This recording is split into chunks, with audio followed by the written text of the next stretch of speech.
So, my name is Tamara Mayo. I am the author of Rise of the Demon Inferno, the first book in the Eternal Goddess of Flame series. Let me go ahead and put my costume on. Happy Halloween, guys. This is me for the day. And I am live streaming not just on my Facebook, Tamara the Writer. Feel free to follow me there. I am also going to live stream a little bit on Instagram, and I'm also live streaming from the Eternal Goddess of Flames YouTube channel. So if you pop in like an hour in, or you're already on I'm already on like chapter 5 or 6, whatever, feel free to go to the Eternal Goddess of Flames YouTube channel.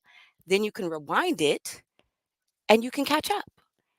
So today I'm going to be doing all kinds of fun stuff where I am taking you full on into the world of the Demon Inferno, how this all starts, what's the world is like, and as well, I'm going to be sharing some character artwork that some really talented designers have created. I want you to check them out. I've found them in various places. I'll share all the places I found them because it's hard out here for a writer, um, especially when you're trying to get artwork. And we will have that conversation with regard to um, AI and how that comes into it, because there's a good reason why a lot of writers are using AI. And so, yeah, I want to thank everybody for showing up, for coming in. Like I said, if you find yourself coming in a little bit late, I cannot encourage you enough to go to the Eternal Goddess of Flames YouTube channel where you can rewind it. That channel is totally going to be where you get immersed fully into the world. I'm going to be putting up video shorts. While this live read is not going to be available on the channel, I will be putting up chapter summaries that are going to be showing things like video shorts, taking you behind the scenes of the characters. So that's going to be really, really fun. Again, I want to thank everybody for joining, whether you are on Facebook, YouTube, or Instagram. We're going to have fun today. Happy Halloween. And we're going to go ahead and get into this. Instagrammers, I'm going to read live for as long as I possibly can here. I got my battery charged up to 100. But I want to make sure I save some power for John Stubbington to come on. He's going to be on with us on StreamYard and on Instagram if he can make this happen. And we're going to be talking a lot from his point of view about how to best work with a book cover designer. Um, Questions about like how you can step up your professionalism, because I am not going to lie. When it was time for me to do cover 2, I didn't reach out to him. He reached out to me. He had already remembered from our first working together that this is a series. And he's like, well, if I already did cover 1, let me go ahead and get in line for cover 2. So that in my mind was really smart for John to do, because like I said, I was not even thinking about calling him. But the moment he put himself in the running, it was like, all right, let's do this thing. So, Instagrammers, again, if you want to see like the full production value of this, by all means, I highly encourage you to go to the Eternal Goddess of Flames YouTube page where you get to see like all of the really cool production stuff on the back end that's happening. So, I got my candles ready, y'all. And we're going to go ahead and get this thing started.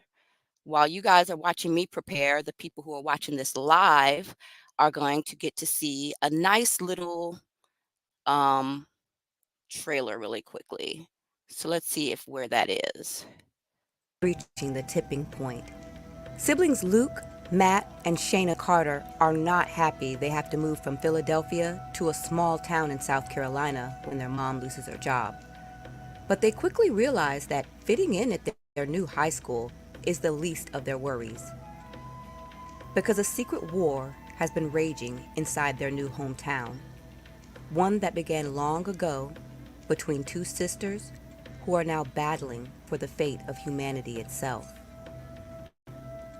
On one side is Larai, who's increasing her power by turning everyone at their high school and in the entire county into demons she controls. On the other is Naya, the 17-year-old goddess of flames whose soul has lived parallel to mankind since the dawn of humanity. Part angel, part demon, and part human, she belongs nowhere, abandoned by her family, isolated in her mission to protect humankind from the demon world. Outnumbered by the exponentially growing demon population, she's determined to save the souls of the remaining humans with only the help of Anna and Carlo, two demon-human hybrids. Now suddenly thrust into this ancient war are the Carters, whose growing friendship with Naya will put their lives and their souls in danger. What began in ancient days when supernaturals and humans intermingled comes to an earth-shattering climax as the physical and spiritual realms collide in an epic tale of good versus evil.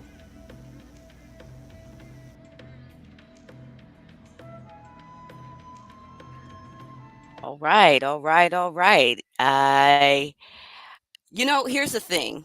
I am not great with StreamYard. I only just got started with it, but I'm always excited to learn new things. So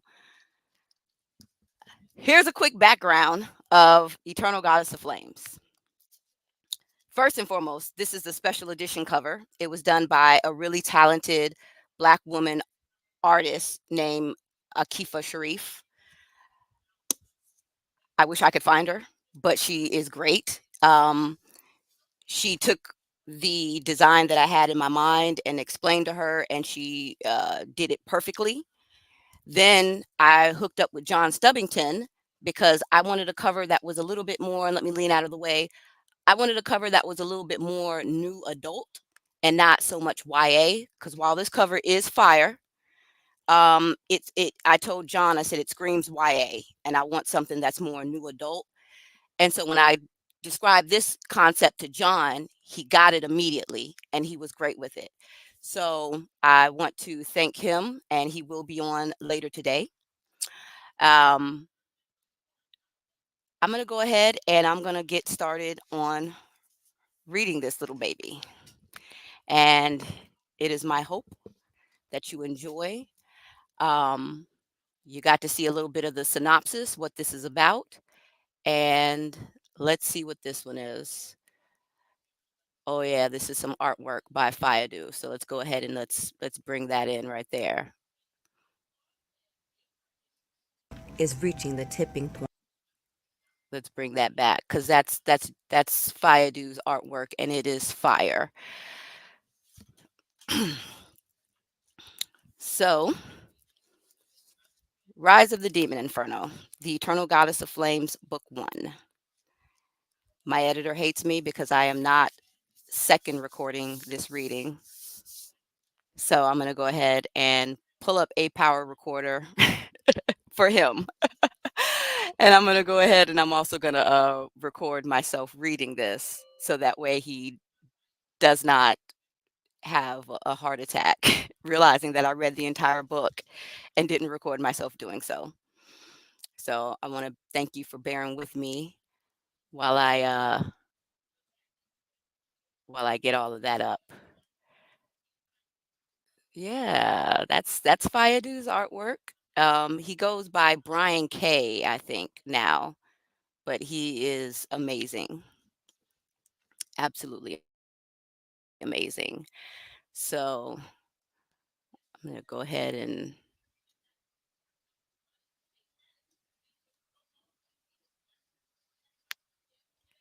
all right, this one's for you, editor. I'm also recording myself reading this so you don't yell at me.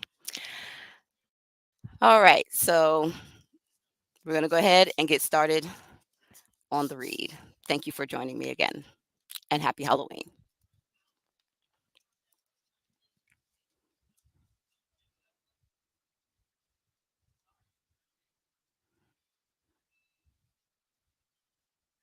And we're in the prologue right now, so I'm gonna go ahead and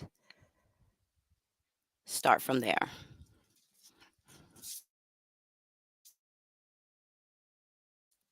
0 hour. Frightening screams echoed through the dark forest, cries of pain and anguish laced with the orgasmic howls of new demons.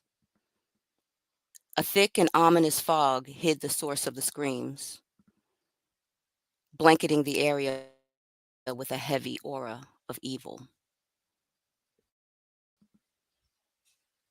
The full moon loomed overhead, large and orange, as if the night sky opened one eye to view the sick and twisted presentation that was underway. Lurking deep within the shadows were the rebel demons, their red and gold eyes glowing against the dark backdrop. Though severely outnumbered, they were incredibly powerful, the sworn protectors of the innocent. They were saviors who were instead viewed as sinners in the eyes of the ignorant. On the cuffs of the battle stood two girls, one with brown skin and thick cornrow braids down her back. The other was a Korean girl with long black hair. Standing next to her was a muscular Cuban boy. None appeared older than 16. Their faces showed expressions of anger, as well as a bloodthirsty longing for vengeance. The screams from a young girl to "Please stop!" made them spring to their feet, ready to take action. They crept forward quickly, the fog never an issue for their advanced senses. As they navigated through the trees, the girl with the braids, clearly the leader, gestured for the group to fan out. The Korean girl went to the right, the Cuban boy took the left path, leaping onto a tall tree branch with the grace of a panther. He turned to the leader and nodded in understanding. He was to wait for her signal. Several large fires illuminated the clearing and hurled flickering demon shadows onto the surrounding trees. An 8-year-old girl, redhead, hung upside down from a wooden stake. She had been stripped completely and was drenched with red and black blood, some hers, but most of it from the demons that danced in a circle around her. They chanted special incantations, imploring the demon to come forth and enter the girl. She no longer screamed for mercy. Her soul was already disappearing, cast out as bait to be devoured by a demon entity, an entity that would be captured and placed in the girl's body. The girl with the cornrows cursed silently. They had gotten their minutes too late, and the invocation had already begun. She watched as the poor girl's eyes turned vacant, then sunk back into the back of her head. There was no saving the girl's humanity at this point. The best they could do was turn her into a hybrid. They were lucky to have the element of surprise on their side, but knew they couldn't take the multitude of demons head on.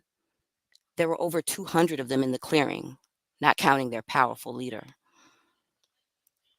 As the demons continued to dance and chant, one of the newer demons, a tall man with dirty brown hair, stepped forward and began to lick the blood off of the little girl's inner thigh, and the Cuban boy in the tree bristled with anger, then glanced down to his leader, impatient for her signal to attack.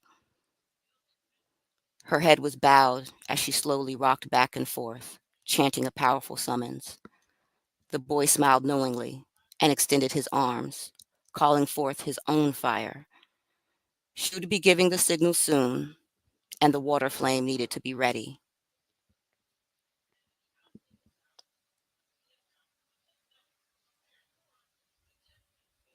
A voice rang out from the clearing. "Hear me, my children." A blonde haired girl of about 17 floated in the air above them, her hands held up in praise to the sky. "Tonight is our night. Another joins our ranks, and we grow even stronger. Come forth, new demon," she commanded, her eyes glowing red and black. "Show us your power." The Cuban boy watched in horror as the little girl opened her eyes. They now gleamed with an evil red hue, and her tongue flicked in and out hungrily. Her innocence was gone. All that remained was a bloodthirsty demon.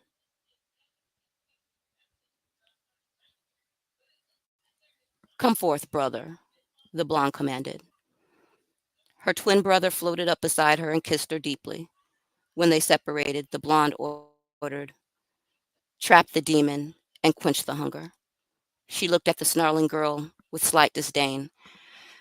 We needed to at least act human. In the shadows, the girl with the cornrows was still mumbling to herself. A white fire quickly rose from the ground and formed a circle around her. When she chanted faster, the fire grew taller. The Cuban boy extended his hand and watched as a blue flame emerged from it. The flame disconnected from his hand, then hovered in the air. It formed a sphere that began to ripple like the lapping waters of a lake. The fire had taken on the motion of water, with waves of blue fire crashing against each other. The water flame was ready, and so was his leader. The girl with the cornrows had finally reached the end of her incantation and, with red and gold eyes blazing, calmly proclaimed with the authority of a goddess, explosion. Back in the clearing, the blond boy had grabbed the young girl's face and was forcing her to look into his eyes. It was his way of trapping the demon's spirit, and placing it under his sister's control. However, a large explosion of white flames suddenly erupted next to each bonfire, taking out any surrounding demons and interrupting his attempt. Another white flame appeared, then another and another. Within seconds, over 30 different eruptions had taken place, killing more than half of the demons and knocking the redhead unconscious. Now, the girl with the cornrows called to the Cuban boy. With a wicked grin, he commanded, water flame, incinerate. The spherical flame shot forward at supersonic speed and multiplied itself several times over. Before the demons knew what hit them or what was even coming, hundreds of blue orbs of fire were hurtling towards them. The impact sent an even larger shower of flames down onto the remaining screaming monsters. The Korean girl understood that it was now her time to act. She moved with motion so fast they all appeared to be one action to the naked human eye.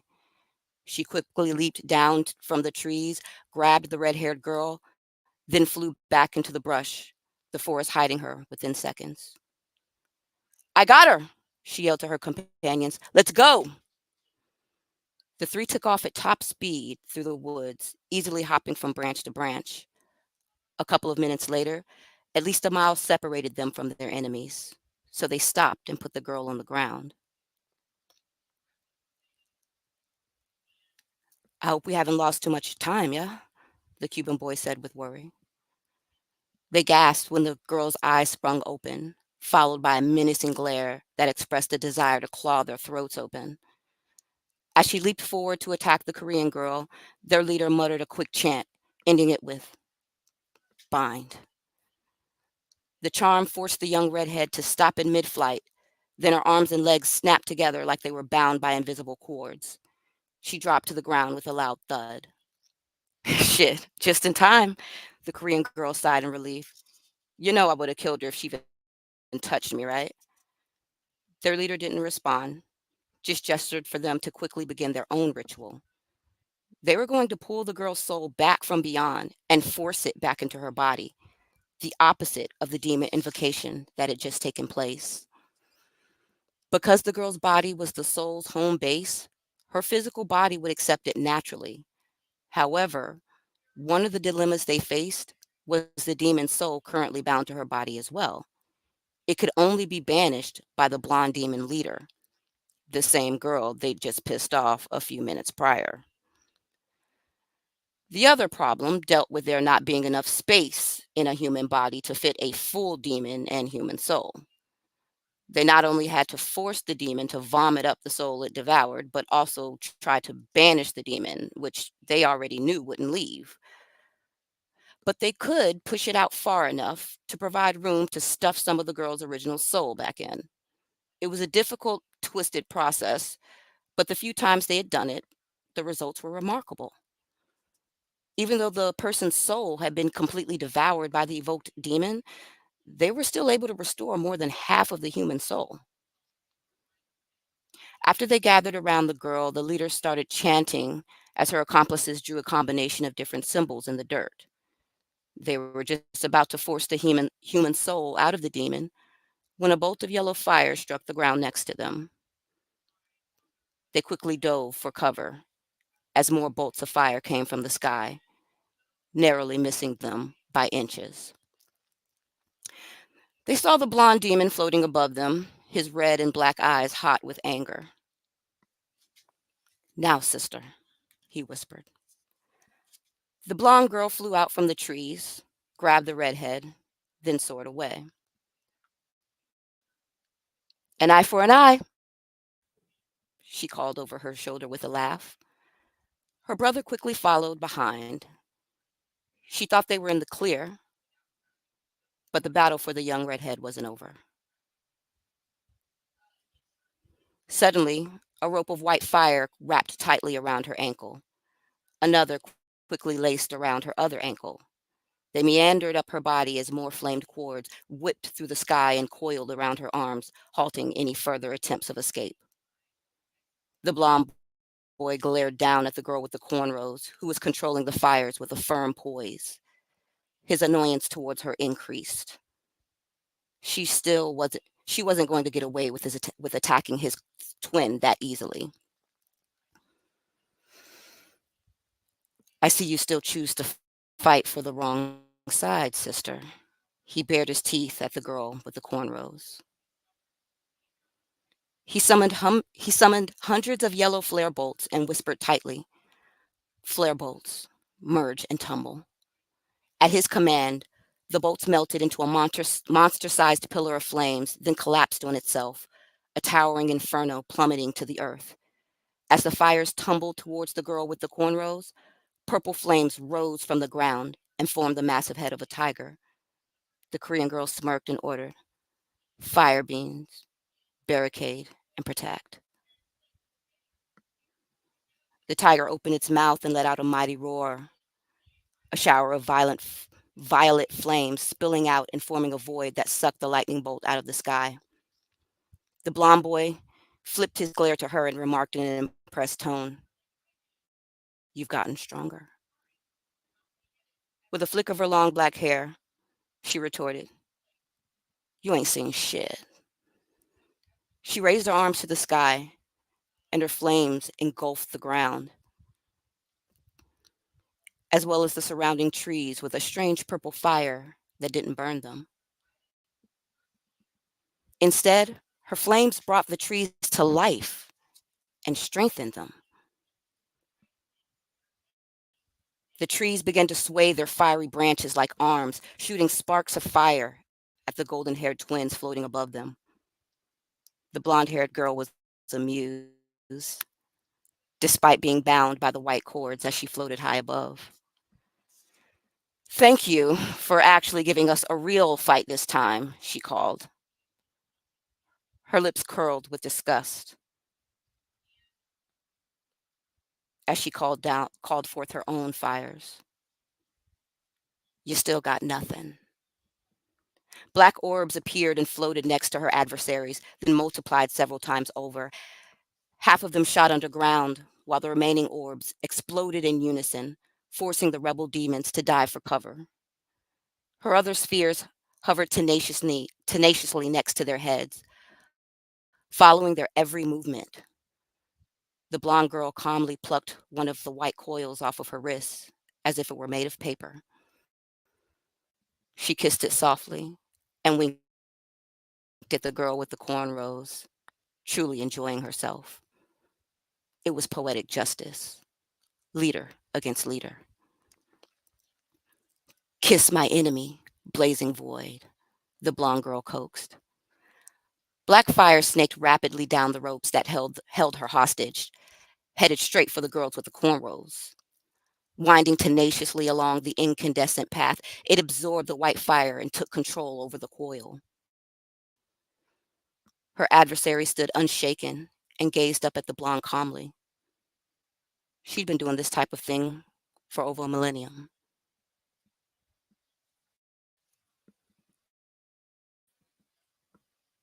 Divine void, she commanded.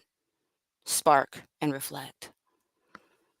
The black fires had almost reached her when several white and gold flares erupted from the coils, illuminating them to a hue so bright the twins had to divert their eyes. The blonde girl's blazing void shuddered violently and exploded when the white fires connected with it. She cursed with anger when she realized her opponent had used the exact same attack as her, only stronger. I won't let you defeat us that easily, the blond boy promised. He looked to the clouds and began to mutter an incantation. Winds of the dark, fires of Eton, positive polarity negates. Fuck! The Cuban boy snapped, realizing a deadly attack was headed their way. Water flame. Drown him from within. Several large cobalt flaming orbs appeared and shot into the air at top speed. They hurtled themselves toward the blond boy, ready to fill his insides with their fluid heat. The blond boy was muttering to himself, but finally reached the end and summoned Sonic Bolt. Dance. The black sky crackled and glowed bright yellow for a brief moment. Then thousands of water bolts crisscrossed and formed a web of fire that dominated the cosmos. When the water flames touched the bolts, they shattered into millions of flame droplets that rained down on them. Thanks, the Cuban boy called to his adversary. I thought I'd have to break them up myself, yeah? With another grin, he slowly brought his hands together, smiling high over the trees, the sky serving as its ocean. The fiery whale's eyes glowed red and gold as it prepared to attack. Meanwhile, the fight between the two leaders continued intensely, with both managing to land powerful blows on the other. The blonde girl still floated high above, believing it gave her the advantage. She was clearly hurt, but relentlessly created clouds of fire that could absorb someone into them. She extended her arm and turned her palm upwards, feeling one of her dark orbs buried deep in the earth burrow upwards. It would emerge right underneath the girl with the cornrows, who still had her pinned mid-air with the white ropes. Except the ropes were no longer snaked around just her. The coils had wrapped around the redhead as well, cocooning her from head to toe. The blonde girl was so busy attacking that she didn't even notice. You can't have her! She screamed in a shrill voice. Void of darkness, devour! Shadowy fire smashed its way upward from the ground, prepared to encase the girl with the cornrows, who had nowhere to run. The Korean girl was ready to defend her leader, though, and was already reaching the end of her own summons. Earth Guardians, hear my plea. Piercing sands that defend and reflect, attack and slice. Every particle that comprised the dirt complied with her order. The ground radiated bright purple, then emitted a thick mist that rose upwards around her leader. The mist penetrated the shadowy hand and cut through it on impact, while simultaneously launching several vines into the air. They wrapped around the cocooned girl and yanked her out of the blonde girl's grip. I don't think so, the blonde girl replied angrily, reaching out and clenching her fists.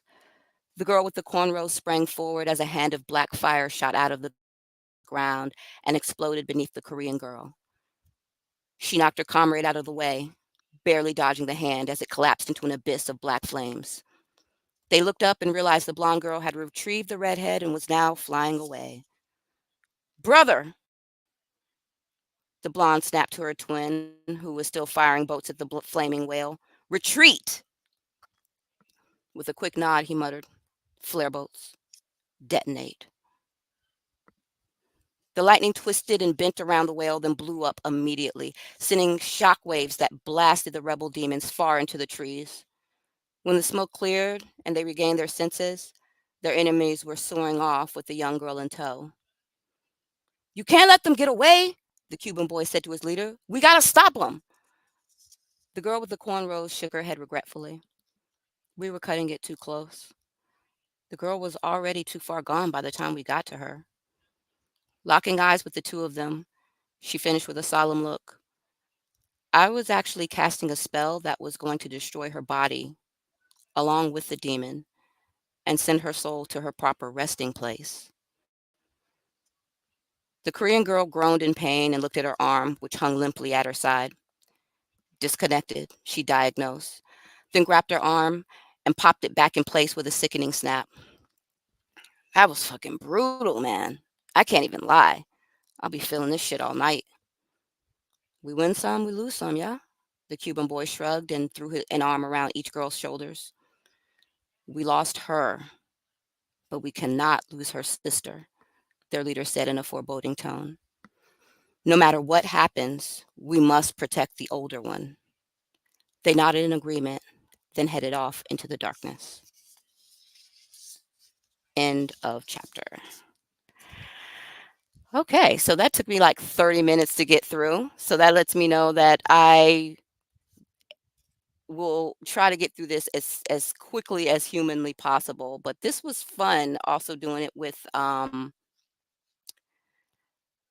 having, the little production stuff. This was really fun. So I'm going to go ahead and I'm going to play really quickly a really cool trailer that um, a video designer created for our company, which I was really thankful for them for. I thought they did a really good job.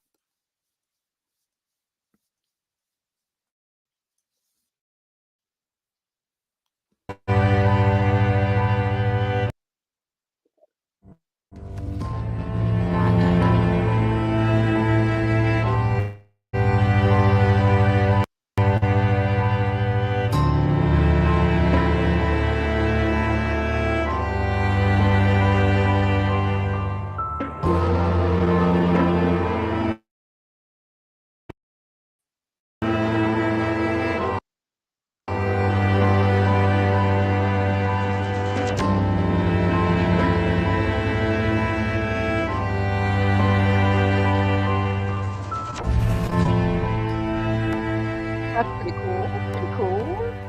I thought she did a really, really great job. I need to drink my tea now because my voice got a little bit raspy towards the end there.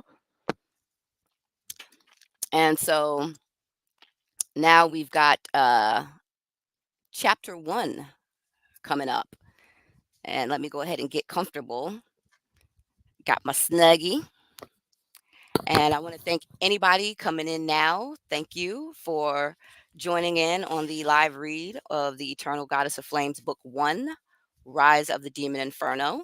Like I said, we are live streaming this all day, baby. So if you find yourself coming in at like chapter 2, 3, 4, 10, whatever, by all means, I highly encourage you to go to the Eternal Goddess of Flames YouTube page and make sure that you rewind it. So this is a nice little family tree we've got going here for Naya. It kind of explains a little bit more about zoom in there. Just kind of her roots and where she comes from. So just further explanation, and for those on Instagram who are like, what are you showing? Here's what I'm showing. Um, this is just kind of a little family tree I put together. Naya's original name when she was born was Yuria, and she changed it after she did some bad stuff with Roshanara in her second reincarnation, because that's the thing about Naya, she reincarnates. There's a mystery behind that that will be revealed in Flames of Redemption. But yeah, she comes back and she changed her name to Naya, and she is technically born of Lucaya and Uriel. So we've got an Arcanum angel and a human demon mixture. Her adopted mother is Roshanara. She used to be called Zafani before she got kicked out of what we know it at. We call it heaven, but they call it the throne. It's a higher vibrational plane. If you know anything about string theory or superstring theory, it's a super high vibrational plane that is actually very small within us in our world. But anyway, that's a whole nother conversation. So Roshanara actually gave birth to Larai and Karai, but she considers anything that she like put a demon into, she considers them to be her children. So this is why she kind of like Carlo and Anna, to their horror, she calls herself their mother when they're like, "You're not." Um, but yeah, so we are going to get into part one of this baby. And I was inspired to format this in 4 parts, actually, believe it or not, from my favorite author, Christopher Pike. I believe the book was called The Season of Passage. And I just really like how he broke it up and he allowed the reader to see different parts of the story and then brought it together in like book 4, like part 4 of it. So I thought that was really cool. So I totally trying to be like over here so y'all can see John's cover because it's dope. It's dopeness on a half shell. I love that cover so much. So let me check my power on the phone. Okay, so we're still doing good there. We're at 90%. Yay. So I'm now going to get into part 1. It's called Initiating the Carters, Luke, Matt, and Shayna. I like to read ancient texts. I highly recommend you go to a website called sacredtext.com, I think it is, Sacred Text. I not only visit that site and read all of like the ancient texts that are public domain, I also paid them money to send me a USB. That was how serious I was about this because I was like, I don't know how long this site's going to be around, but just in case it's not, I'm about to have all of this treasure trove of this information. And then when my kids broke the USB, I was like, I'm just have to pay $100 to get it again because it's like tens of thousands of ancient books of every culture, every just oh my god, sacredtext.com, y'all. You need to check them out. But now we're on part 1, initiating the Carters, Luke, Matt, and Shayna. And I do apologize for anyone who's looking at this screen share. I am not going to be like scrolling down for real, for real. I'm gonna keep it all the way real with you. I'm not even about to be trying to be scrolling and doing the production. So, but here we go. Part 1, initiating the Carters, Luke, Matt, and Shayna. People will follow the customs of others and be adulterated with them. People commit sin in mind, speech, and actions. There's no criterion left when the Kali age settles down. They are wicked, full of anger, sinful, false, and avaricious. The whole batch becomes greedy and untruthful.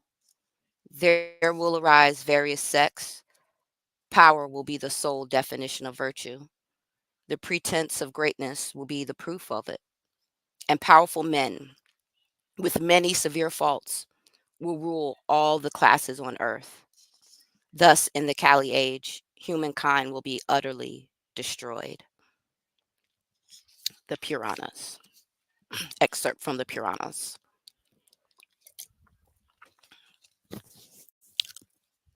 Chapter 1, New Beginnings. And this takes place 1 year after the fight that I just read. 1 year later. Duh. Shayna sighed with resolution as her brother pulled into the high school parking lot. She had already left so much behind, but was prepared to accept the end of her old world. She was thinking about the new beginnings speech their mother had given them as encouragement for their first day and wondering why the reality of a new beginning so far from their old home filled her with such unsettling feelings.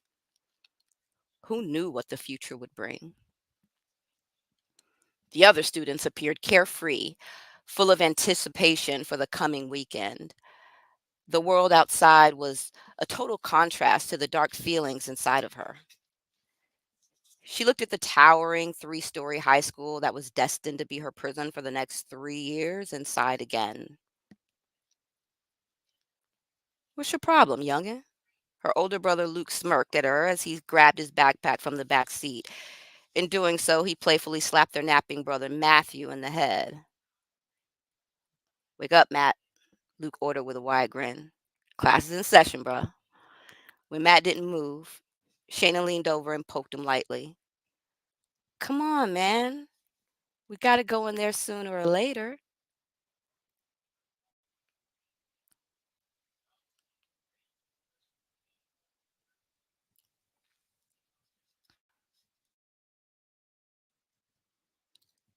Fuck off, he growled, refusing to open his eyes. Of all his siblings, he was the least excited about moving from their Philadelphia home to this backwoods town. He never would have even heard of a town called Rosheton if they hadn't spent every summer here since they were kids. Now, thanks to the housing market collapse, their mom lost not only her job as a real estate investor, but also the home they had lived in for over 12 years. And Matt definitely wasn't all right with being the new kid. Not after the way he, his brother, and sister ruled their last high school. Now they had to start all over to become the most popular kids again. And with one day left before the weekend at that, he thought with disgust. Extra brutal. In his mind, the only thing worse than being the new kid was being the new kid on a Friday.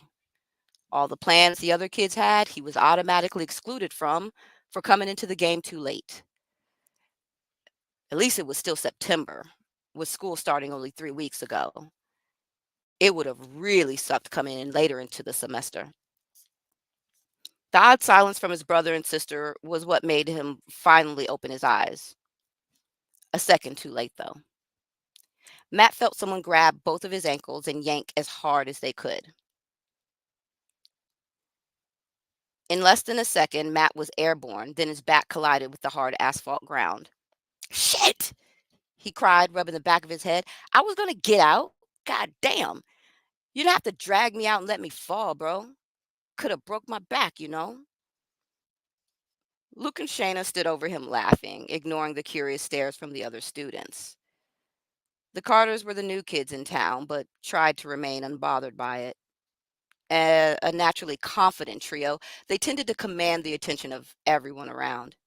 To parents and teachers, they appeared as smart, polite, all American kids. However, in the absence of adults, they turned into smart mouth, mischievous teenagers that cursed up a storm. Luke shrugged his broad shoulders. Never fails when I need to get your lazy ass out of bed. Matt didn't reply, just held out a hand for his big brother to help him up. After brushing off his clothes, he grabbed his things, and the three siblings walked towards the school's entrance. Man, I'm not for this shit today, Matt complained, his walk growing slower the closer they got to the entrance. He pinched his sister's smooth brown arm and grinned mischievously. What about you, Shayna? Want a ditch? Shayna's dark brown eyes connected briefly with his blue ones. Then she rolled her eyes in mock annoyance as she took in her surroundings. Rosheton, South Carolina was extremely small, with a population of only 5,000 people, but their high school was well funded and thickly populated. Kids spilled out from a convoy of buses and various cars onto the school grounds, which didn't look too bad in Shayna's opinion. The lawns were perfectly manicured, and several abstract metal sculptures added a level of sophistication and class to what would have normally been an average high school courtyard. Shit, even if you did want a ditch, where the fuck would you go in this podunk town? Luke asked. His only issue with the move so far was this place's lack of a movie theater, hangout spot, mall, anywhere else that normal teenagers wanted to hang out. Apparently, the only thing to do around here was go out into the woods and get plastered from alcohol and drugs. However, he already had his sights set on the football and basketball team, so at least those activities would keep him occupied for a while, along with girls in church anyway. Luke cursed more than his sister and brother combined, but still considered himself a devout Christian. He wasn't big on missionary work or trying to convert people to his beliefs, but he'd been through enough dark times to have his faith tried and tested. The first thing he went in search of after settling in was a church. Thankfully, his nutty grandmother told him about First Shiloh Baptist in the next town over. That was the only church in the area, and everyone in the surrounding towns attended it apparently. And when it came to the ladies, Luke knew he was a stunner, and he worshiped the female form with the same amount of fervor and excitement that he gave to God. Fornication and cursing were sins, but not detrimental enough to keep him out of heaven, he figured. And he was all right with that.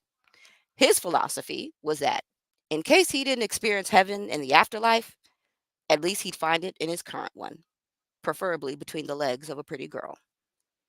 Matt's sigh of defeat drew Luke back to the present moment. Yeah, you're right, bro. Matt pouted as they finally reached the main corridor of the school. There's nowhere for me to ditch except the woods. Fuck that.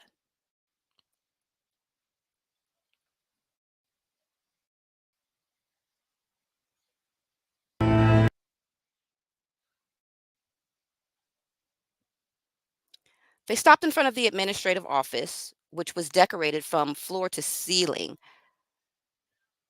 with glass windows and doors that were so clear Matt almost walked into them.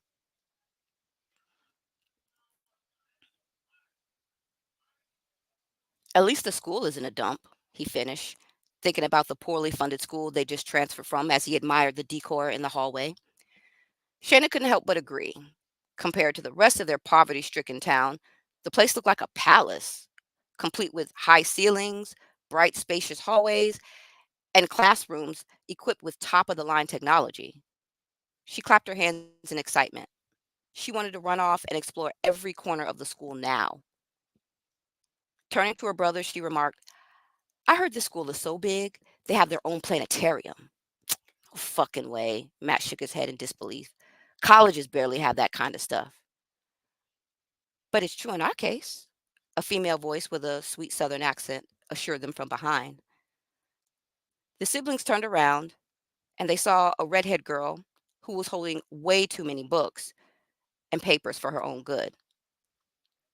A couple of the heavier books looked like they were about to topple out of her hand.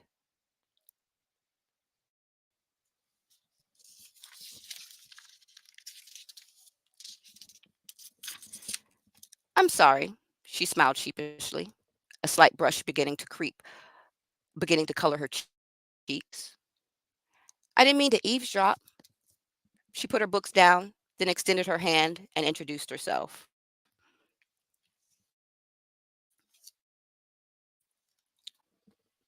Let the Instagrammer see Clara.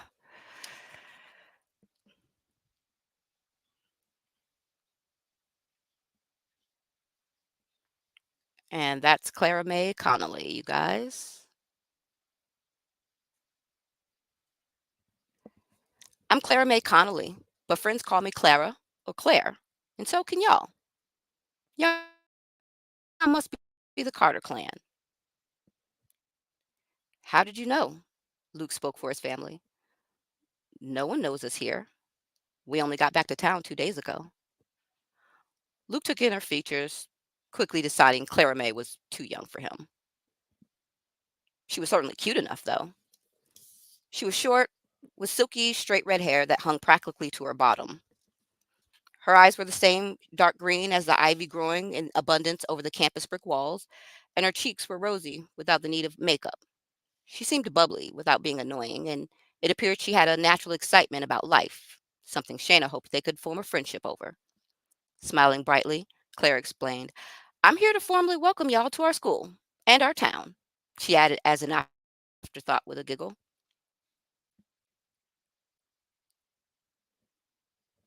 Well, thank you. Matt stepped forward and brazenly wrapped her in a tight bear hug. Ignoring her surprised expression, he continued with a wolfish grin.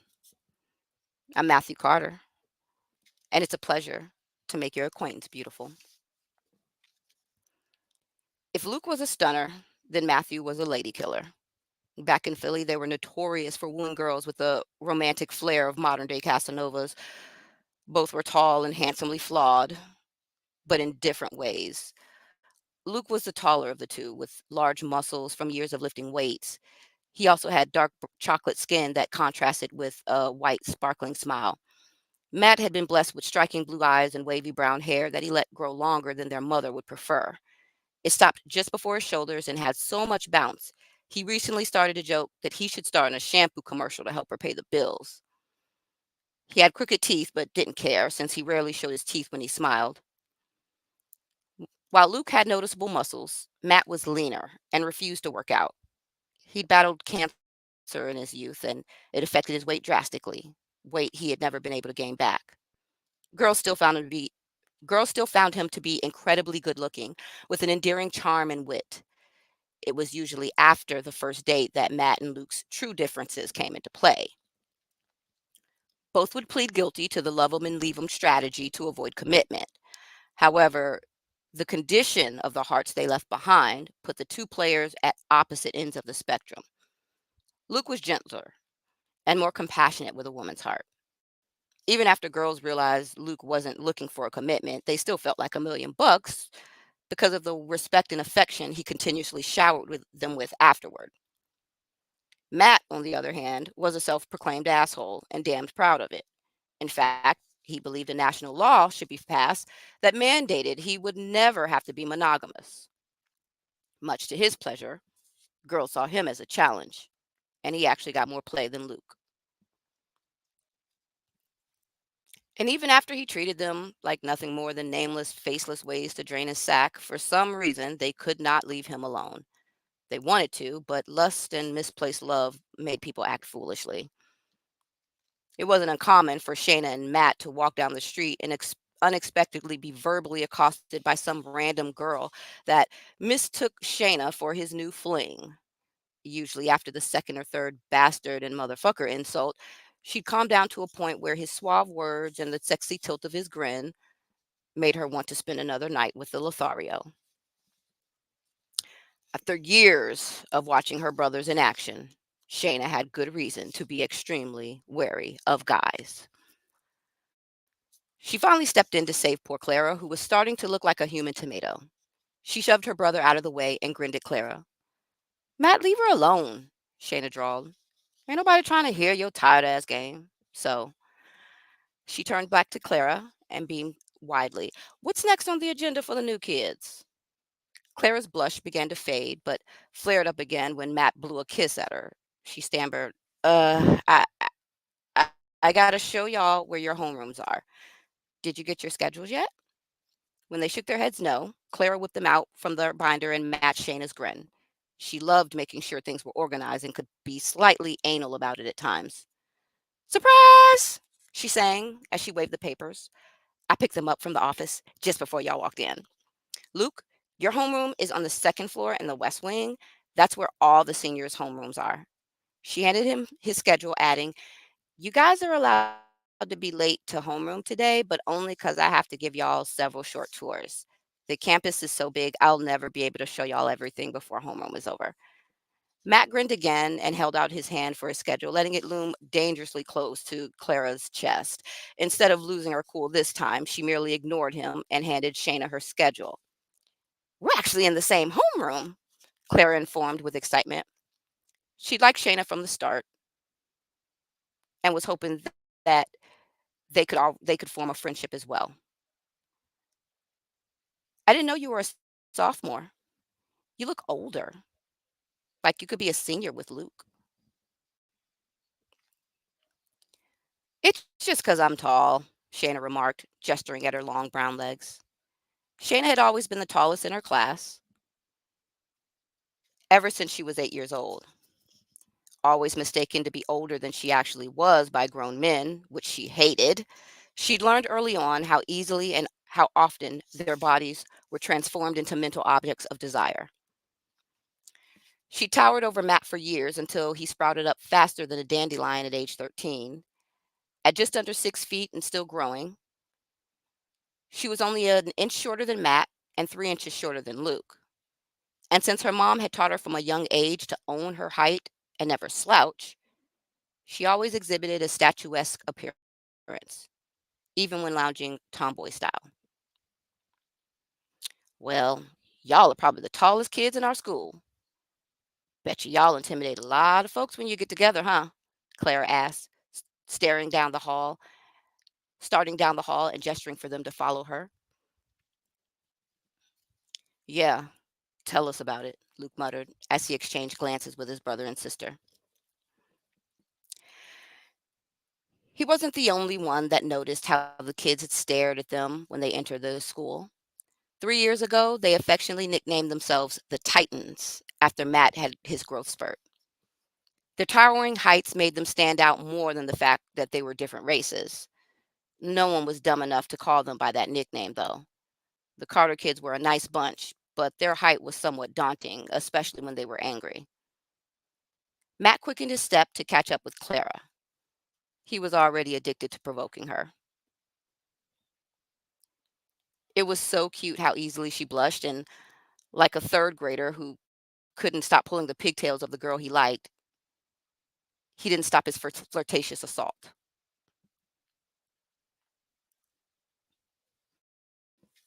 So, Red, he nicknamed her as he played with a few strands of her hair. Where's my homeroom? And why don't you tell us a little more about the school? How many kids go here, what they do for fun, what you do for fun?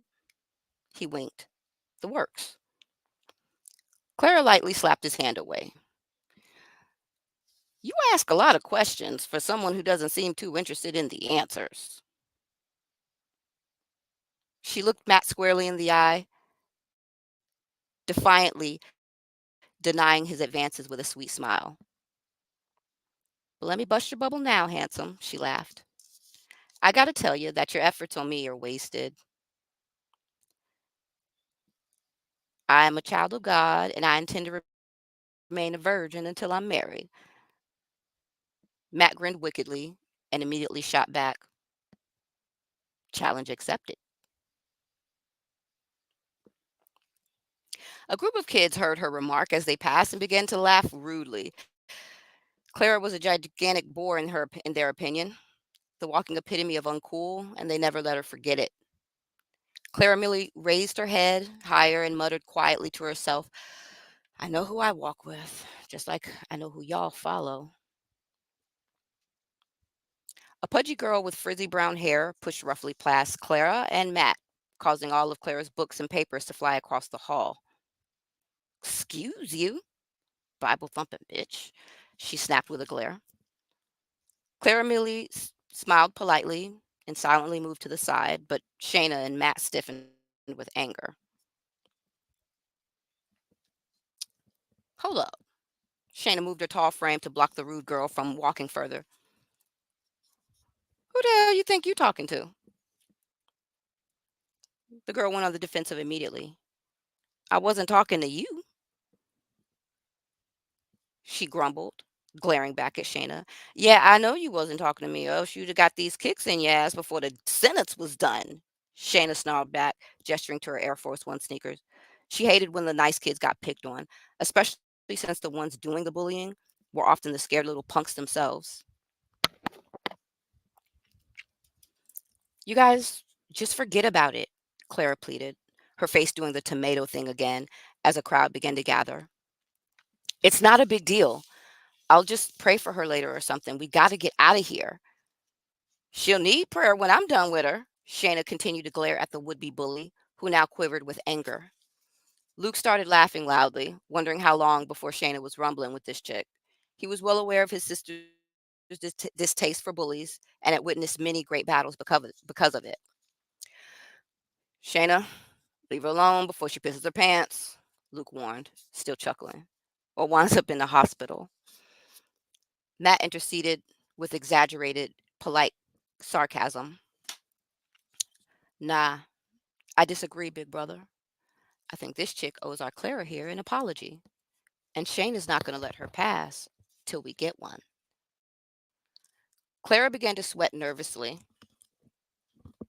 her discomfort rising even more rapidly.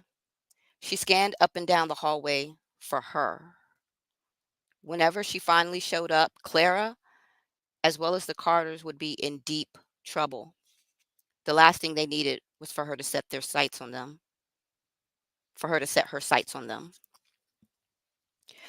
You guys, please, she begged, tears springing into the corners of her eyes. Let's just go. It's not that big of a deal. Wow. Matt was in awe at how upset Clara was. You must really hate confrontation, huh? He didn't think something as dumb as Shayna mad dogging one of the locals on the first day would cause so much trouble. He suspected that after today, he and his siblings would once again be the most popular kids in school. He was so busy smirking cockily at the surrounding crowd that he didn't notice the change in the atmosphere. The air got crisper, more electric. The vibe grew stiff with the impending tension. The students fell silent in anticipation of whoever was coming. Luke felt the shift immediately. He turned to Clara, who appeared 2 seconds away from hightailing it at top speed, and no longer was her face red. She looked like a vampire had just binged every part of O positive she had in her tiny body. Meanwhile, Shayna was having a good time punking the little jerk that stood in front of her. However, she felt the vibe change as well. And with that change came a more emboldened adversary in front of her. The brown haired girl's demeanor quickly changed from anger to preparation for an attack. Her gray eyes darkened, and her mouth twisted into a sinister grin. Hit me then. You want to throw hands? Do it. She challenged Shayna and dropped her books. It was weird, but when she spoke, her voice sounded more like a snake hissing. Before Shayna could open her mouth to respond, a sexy voice asked with a throaty laugh, what exactly is the problem here? The Carters turned their attention to the golden haired stunner that stood before them, flanked by a blonde haired boy that looked like her twin. The girl placed a beautifully manicured hand on her sultry hip, then viewed the Carters silently. The chick was a knockout, no one would argue that. Her eyes appeared black at first glance, but Lou could see they were actually just an extremely deep blue. His white blonde hair, her white blonde hair was so silky that it made Clara's shiny hair look like red straw in comparison. Matt and Luke's jaws dropped simultaneously as they stared at her, spellbound. Good God Almighty, Luke muttered. Good golly, Miss Molly, Matt said at the exact same time. Shayna sucked her teeth with annoyance. As usual, they were on her side until an attractive female came into the picture. Then she was on her own. Shayna swung her gaze back to the blonde, who shot her a condescending smile. Who the hell are you? Shayna asked, looking at the girl with a condescending smile. Excuse me, Shayna asked, looking at the girl with contempt. And how is this your business? Clara was mumbling something from behind her, something about not looking into the girl's eyes. Shayna didn't give a fuck one way or the other. If the blonde bitch wanted trouble, she'd get a double serving topped with an ass kicking. Like I said, she declared loudly, glaring at everyone around them. This chick owes Claire an apology, and I ain't letting her leave till we get it. The blonde laughed, then acted as if she didn't hear Shayna, or if she had, then what Shayna said was of no importance to her. Instead, the blonde removed her hand from her hip and extended it to Matt. I'm Lorai, she introduced. Gesturing to the boy next to her, she added, and this is my brother, Kari. Kari nodded silently in greeting while Lorai continued. You must be the new kids. We've been hearing about you three all week. She zeroed in on Luke, then wet her lips slowly. Hey, handsome, she flirted with a saucy wink. And you are? The moment Luke made eye contact with her, it felt like he was being hypnotized. Her eyes were so big, so blue, so deep, like an endless void. With each passing second, Luke felt like he was falling, even though he was still leaning against the lockers. Her eyes swallowed him up, filled him from the inside, and made him forget everything. He got the premonition that if he fell too deeply, there would be no climbing back out. Matt looked at the dopey look on his brother's face and stepped away from Clara, who still cowered in the corner and refused to look at any of them. Hey now, babe.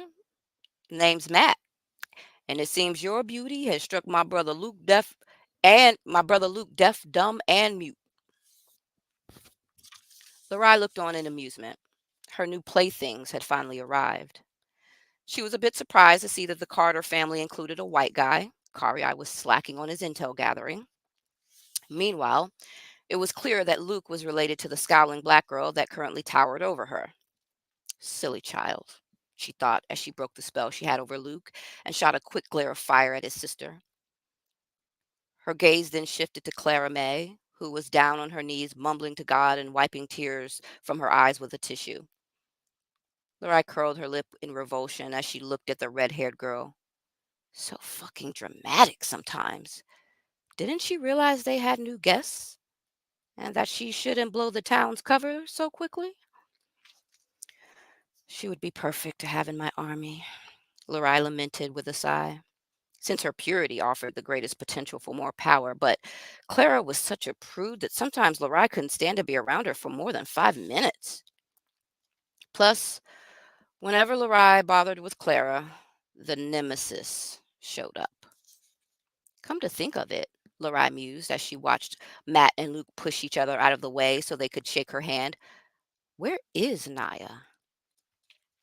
Shayna's voice jarred Lorrai from her musings. Look, the statuesque girl was still glaring down at her adversary. Just apologize to Claire, and this'll be all over and done with. Lorrai sighed inwardly, knowing that the mere presence of her power was enough to make the mousy girl, who was actually named Miranda, snarl and fight. There was no way she'd get her ass kicked by the new girl, but Lorrai still didn't want this type of conflict yet. Her children weren't hard to control. They were just becoming more of a hassle now that there were so many of them. Her annoyance rose again. Why couldn't I have just jumped on board to help her with this crap? Because two queens can't run a castle. She answered her own question in her mind. Shayna, calm down, Matt was saying, while Luke tried to keep the two girls separated. Miranda was practically rabid, screaming racial slurs and daring Shayna to hit her. Lorrai closed her eyes momentarily and sucked some of the anger and rage from Miranda's soul. She finally felt ready to deal with the drama in front of her. Miranda was almost frothing at the mouth, lunging at Shayna even as Luke tried to hold her back. Shayna was clearly pissed, but Lorrai could see the girl was debating how much trouble she wanted to get into on her first day. Gotta admire her poise, Lorrai thought wickedly. Perhaps she will be of some use to me. Shannon was ready for the altercation to be over and done. She didn't think that this much drama could jump off in less than 5 minutes, and certainly not on the first day. Besides, the last thing she needed was unwanted attention drawn to her and her brothers. It had been her hope that their first day of school would pass calmly. Now she had some pimply faced nut screaming in her face that she was nothing more than a porch monkey, along with other insults that demanded Shayna crack her head open with her fists. Miranda! All heads whipped towards Lorrai, who now wore a death stare that put Shayna's own glare to shame. At the sound of her voice, Miranda immediately calmed down, almost to a zombie-like state. Lorrai sauntered over to the girl and began to softly stroke her face. Everyone winced notably when Lorrai abruptly slapped Miranda with enough force to send her flying into the lockers. God damn, Matt remarked as Luke shook his head and covered his mouth to muffle his chuckles. Is that any way to treat our new classmates? Lorrai chided in a softer tone. Threatening them with violence? Calling them names? What has gotten into you? Do you want them to think all people from the South are a bunch of racists? No, Miranda mumbled, rubbing her cheek. More life was coming back into her eyes, and she looked like she was about to cry. I don't know what got into me. I'm so sorry. Don't apologize to me, Lorrai urged, a falsely friendly smile planted on her juicy lips. I believe this all started because you owed an apology to our Clara May here. Clara still refused to look at Lorrai. Instead, she busied herself with organizing her books, which were already in immaculate order. Lorrai walked towards her, the look in her eyes nowhere near as friendly as her smile. Would you accept an apology from her, Clara? Would you accept an apology from her, Clara May? It's not nice to reject something like an apology. It couldn't hurt. Clara began to shake visibly. She knew how dangerous dealing with Lorrai or accepting anything from her could be, something no one else ever seemed to be aware of. She made the mistake of looking into Lorai's eyes and was suddenly frozen in place, a baby bird, frozen and at the mercy of a rattlesnake. Answer me, Clara May Connolly, Lorai commanded, her voice seductively sweet. Clara's lower lip began to quiver in fear as she tried to fight a new wave of tears coming to her eyes. Please, just leave me alone. I don't want any trouble. Am I bothering you, Clara May Connolly? I'm not doing anything. Shayna looked on in awe, a little confused, but mainly pissed off. She didn't know who the hell this Lorai chick was, but she held some major clout in this school, apparently. It was like the kids all bowed to her will or something. And the way she was scaring Claire, Shayna immediately disliked the girl and was about to step in to help. But suddenly, Clara May began to smile. And at the same time, Lorai's smile started to fade. The air changed again, only this time the electricity left, and it was replaced with pure heat. The crowd gasped, and low murmurs of, it's them, and they're here, floated through the air. The students silently parted, and all eyes fell on two girls and a boy, each about 17 years old. Make sure y'all can see that on Instagram. Make sure y'all can see that one. I want to thank y'all again for joining this live read. I am live streaming from the Tamara the Writer Facebook page all day reading this, as well as the Eternal Goddess of Flames YouTube page. So if you missed anything and you want to rewind, go to the Eternal Goddess of Flames YouTube page. I am currently on chapter 1.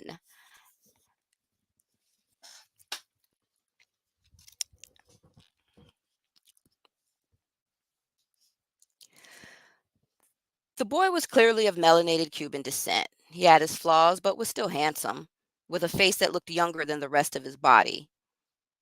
His eyes were a little too far away from each other, but they were large and friendly looking. To Shayna, those eyes cloaked an intimidating mystery that lurked just beneath the surface. Dark features accentuated a face that looked like it hadn't seen much facial hair growth, ever.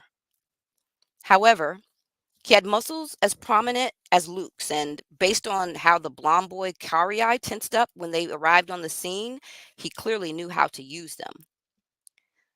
The girl on the left was a pretty Korean girl with shoulder-length black hair, angry-looking dark eyes, and a nose that was too big for her face.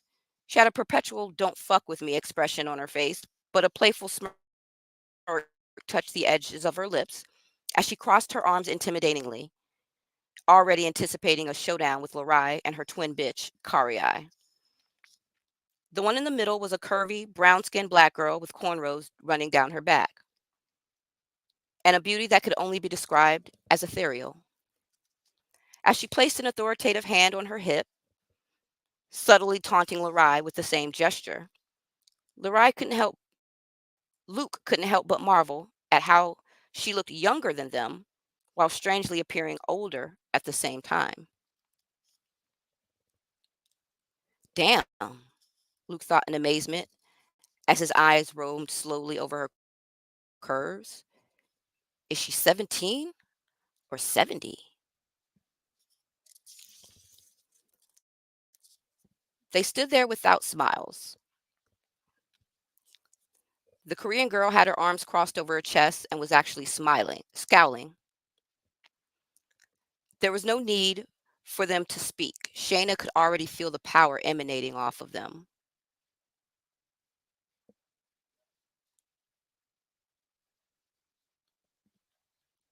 Naya. Clara and Larai spoke the same Clara and Larai spoke the name at the same time, but not in the same tone. Larai's was one of disgust and annoyance. Clara's tone was pure relief, like her personal savior had arrived. The girl with the cornrows, obviously Naya, smiled in response. She locked gazes with Larai, then her eyes narrowed to slits. Larai quickly looked away but held her head high. She refused to let Naya intimidate her in front of her subjects. Hello, sister, Naya responded with a cold look. What's the problem? There isn't one, Larai snapped, her eyes blazing with annoyance. Nobody asked you to show up. Now why don't you go back to where you came from? The Korean girl next to Naya laughed uproariously. Whatever, whore. She pointed her finger right at Larai's nose. You can lie to everybody else all you want, but it ain't gonna work on us. Indeed, the boy added, finally allowing a smile to touch his personable features. Looks like there's a problem to me. Bet if I ask Miss Clara here, she'd tell us, yeah. Or, the black haired girl smirked, I could just beat the shit out of Miranda till she clues us in. Naya tried to hide her smile. Anna, Carlo, stop it. We aren't here for that. We never are.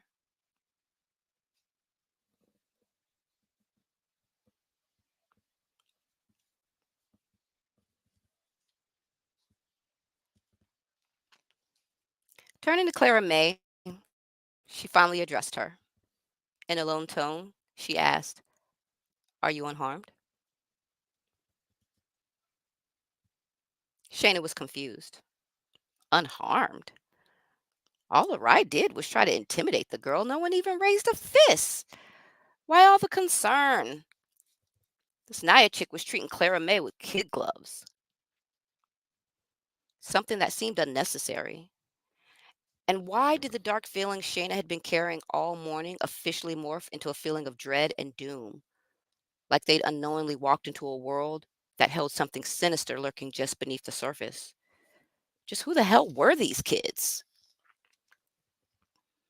Clara May nodded silently. Naya smiled and caressed her cheek like a parent would do to calm a distraught child. However, when she stroked Clara's face, no slap followed. Instead, Naya wiped away a stray tear. She looked at the teardrop, then slightly ran her tongue across her fingertips. Suddenly, her features darkened. Fear, she declared after the impromptu taste test. Why were you afraid? Before Clara could answer, she held up her hand. Never mind. No need to answer. Take them. She glanced at Shayna and her brothers, letting her Luke letting her gaze linger on Luke for longer than usual, and go back to whatever task you were assigned. Clara nodded quickly, then grabbed Matt by the arm. In an urgent tone, she said to Luke and Shayna, We really gotta go. Um, the bell for class is about to ring, and I haven't even shown you where y'all's classes are. Matt pulled back. Hold on a sec, beautiful. Even though it's cool that you're actually touching me, I don't ever walk away from a pretty woman I haven't been introduced to. And since I've already met you, Clara, I'm good with letting somebody else escort me to class. Anna hooted laugh Anna hooted loudly with laughter. Damn, that's cold. She knelt down and began to outrageously peer at everyone's backside, then asked in a good natured tone, "Okay, who lost an asshole? Because I think I found him." "Damn right you did. I'm Matt," he brightly introduced, unfazed by her insult. "Will you show me where my classroom is?" "I'm Anna," she replied, pronouncing it as Anna. And the answer is no. Anna turned her attention to Naya, who had Lorai pinned to the wall with a fiery glare. "Oh boy," she muttered to herself as Lorai started to perspire. "This shit's about to get real ugly." "Don't do it, sis," Carlo warned Naya. "Not in front of everybody, huh? Wait." Naya refused to respond. She just kept burning Lorai with her powerful gaze. Anna spoke quietly, but with a sense of urgency. "Naya, the principal is coming. You know he'll take her side over ours. You have to stop. We know you're mad about Clara, but you gotta let it go for now." Naya lessened the fire in her eyes and finally took a step back. "You are to stay away from Clara," she warned Lorai, her voice dripping with venom. "As long as she does not accept what you are offering, her will is her own." She fully released Lorai from her gaze. After a final warning glare, she turned to Clara again, satisfied as Lorai stormed off with Karii closely in tow. "You're still here?" Naya inquired, knowingly crossing her arms. "Not content until you can lead the lost ones out of the darkness?" Clara brushed Clara blushed again and glanced unintentionally at Matt, who was craftily ogling both Clara and Naya's breasts without trying to appear obvious. Anna nudged Carlo, then whispered something in his ear that made them both dissolve into childish giggles. Clara ignored them and sighed. "I try to avoid her, Naya, but it's so hard. Even in this big school, I can't stay away from her. Ugh." She pushed her hair out of her eyes with frustration and then began to mutter to herself. "So annoying. Hate when I can't get things done. Gotta fix this all before homeroom, but there's no time." She practically threw Matt's schedule at him. She was so frazzled from her short face off with Lorai. "Matt, your class is on the first floor, far east wing. Anna, Anna and the map to the admin office, they can guide you. Luke, I'm sorry, but we'll have to find your way. You'll have to find your way as well. But Carlo and Naya, they can assist you. Shayna, we got to get to homeroom. This incident really held us up, but I can definitely give y'all a tour after second period, okay? And by the way, don't take tours with anyone else but me," she added as an afterthought as she started to rush off with Shayna in tow. A cool, strong hand grabbed her arm. "Be calm, Clara," Naya advised softly, locking eyes with her. "You're not yourself right now. Recite it. You'll feel better." "Now? No better time than now," Naya shrugged nonchalantly. "The only goal is to gain from this point, right?" Clara forced herself to take a deep breath and smiled genuinely for the first time since Lorai upset her. "The Lord is my shepherd. I shall not want." As Clara recited the Bible passage in its entirety, Luke looked at Naya in confusion, who quickly gestured for them to all remain silent. Anna rolled her eyes impatiently and checked her watch, while Carlo searched his pockets for a joint. An expression of pure serenity emerged on Clara's face as she reached the final line. "Surely goodness and mercy shall follow me all the days of my life, and I shall dwell in the house of the Lord forever." She opened her eyes and exhaled with a loud whooshing sound. "I can't believe that made me feel so much better," she exclaimed. "Hold on to it," Naya advised. "Keep that feeling with you. Words carry power, but only when faith is present."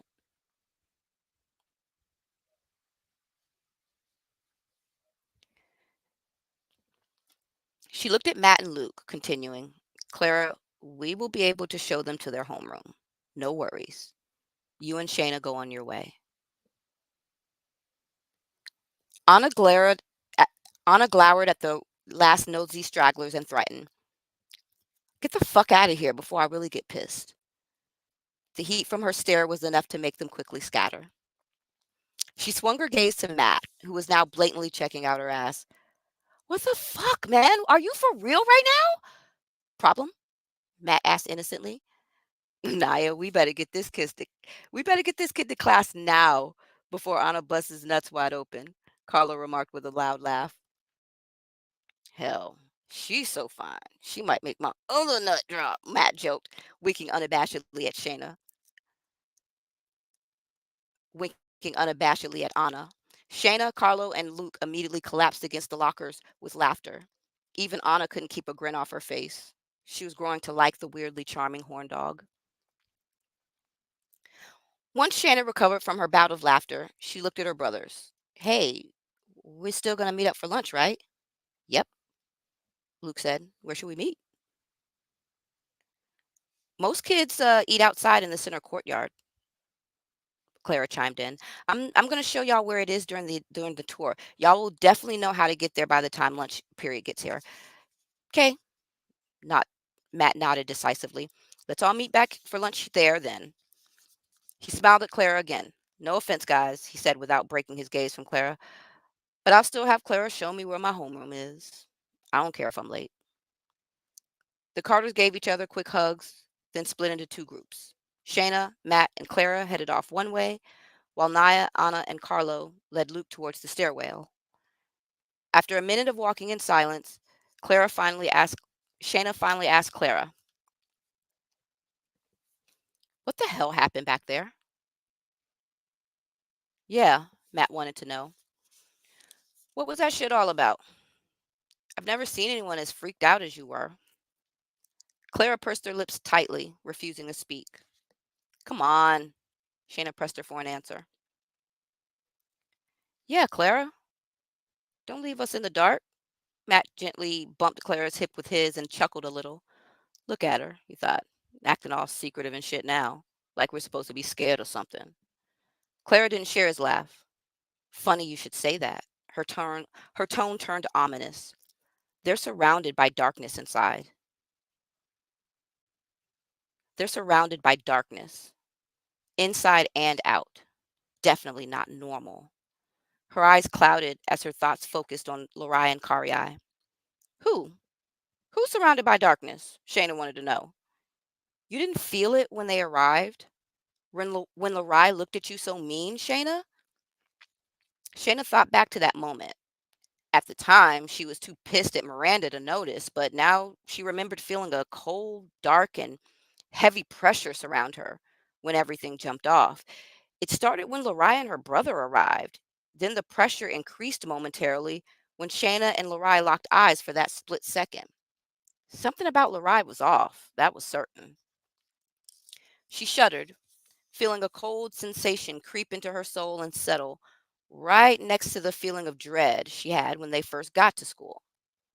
Shayna realized it was because she kept sensing something extremely cold and reptilian inside that building. Her gut told her these kids didn't seem like typical teens. Shayna didn't want to ask what she thought might be a strange question, but felt compelled to. "Clara, what the fuck are they? And Naya and her friends, are they like them?" Clara shook her head furiously. "Not at all. Naya is amazing. I mean," she made a sound of frustration, unable to find the right word to describe the wonder that was Naya. "Naya, Anna, and Carlo, those three watch out for me. They're like Lorai, but different." "Different? Different how?" Shayna inquired. They were nearing Matt's homeroom, and she wanted him to hear the answer. She had a nagging feeling that Matt was going to try to get with Lorai. His and Luke's immediate attraction to her was obvious. "They're not bad like Lorai," was all Clara would say. "But what are they? Witches or something?" Matt asked again, his voice full of exasperation yet mixed with something else, a tremor of fear. Clara merely shook her head again, refusing to give the entire truth. It was just too unbelievable. Just know that they're bad people, like I said, real bad. And they're dangerous. They finally arrived at Matt's homeroom. After Shayna hugged him with the promise they would see each other at lunch, Clara spared a final warning to both of them. I'd stay far away from them if I were you. Nothing good comes from hanging around Lurai. Matt and Shayna exchanged glances and tried to act like they weren't shaken up, even though they shared matching expressions of worry. End chapter 1. So I hope you enjoyed that reading of chapter 1. I It's 12:31. I'm hungry. We're gonna take a quick little intermission.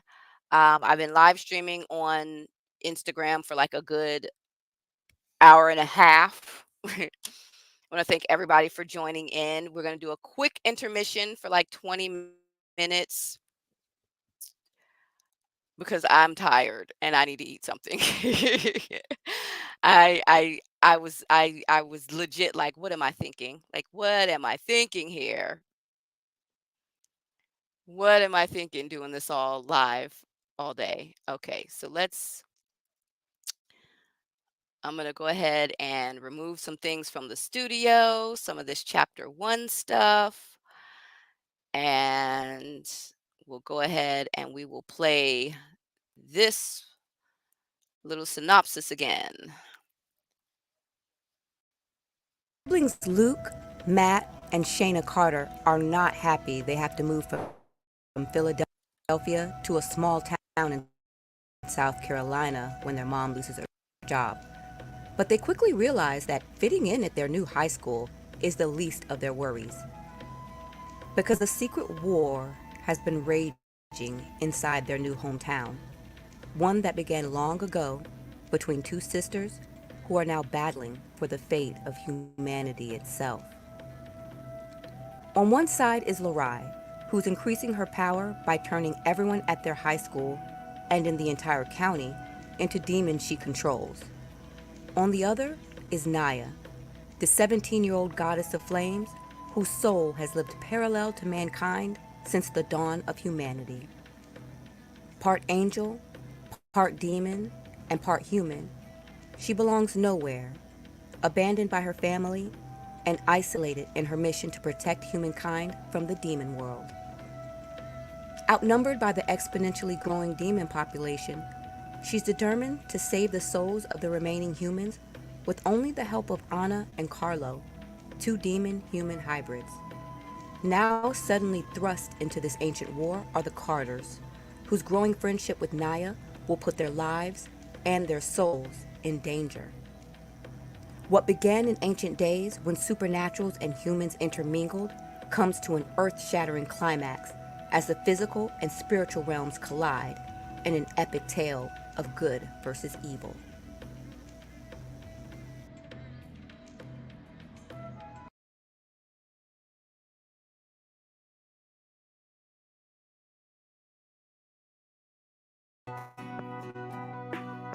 And just who is this, you may be asking?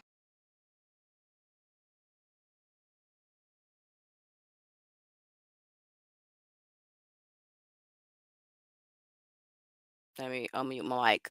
All right, you guys, I'm going to take a quick little break and let this play. This is a quick little character bios, gives you some more background on the characters. I'm going to stop live streaming on Instagram for now so that I can plug in the phone. We're down to 77% over here. But yeah, this is my first time live streaming all day, all day, all day. I probably should have connected this with Twitch. I wonder if it's too late to connect with Twitch. I don't know. It might be cool to connect this with my Twitch account.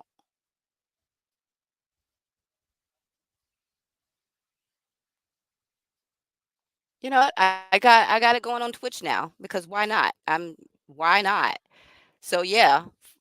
So we have been live reading this book. This is the special edition cover, but this is the actual cover. Dopeness by John Stubbington. Great talented cover designer. But yeah, We are live streaming on the Eternal Goddess of Flames YouTube page, my Tamara the Writer Facebook page, as well as now on Twitch, because I just figured out how to click a button, and also on Instagram, because we are crazy like that. But all day, I'm going to be all day on Halloween. I'm reading this scary, creepy story called Rise of the Demon Inferno, which is book 1 in the Eternal Goddess of Flames series, and taking you as far into this as I can possibly get. Right now, I'm going to go ahead and take a quick break and let you guys view some more stuff about the characters. Instagram, I will be back. I just need to charge this phone. All right. See you few.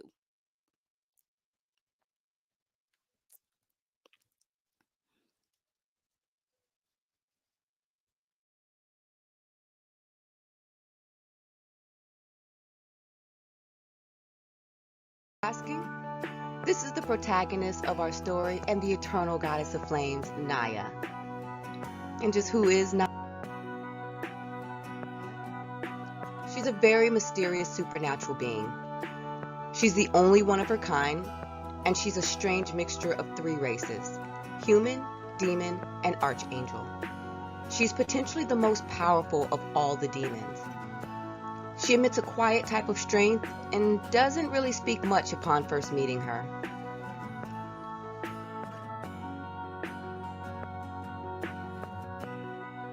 Naya is considered special due to the mystery that surrounds her conception and existence within the creation, the truth of which is only known by 3 divine entities. Her father is supposedly one of the 4 major archangels of the creation, and her mother was known as the Great Abomination, the first half demon, half human to ever exist.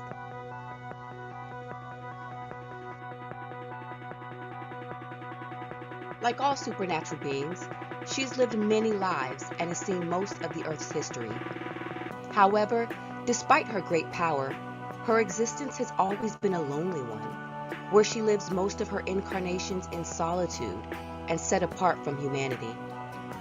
It is only when she witnesses the demon mother Roshanara gathering an army of demons by pulling them from the underworld and placing them into humans that Naya begins to intermingle with humans again and experience what it feels like to finally have a real family, along with the terror of possibly having them turned into soulless demons by Roshanara, Larai, and Karyai.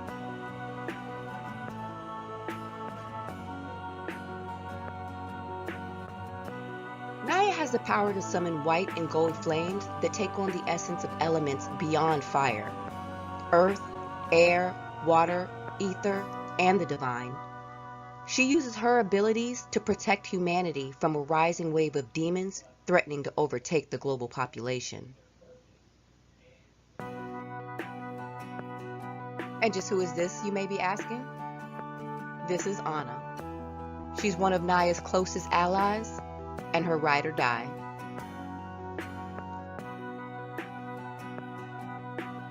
Anna is Naya's sister of sorts. Though they don't look related, they are connected by the bit of Naya's soul essence that's inside of Anna, which bonds them for all eternity. Anna tends to be more sarcastic and confrontational, in contrast to Naya's peaceful and somewhat enigmatic demeanor and her best friend Carlo's laid-back nature. It's not her fault, though. She's had it rough.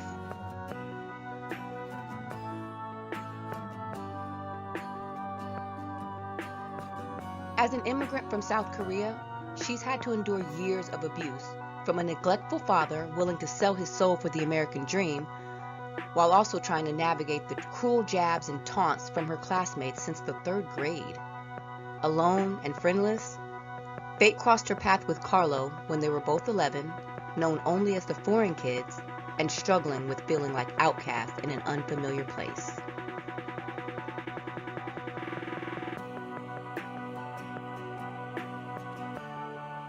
Anna has a bittersweet past with Karyai, one she hates to revisit. Unfortunately, he chooses to torture her constantly about it. Their doomed love and his ultimate betrayal is what forced her to become what she is today. Only Naya's intervention that horrific night is what saved her from turning into a complete demon that would have been controlled by Karii.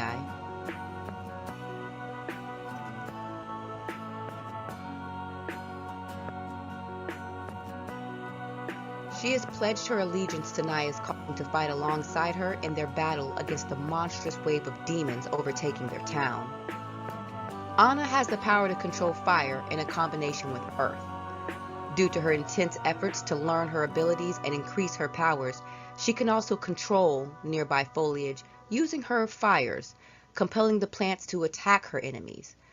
However, she prefers hand-to-hand combat and tends to attack by using fiery clones of herself.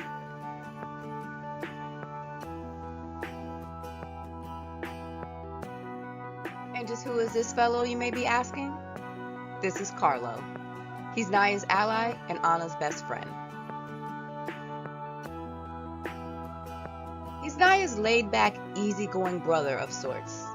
Though they don't look related, they are connected by the bit of Naya's soul essence that's inside of him, which bonds the two of them for all eternity.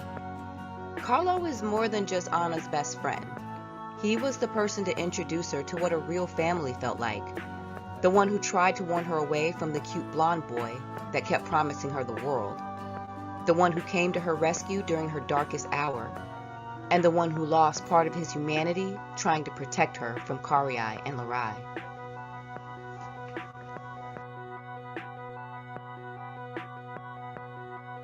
He and his large family came to America from Cuba as refugees when he was 10. After spending a few months in Miami, his father worried there would be too much trouble for his children to get into as they got older. So, he pledged to find them a better life, moving them out of Florida and eventually finding work as a janitor and migrant worker in South Carolina. And while his dad did take the time to apply for permanent resident status, they were technically never legal citizens if you catch the drift.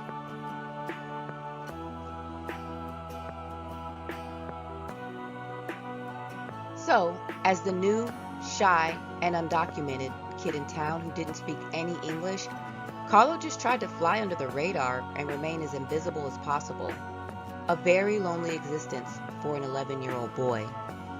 Until the shy Korean girl in his class, the one who was always being picked on, sat next to him at lunch and struggled to talk to him in broken Spanish, leafing feverishly through a Spanish-English dictionary the entire time.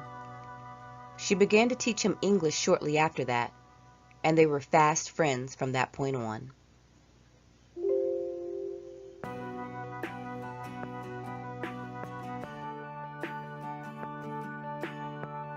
On the fateful night that he and Anna got turned, his entire life changed. Not only did he lose part of his humanity, but he lost his entire family during the rising wave of demon possessions. Carlo has pledged his allegiance to Naya's cause, never hesitating to back up her and Anna, no matter how deadly the battle may seem. He never falters when it comes time to jump to the defense of someone in need, but he tends to be the peacemaker of the group. He actually prefers to spend his days relaxing and smoking weed, a stark contrast to his best friend's fiery nature.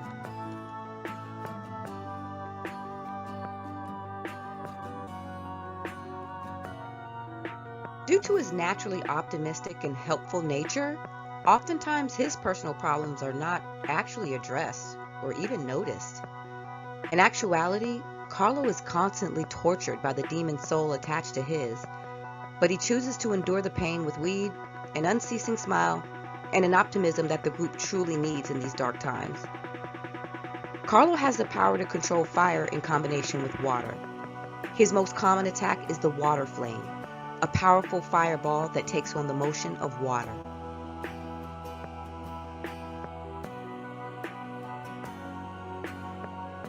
Meet Clara May Connolly.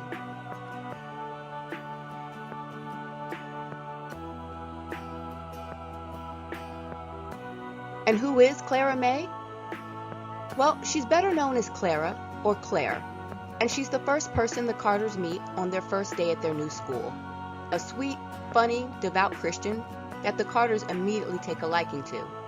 She has a light-hearted disposition and, despite all of the sadness and pain she's endured, likes to comfort others and take care of those that she loves.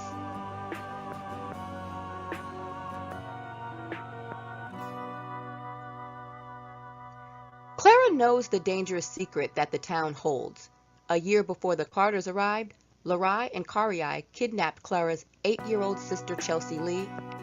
Was how she wound up meeting the rebel demons, Naya, Anna, and Carlo.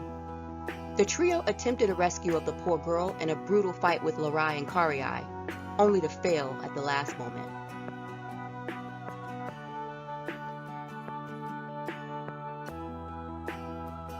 Like Matt, Clara also harbors a very powerful secret. Since the age of 10, she has possessed psychic abilities far beyond anything she can understand.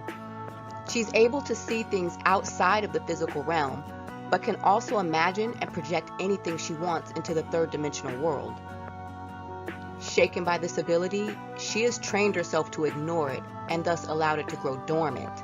However, with the Carters now in town, it seems her powers are manifesting again randomly.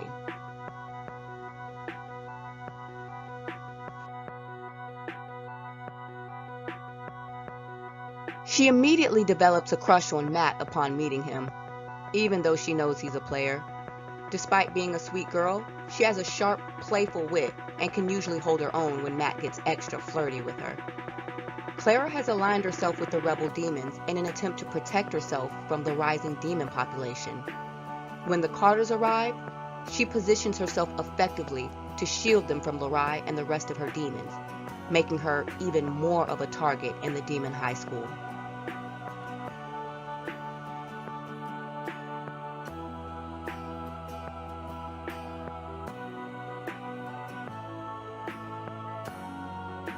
Meet Luke Carter.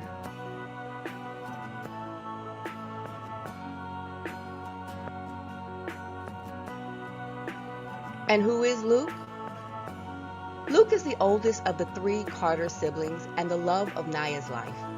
He's extremely smart and athletic, and he wants to use those gifts to obtain a better life for himself and his family, starting with getting into a great college during his senior year.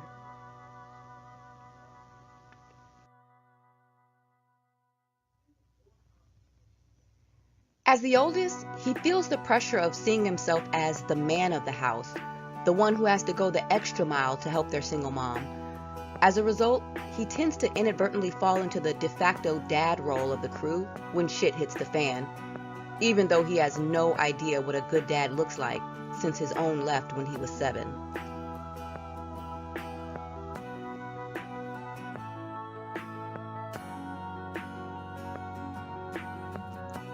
He is extremely religious and sometimes gets into arguments with his grandmother and younger sister Shayna over their voodoo practicing.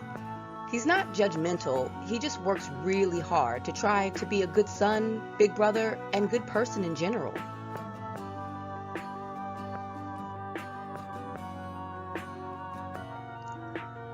Luke's not perfect, of course. He embodies the characteristics of a flawed hero.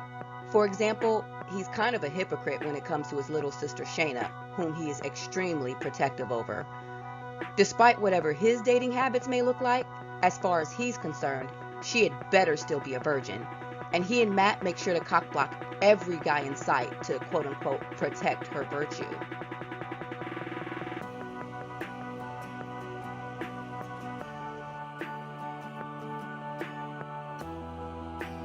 Like his brother, Luke tends to be something of a womanizer.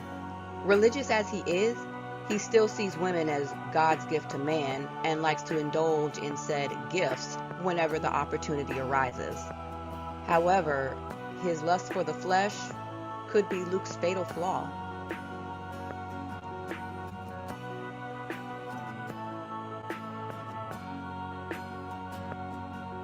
Upon moving to Roshaton, he finds himself attracted to 2 sisters. He is drawn to the lovely and mysterious Naya, but she doesn't seem to be feeling him for some reason, which wounds his ego quite a bit. However, Naya's dangerously sexy sister Larai always seems to be on deck and ready to repair his self-confidence, while tempting him with the dark powers she keeps promising to grant him. Meet Matthew Carter, also known as Matt.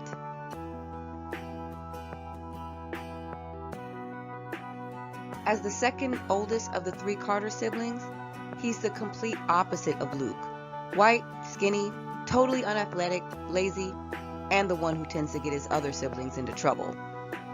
He was adopted by Luke and Shayna's mother when he was 2 years old and blends in with the all-black family as if he were bloodborne, kind of like their own Maniac McGee. He has a cynical attitude about things, but his charming wit and rebel good looks make him popular with pretty much anyone, especially the ladies.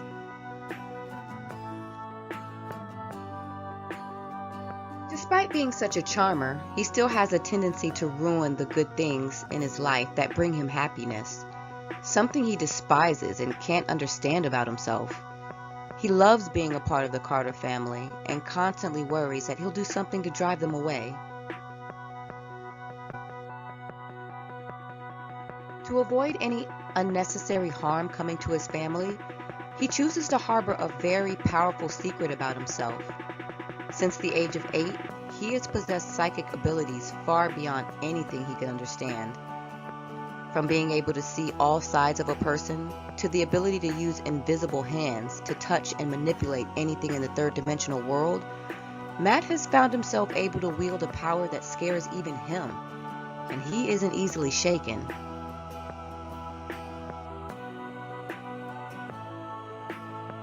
Upon moving to Roshaton, he finds himself attracted to the good girl Clara May, even though they are far from each other's type.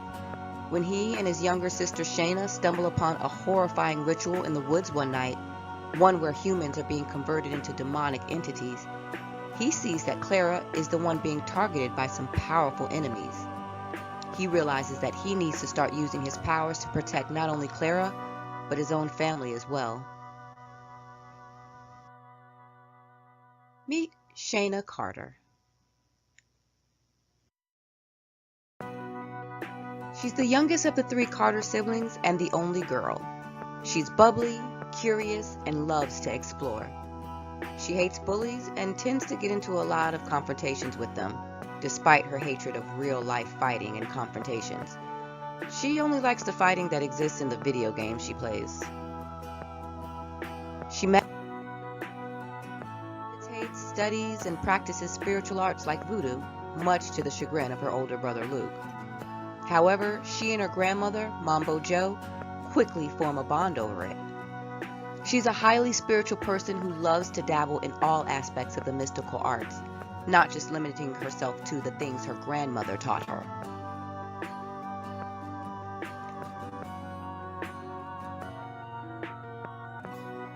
Her high spiritual perception comes in handy. Upon moving to South Carolina, she and Matt are the first of the siblings to figure out that demons are taking over the town, after actually witnessing a satanic ritual in the woods.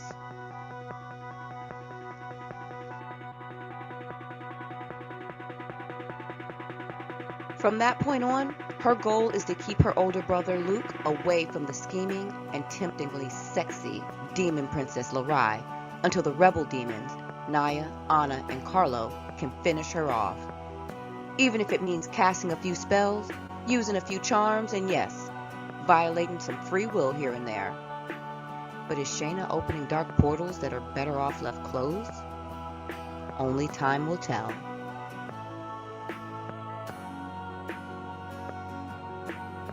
Meet Kari. Kari is Larai's twin brother, Anna's ex-boyfriend, and a loyal servant of the dark. He exhibits a cold yet dignified demeanor and takes great pride in being a demon, believing them to be superior to humans.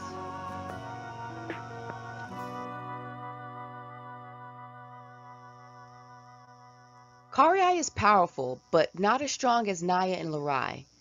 He controls fire combined with the essence of lightning, and at his command, bolts of fire can appear from the sky.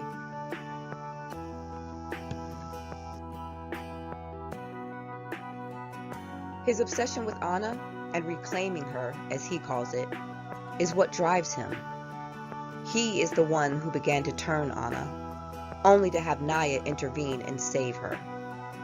Karai still harbors a lot of resentment towards his older sister for that interference, and he plans to make her pay for it.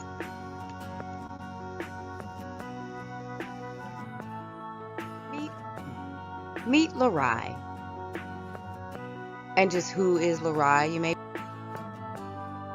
asking? She's Naya's sister, and though they don't look related, they are connected by the same mother, Roshanara, the mother of all demons on Earth.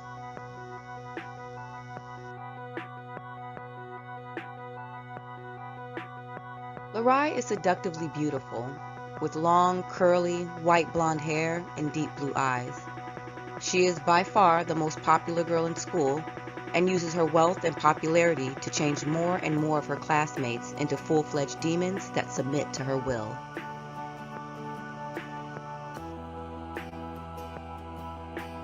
She and Naya directly clash on this issue. Larai's goal is to place the entire town, and eventually the world, under her and Roshanara's control, and Naya is the constant thorn in her side that has been slowing their progress.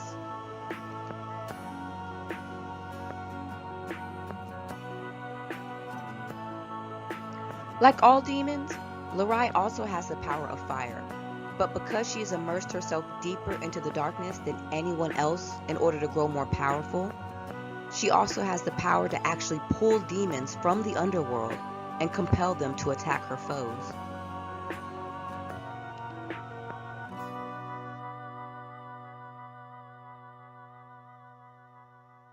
She has a very painful past with Naya. In her mind, the only way to overcome this pain is to finally surpass Naya in power and eventually destroy her by any means necessary.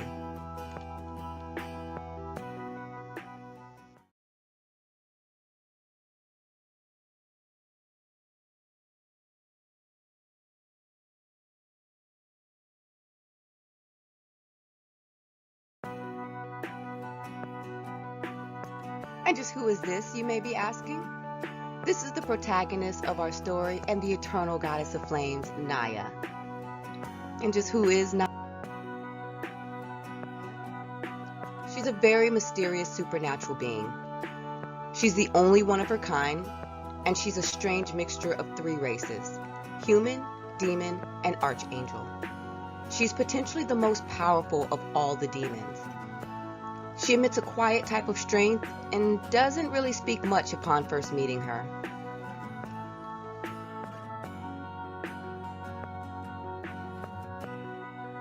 Naya is considered special due to the mystery that surrounds her conception and existence within the creation, the truth of which is only known by three divine entities. Her father is supposedly one of the four major archangels of the creation, and her mother was known as the Great Abomination, the first half demon, half human to ever exist.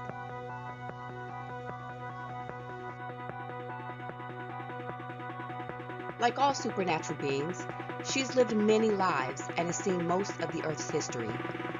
However, despite her great power, her existence has always been a lonely one, where she lives most of her incarnations in solitude and set apart from humanity. It is only when she witnesses the demon mother Roshanara gathering an army of demons by pulling them from the underworld and placing them into humans that Naya begins to intermingle with humans again and experience what it feels like to finally have a real family, along with the terror of possibly having them turned into soulless demons by Roshanara, Larai, and Karai.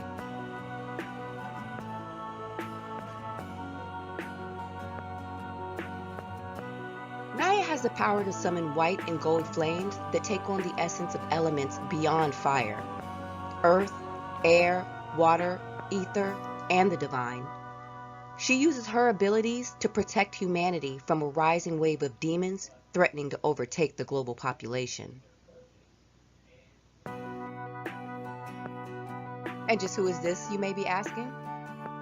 This is Anna. She's one of Naya's closest allies and her ride or die.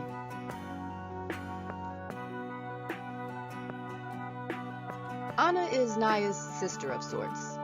Though they don't look related, They are connected by the bit of Naya's soul essence that's inside of Anna, which bonds them for all eternity. Anna tends to be more sarcastic and confrontational, in contrast to Naya's peaceful and somewhat enigmatic demeanor and her best friend Carlo's laid-back nature. It's not her fault, though. She's had it rough.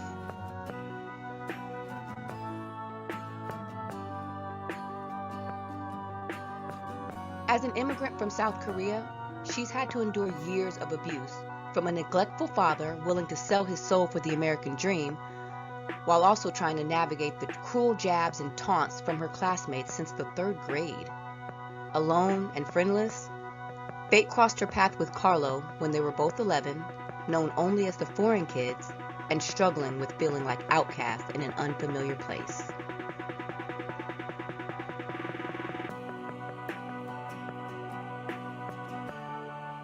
Anna has a bittersweet past with Karyai, one she hates to revisit. Unfortunately, he chooses to torture her constantly about it. Their doomed love and his ultimate betrayal is what forced her to become what she is today. Only Naya's intervention that horrific night is what saved her from turning into a complete demon that would have been controlled by Karyai.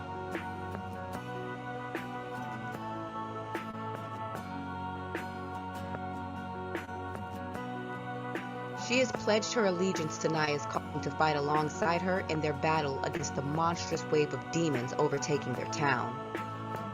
Anna has the power to control fire in a combination with earth.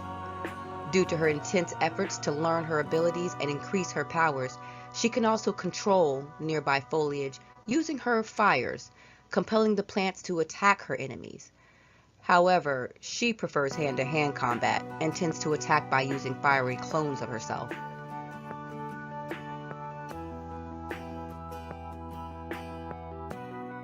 And just who is this fellow, you may be asking? This is Carlo. He's Naya's ally and Anna's best friend.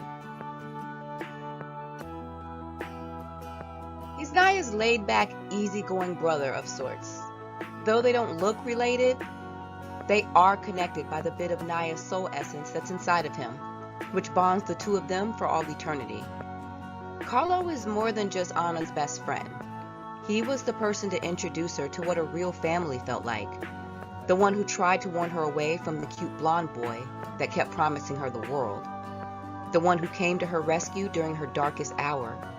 And the one who lost part of his humanity trying to protect her from Karyai and Larai.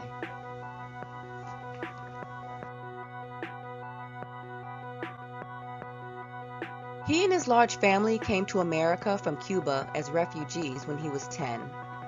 After spending a few months in Miami, his father worried there would be too much trouble for his children to get into as they got older. So, he pledged to find them a better life, moving them out of Florida and eventually finding work as a janitor and migrant worker in South Carolina. And while his dad did take the time to apply for permanent resident status, they were technically never legal citizens, if you catch the drift.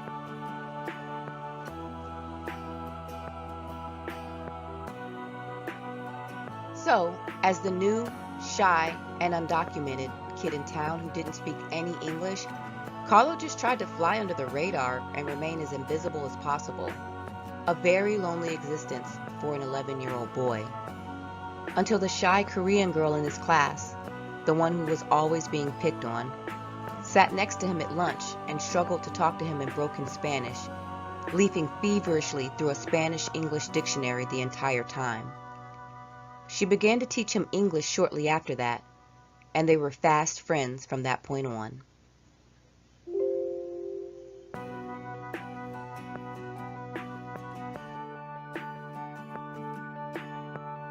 On the fateful night that he and Anna got turned, his entire life changed. Not only did he lose part of his humanity, but he lost his entire family during the rising wave of demon possessions. Carlo has pledged his allegiance to Naya's cause, never hesitating to back up her and Anna, no matter how deadly the battle may seem. He never falters when it comes time to jump to the defense of someone in need, but he tends to be the peacemaker of the group. He actually prefers to spend his days relaxing and smoking weed, a stark contrast to his best friend's fiery nature.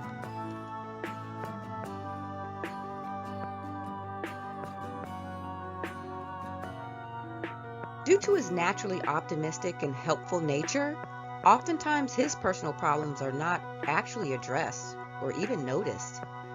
In actuality, Carlo is constantly tortured by the demon soul attached to his, but he chooses to endure the pain with weed, an unceasing smile, and an optimism that the group truly needs in these dark times. Carlo has the power to control fire in combination with water.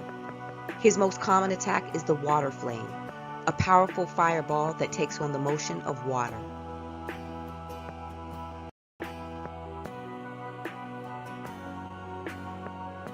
Meet Clara May Connolly.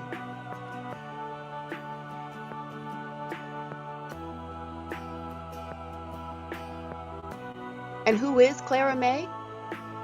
Well, she's better known as Clara, or Claire, and she's the first person the Carters meet on their first day at their new school.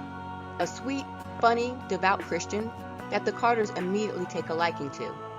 She has a light-hearted disposition and, despite all of the sadness and pain she's endured, likes to comfort others and take care of those that she loves.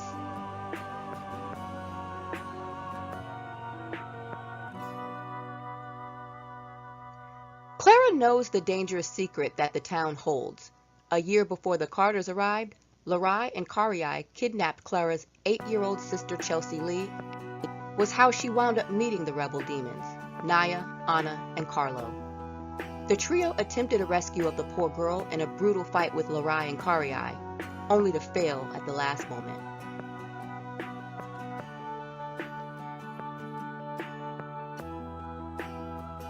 Like Matt, Clara also harbors a very powerful secret. Since the age of 10, she has possessed psychic abilities far beyond anything she can understand. She's able to see things outside of the physical realm, but can also imagine and project anything she wants into the third-dimensional world. Shaken by this ability, she has trained herself to ignore it and thus allowed it to grow dormant. However, with the Carters now in town, it seems her powers are manifesting again randomly.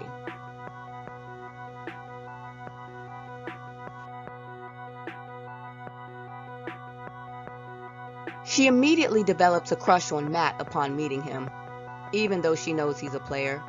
Despite being a sweet girl, she has a sharp, playful wit and can usually hold her own when Matt gets extra flirty with her. Clara has aligned herself with the rebel demons in an attempt to protect herself from the rising demon population. When the Carters arrive, she positions herself effectively to shield them from Larai and the rest of her demons, making her even more of a target in the demon high school.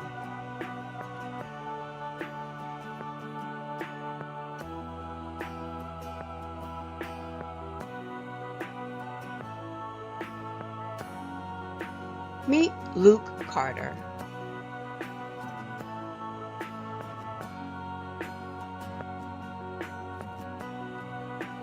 And who is Luke?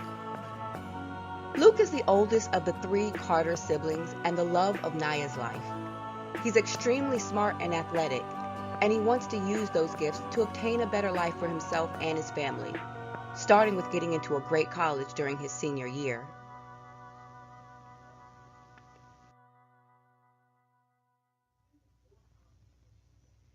As the oldest, he feels the pressure of seeing himself as the man of the house, the one who has to go the extra mile to help their single mom. As a result, he tends to inadvertently fall into the de facto dad role of the crew when shit hits the fan, even though he has no idea what a good dad looks like since his own left when he was 7.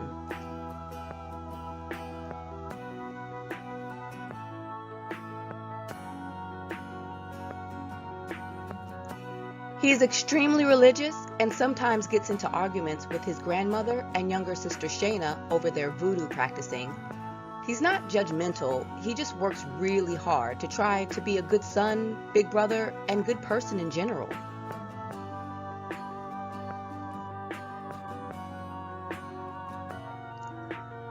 Luke's not perfect, of course. He embodies the characteristics of a flawed hero.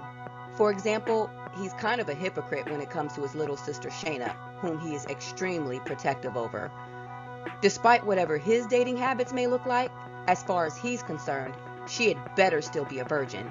And he and Matt make sure to cockblock every guy in sight to quote-unquote protect her virtue.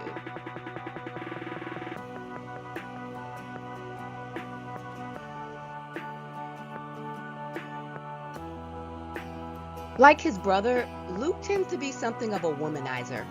Religious as he is, he still sees women as God's gift to man and likes to indulge in said gifts whenever the opportunity arises. However, his lust for the flesh could be Luke's fatal flaw.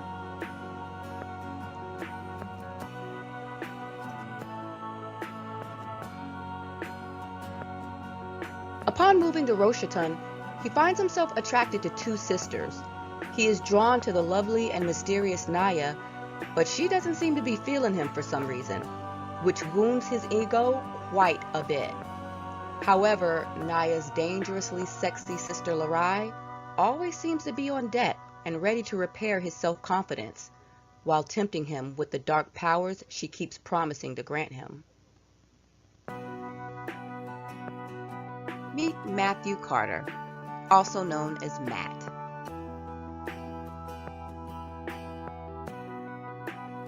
As the second oldest of the three Carter siblings, he's the complete opposite of Luke. White, skinny, totally unathletic, lazy, and the one who tends to get his other siblings into trouble.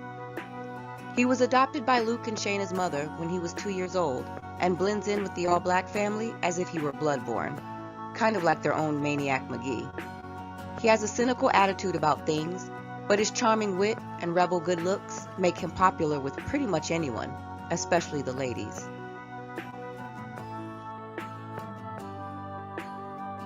Despite being such a charmer, he still has a tendency to ruin the good things in his life that bring him happiness, something he despises and can't understand about himself. He loves being a part of the Carter family and constantly worries that he'll do something to drive them away. To avoid any unnecessary harm coming to his family, he chooses to harbor a very powerful secret about himself. Since the age of 8, he has possessed psychic abilities far beyond anything he can understand.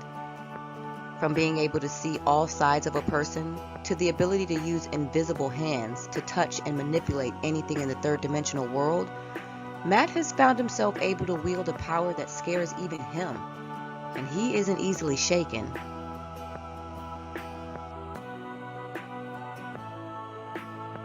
Upon moving to Roshaton, he finds himself attracted to the good girl Clara May, even though they are far from each other's type.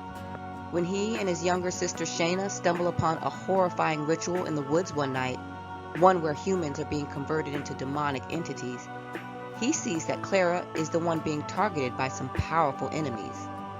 He realizes that he needs to start using his powers to protect not only Clara, but his own family as well. Meet Shayna Carter.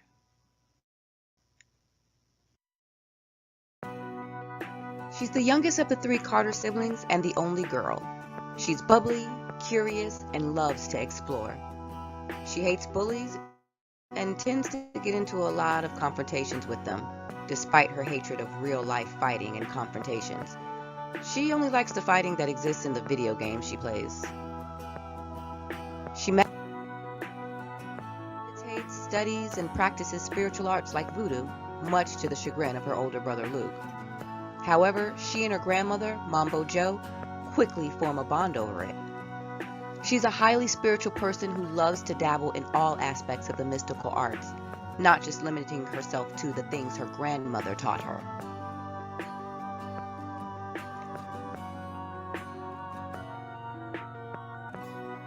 Her high spiritual perception comes in handy.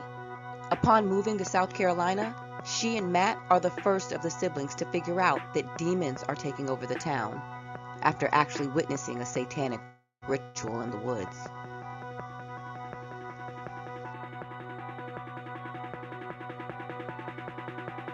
From that point on, her goal is to keep her older brother Luke away from the scheming and temptingly sexy demon princess Lorai until the rebel demons, Naya, Anna, and Carlo, can finish her off.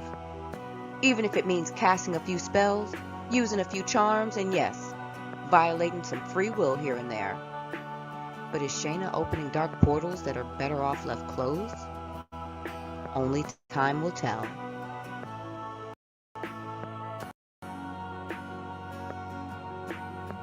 Meet Karii. Karii is Lorai's twin brother, Anna's ex-boyfriend, and a loyal servant of the dark. He exhibits a cold yet dignified demeanor and takes great pride in being a demon, believing them to be superior to humans.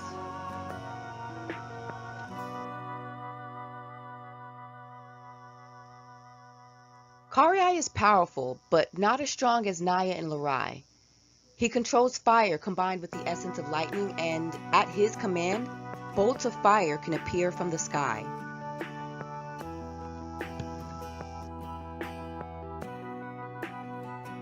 His obsession with Anna, and reclaiming her, as he calls it, is what drives him. He is the one who began to turn Anna, only to have Naya intervene and save her.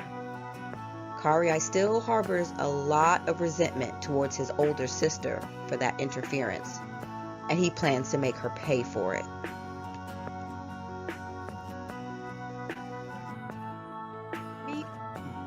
Meet Lorai. And just who is Lorai, you may be asking? She's Naya's sister, and though they don't look related, they are connected by the same mother, Roshinara, the mother of all demons on Earth.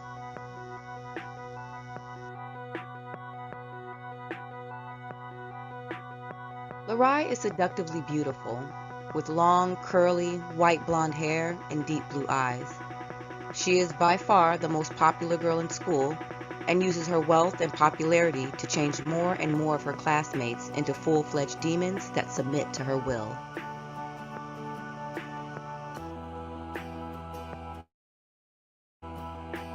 She and Naya directly clash on this issue. Lorai's goal is to place the entire town, and eventually the world, under her and Roshinara's control, and Naya is the constant thorn in her side that has been slowing their progress.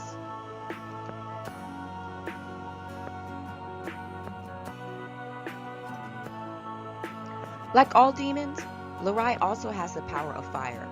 But because she has immersed herself deeper into the darkness than anyone else in order to grow more powerful, she also has the power to actually pull demons from the underworld and compel them to attack her foes.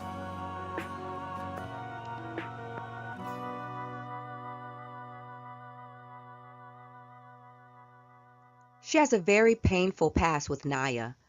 In her mind, the only way to overcome this pain is to finally surpass Naya in power and eventually destroy her by any means necessary.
Mankind's destiny is reaching the tipping point.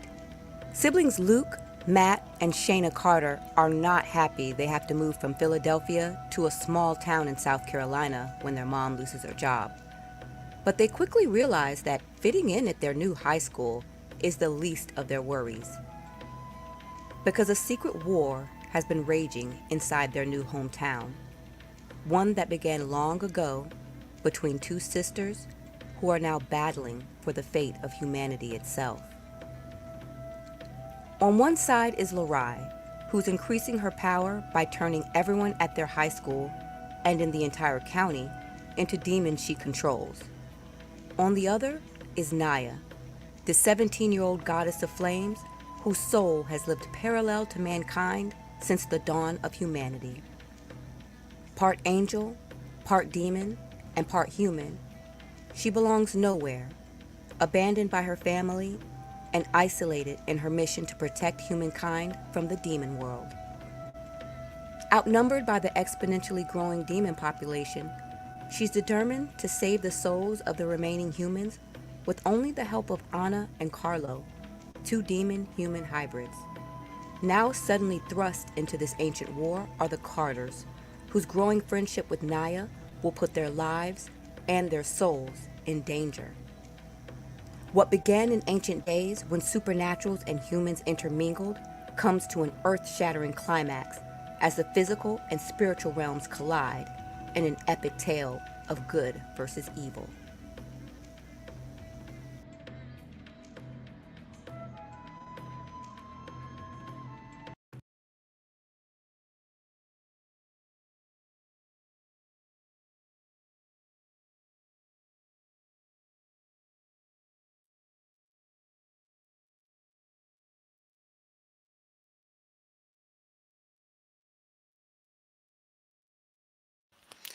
Okay, let me make sure I got some sound. Here we go. Here we go. I'm up in here. I'm back. I'm trying to get back live again. And if you are joining us today, I want to say thank you. I am in total chill mode. I'm in my snuggie. Like for real, for real. I'm about to go live on Instagram. Okay, so we are live on Instagram, live streaming on Tamara the Writer Facebook page, Eternal Goddess of Flames YouTube page, and surprise, surprise, the Twitch page, because apparently all you got to do is click a button. So if you're coming in now, I've already read the prologue and chapter 1. You are introduced to the rebel demons, Naya, Anna, and Carlo. Oh, wait, I realized the people that are viewing this one, they can't see me in my snuggie or this dope um, book cover that John Stubbington did. So I also want to go ahead and I want to show you guys some really cool fan artwork that is just super dope before I start reading really quickly. And I'm feeling chill. I'm not even going to lie. I'm feeling super chill. I got my tea. I got my ginger ale. And I'm just chilling. So let's go ahead and I'm going to go ahead and start this by saying our deepest apologies to Eliatil, because our graphic designer misspelled her name. It is spelled Leateatell, just so you know. That's how her name is spelled. We're going to get it right. I don't want it to be loud.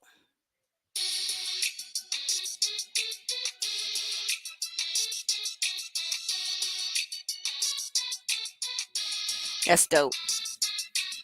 She does like portrait artwork.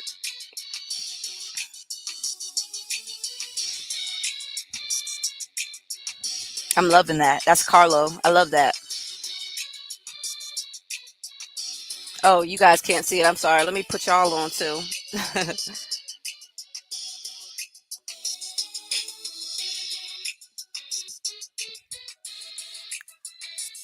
Weird. I forgot to lock the door.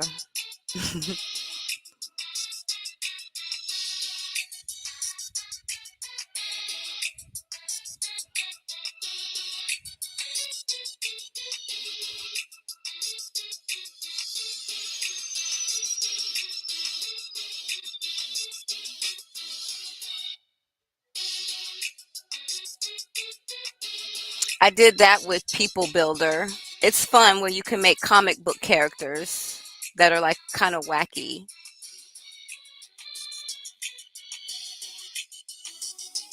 I don't know what exactly y'all can see, but I'm hoping y'all can see this. Or maybe y'all should be looking at this one. Yeah.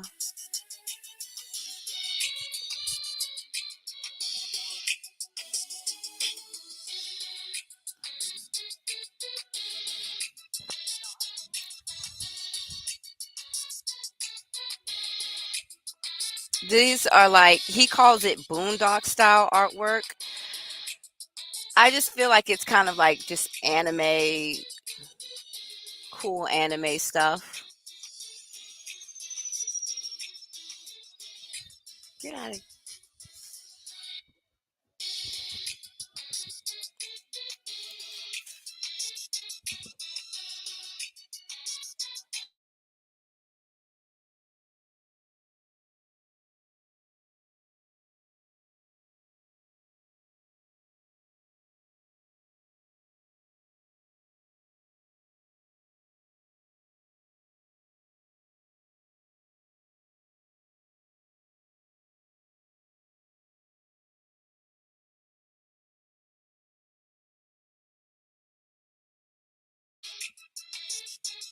That's Rahi's work.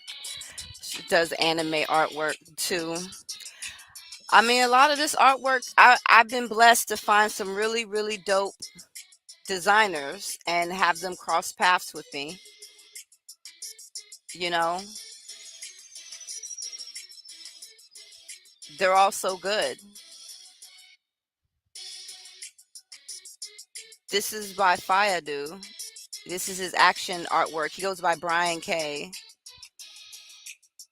That's dope.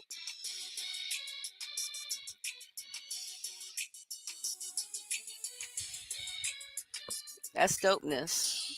I can't even be mad at that. So I've been really blessed to come across like some really, really great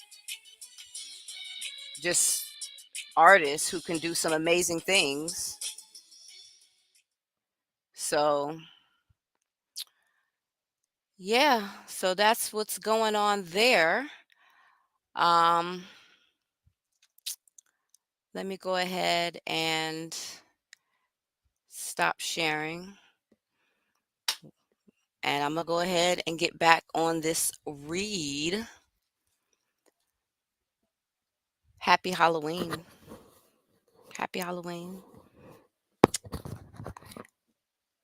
So, yeah, we got the whole live stream going all day. Crazy style. We are now live on Facebook, the Eternal Goddess of Flames YouTube page, as well as Twitch, apparently, by the click of a button. And now we will be live later with John Stubbington, who was the book cover designer of this pretty baby right here. And he's going to come on here and talk about all of that and answer all kinds of really cool questions. So, yeah, everybody have a happy Halloween. We're just going to finish up this spooky read for those of you who have nothing better to do, sitting at work, want something to listen to, cleaning up your house, driving, chilling, smoking.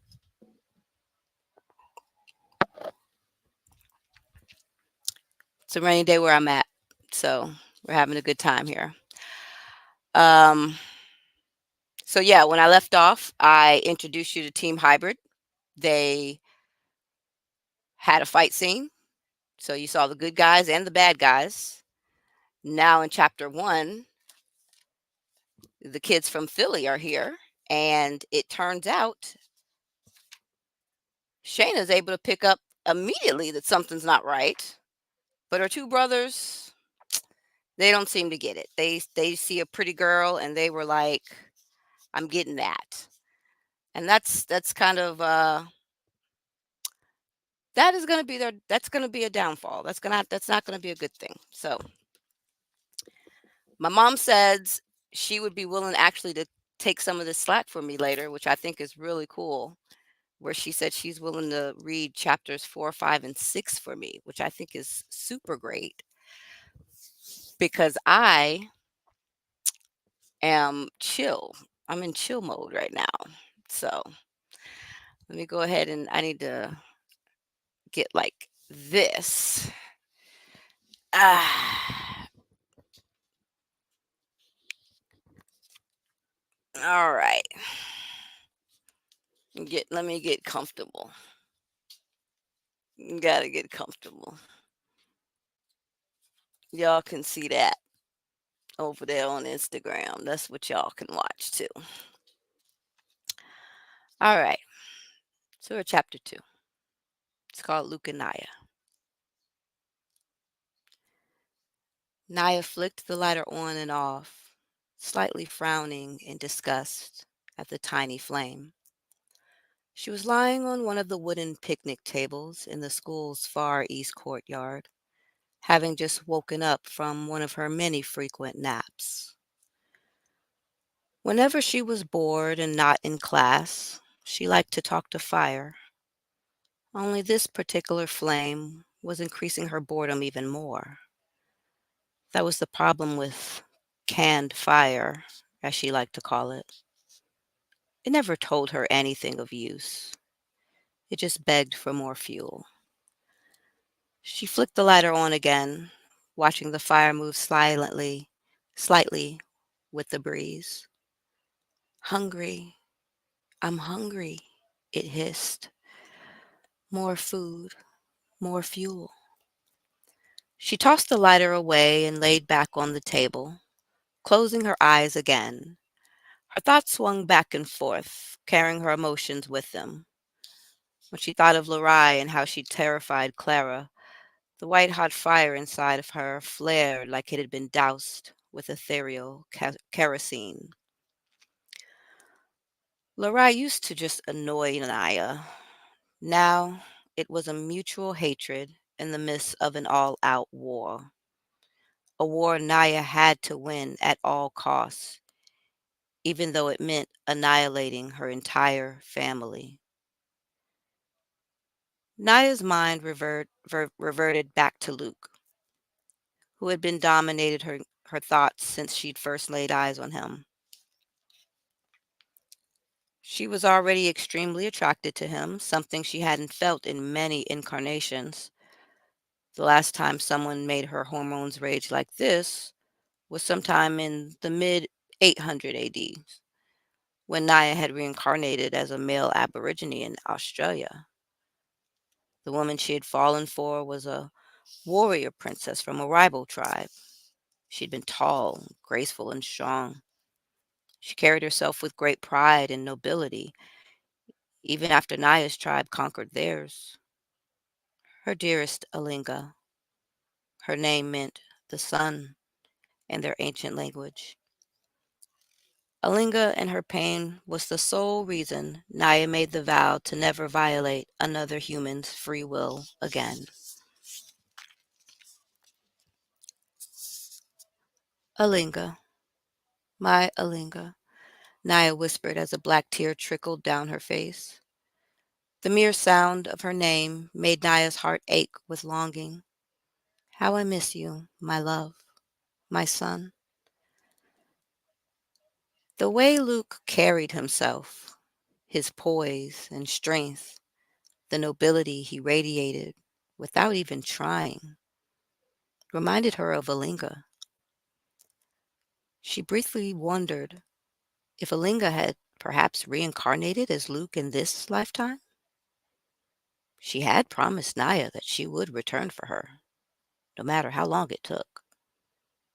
Just thinking about the day Alinga died made her want to cry again. Naya turned onto her side just as Anna and Carlo appeared and sat on the wooden bench. Anna immediately began to massage Naya's bare feet, a service she did out of love and admiration for her. She had been doing it for so long that most of the time she would start massaging without realizing she was doing it. Carlo produced a can of beer from his backpack and cracked it open. What'd you think of him, Naya? He asked after taking a hearty gulp, referring to the Carters. Didn't think that'd be how we first meet ya. Naya didn't open her eyes. You'll get expelled if you get caught with alcohol, Carlo. He laughed loudly. I'm just glad they didn't catch me when I lit up a spliff in the bathroom. Would have completely blown my high, yeah. He gently poked her hip. You didn't answer my question, he said in a teasing tone. Which was, what'd you think of the newbies? Mainly Luke, Anna chimed in with a snicker. She playfully yelped when Naya lightly kicked her in the head. They are certainly more lively than I expected. When I saw them with Larai before we could get to them, I was worried. But that little scuffle involving Shayna certainly worked in our favor. We need to watch them, Naya surmised. But we can't force them into anything. If they align with Larai, then so be it. We'll have to destroy them. Oh ho, listen to her, Carlos snorted with laughter. He took another swig from his beer and added, I get the feeling you ain't gonna let Luke get anywhere near Larai. Besides, it's clear that Shayna girl already can't stand her. I can't control what he does, Carlo. Actually, you can, he argued. You just don't want to. Yep, Naya said. I believe in free will. You know that. She sat up a little and looked at Anna. There's been an increase in demonic auras lately. Yeah, I can tell from your feet, Anna replied, her hair shielding her face. She rubbed Naya's feet harder. Feels like I'm massaging an incinerator. There was once a time when I could rub them and they'd cool down after about 10 minutes, and now, she sighed with disappointment. I thought we were making a dent in the population. Most of the school is made up of Larai's demons now, even the teachers. And as of last month, our wonderful principal, Carlo added dryly. Naya shook her head. Larai is about to go on the offensive now. She'll continue increasing her army as much as she can. That means more simultaneous ceremonies. Carlo snorted. Which means more demons for us to fight. Because her ass knows you're going to be 18 soon. And when that happens, it's over for her, yeah? But she also knows that we're severely outnumbered, even though we're more powerful than the new demon she creates, Anna intervened. So she's going to keep on making more of them just to smother us out. Her expression darkened. And we all know she's had her sights set on Clara for a long time. But it's those Carter kids I'm worried about now. Yeah, Carlo agreed. Did you see how Larai looked at him? Like she wanted to turn him right then and there.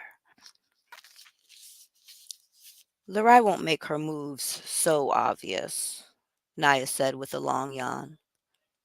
She hopped off of the table and stretched her arms to the sky. She'll probably try to use Striana to get to him. Anna and Carlo exchanged worried looks.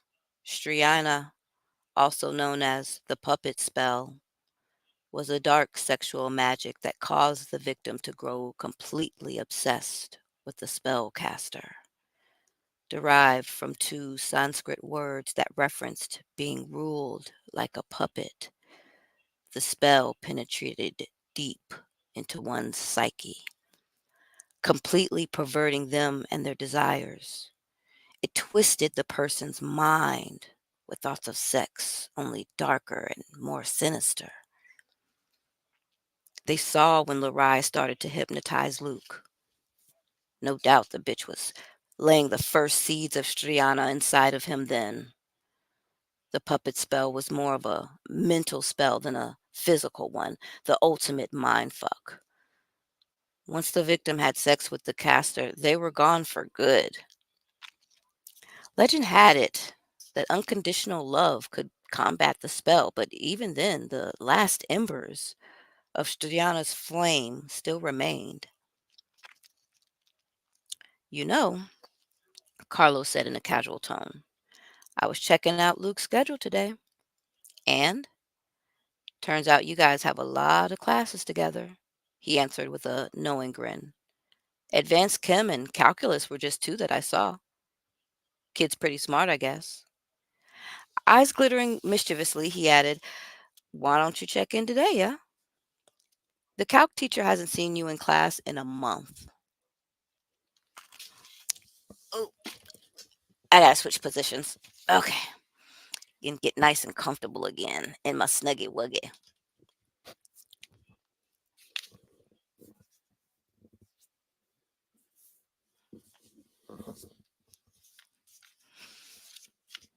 Naya glared at him, unable to stop the smile from spreading across her face.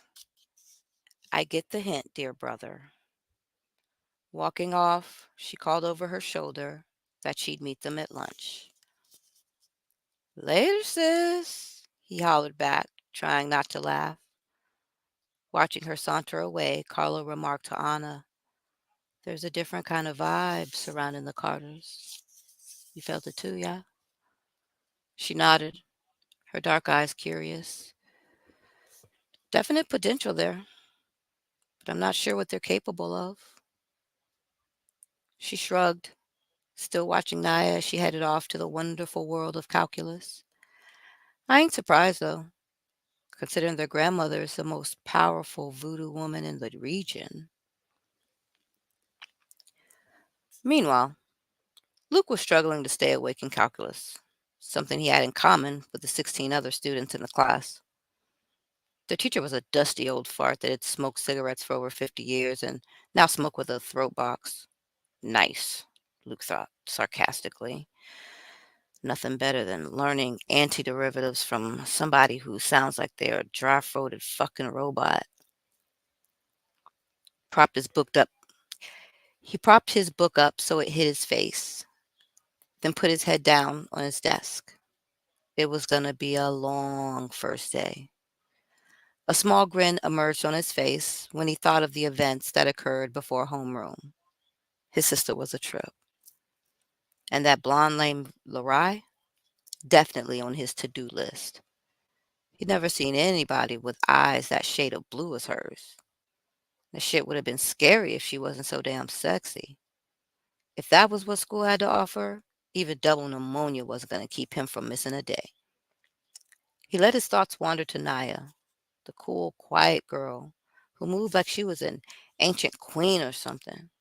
She wasn't too bad looking either.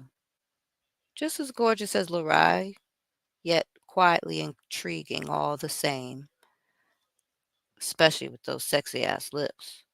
All she did was smile at him, and he felt like he'd been kissed. He liked that she didn't say much either, just let her people do the talking for her, like when they escorted him to homeroom earlier.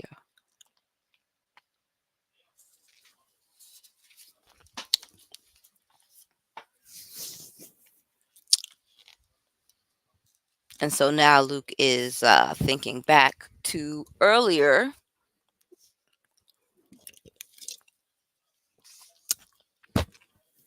Sorry, I had to drink something because my mouth was getting dry. But now we are thinking back to earlier where Luke is. Let me see if I can. I want to play around with this thing. I'm going to play around with this thing. Okay. I wanted to see if I could present something else. But yeah, so Luke is now thinking about when they actually walked him to class earlier. And so one of the themes in this book plays on good being mistaken as evil and evil being mistaken as good, and how you can't judge just based on what you see on the surface. So here goes. Hey, Luke protested at the time as Carlo snatched the schedule out of his hands. Give that back, man. Carlo simply ignored him and studied the paper. Hey, he had a pleased grin on his face. We got the same homeroom, yeah? He gave Luke a hard slap on the back, harder than Luke would have liked, but he let it slide. I guess we do, Luke said quietly. He didn't know what to make of these three and kind of wished he still had Shayna, Matt, and Clara escorting him to class. Judging from the way the other students looked at them, he was clearly walking with the losers of the school. Not that that type of thing mattered to Luke. He was used to being either a loner or a leader, so social constructs didn't really faze him. But still, as he looked at the group he was with, he wondered if he was currently with a good group. Anna was decked out in all black, goth like clothing like she practiced witchcraft or something. Carlo had a goddamn joint hanging from his mouth. And Naya, pretty as her feet were, was actually walking these halls barefoot. Gross, he mused, trying not to let the disgust show on his face. Regardless, he quickened his step to catch up with the one with the long cornrows. You're Naya, right? She nodded silently, her eyes still looking forward. Pretty name, he offered politely. She still refused to speak, but sent a sweet smile his way. They locked eyes momentarily, and it felt like everything around him froze. He couldn't understand it, but as he fell into her dark eyes, a wave of foreign, confusing images crowded his brain, running across a wide plain and laughing as he chased kangaroos, lying in someone's arms and gazing up at the night sky, exchanging boomerangs, kisses, and mischievous smiles with the one he loved? She blinked, and those images were gone as soon as they had come. He was about to say something else when Anna playfully pushed through and ordered, Let's get a move on, people. She turned and flashed a wicked grin. You can stare lovingly at Naya later. She cackled with laughter when Luke looked down in embarrassment. The group headed up the stairs, and upon reaching the top landing, they saw Larai and Kari waiting. Anna rolled her eyes impatiently and walked past them without stopping. Carlos slowed down, making sure to keep in step with Luke, who was already checking out Larai with a flirtatious smile.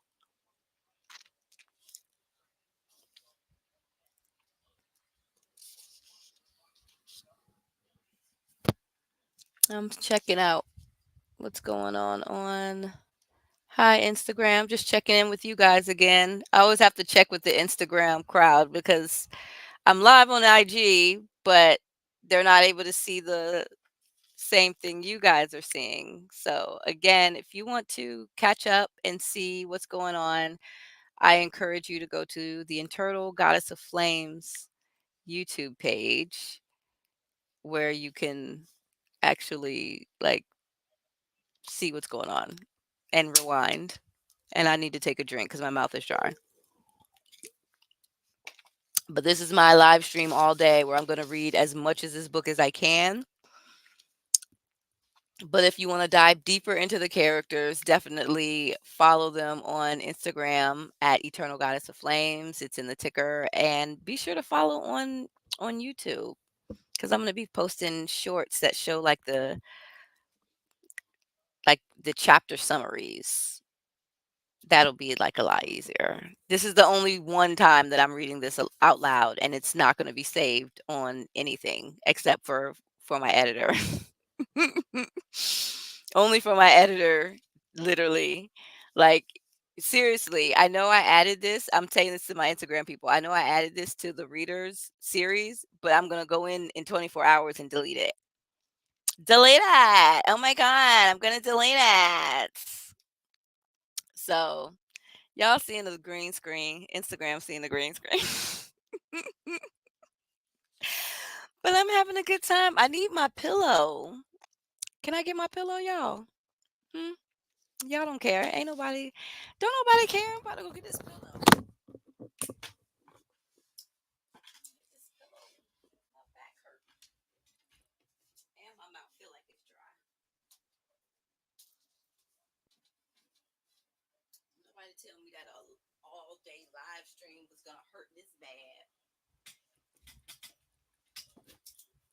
I have to put me some Vaseline on there. Child, my mouth was dry. My throat is getting scratchy. This is happening, y'all. My throat getting all scratchy.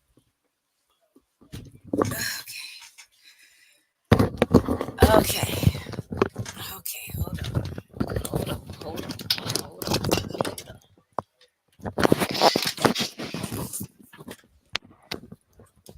Okay. So apparently I need to put my headset back on for my editor to hear me recording this.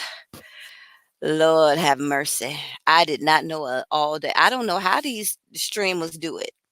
I give them props because I'm like, I got things to do and things to write and books to read. I don't be having time to be live streaming all day, honey. Child, y'all lucky it's Halloween. Cause I'm gonna stop this live stream after John comes up. I'm gonna read as far as I can go. Might let my mama come in and read a little something, something. If she come by, let her come on by and read some 3 chapters for me. Cause I'm tired. My voice is scratching. My tea is cold.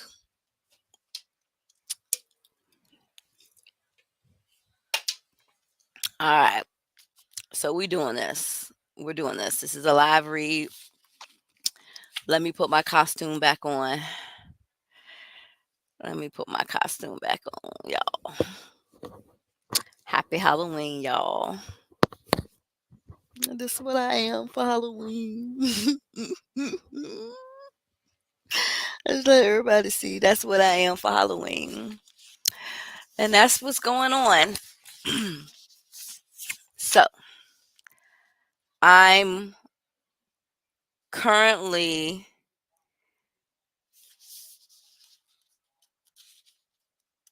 reading where Luke and Naya are meeting in calculus class.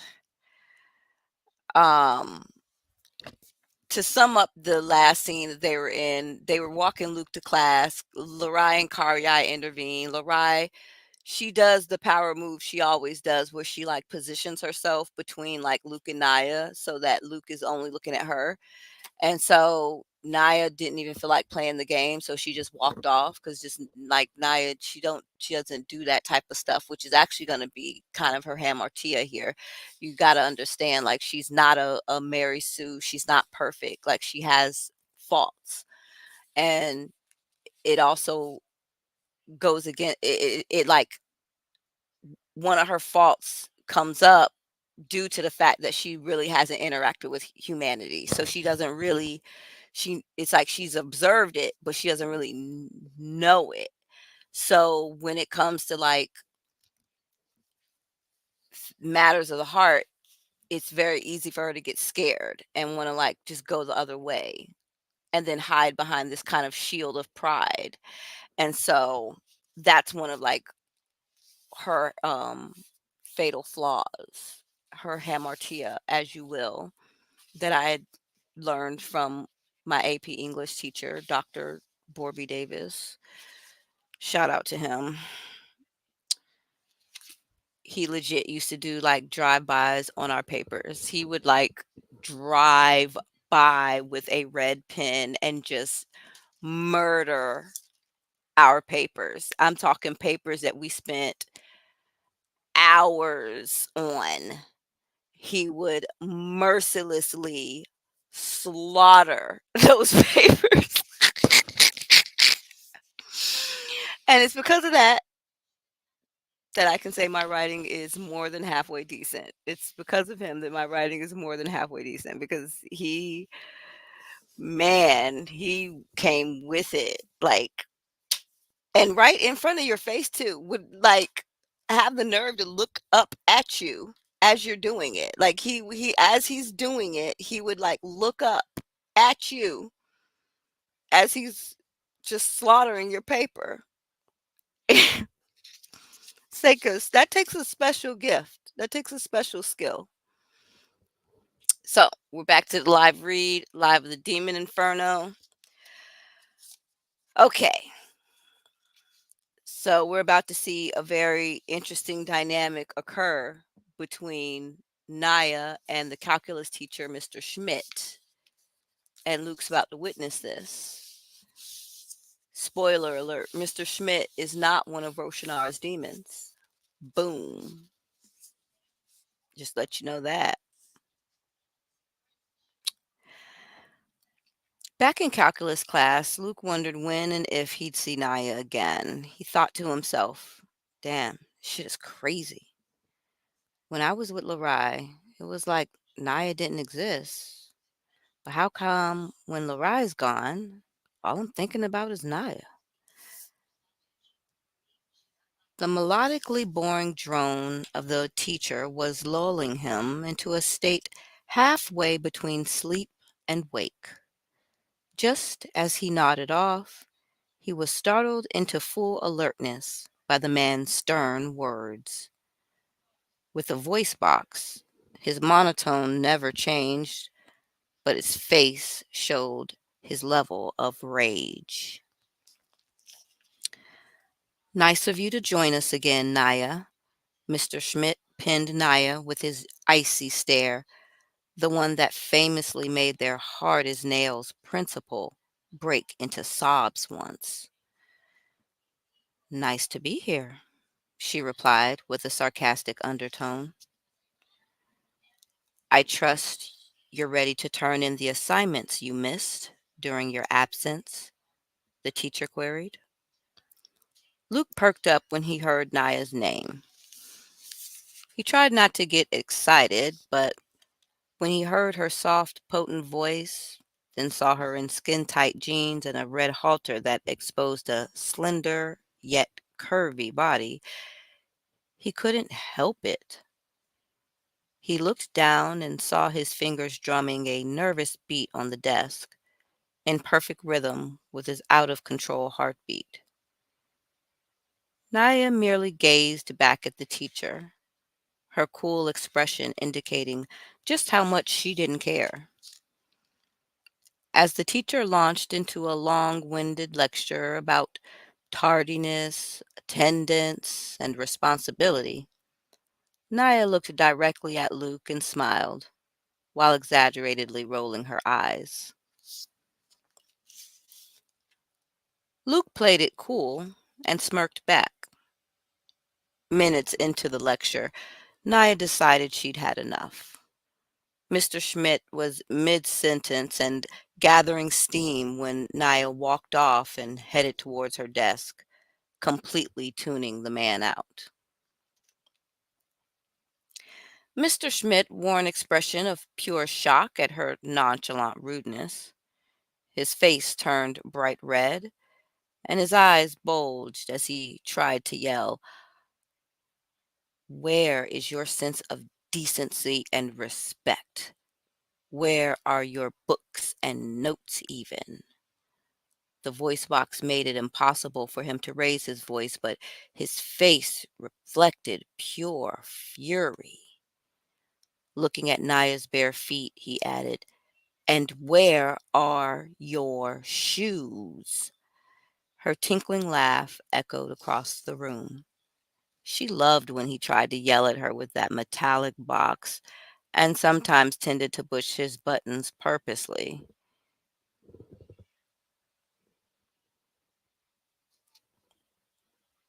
I told y'all she ain't perfect. She got her flaws now. Hi, John's here.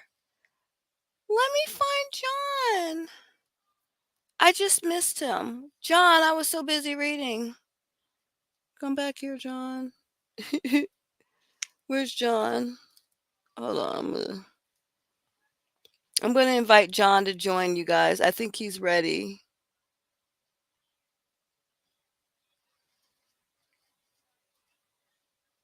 Okay, I just sent him an invite to join on Instagram, which is gonna be cool, and I hope he also joins up here, cause I got, like, really deep into my reading. So let me get repositioned, and I wish I had some chocolate. I might have to play a commercial, y'all, and go get me some chocolate. We might need to do that.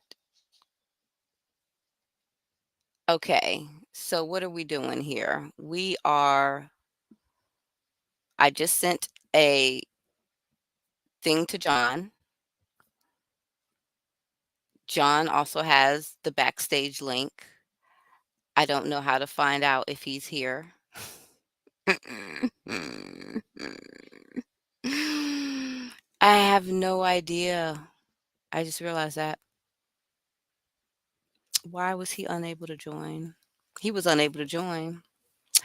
I don't know what happened. Say he was unable to join.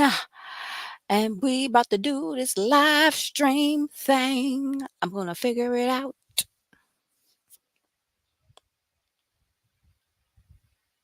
Okay. I'm looking at this and I'm looking at this and I am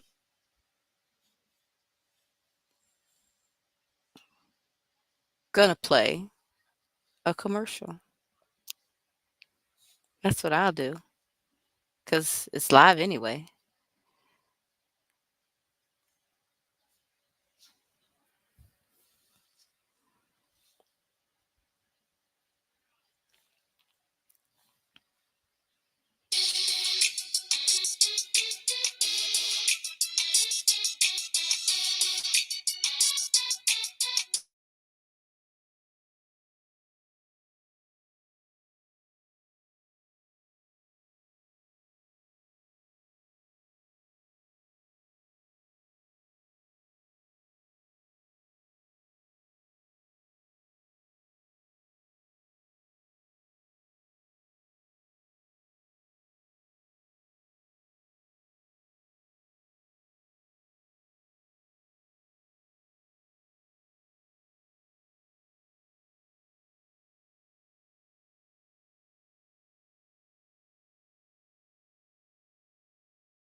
Okay, so I am trying to figure out StreamYard. This is my first time actually doing it outside of the practice I had 2 days ago.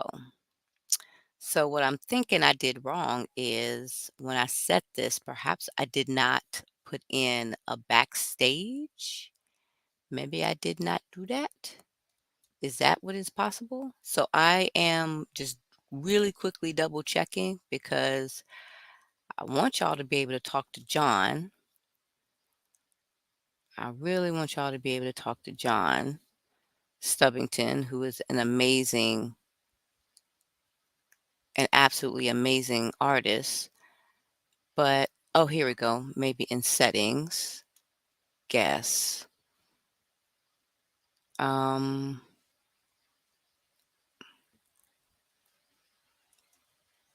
I don't, I don't, um, I mean, they're able to come in. So I don't know. So I don't know. That was, but yeah, man. So I'm going to go live on Instagram again and we'll go ahead and see if maybe we can get John up in here. But in the meantime, I do actually want to go ahead and get me some chocolate. So I'll be right back.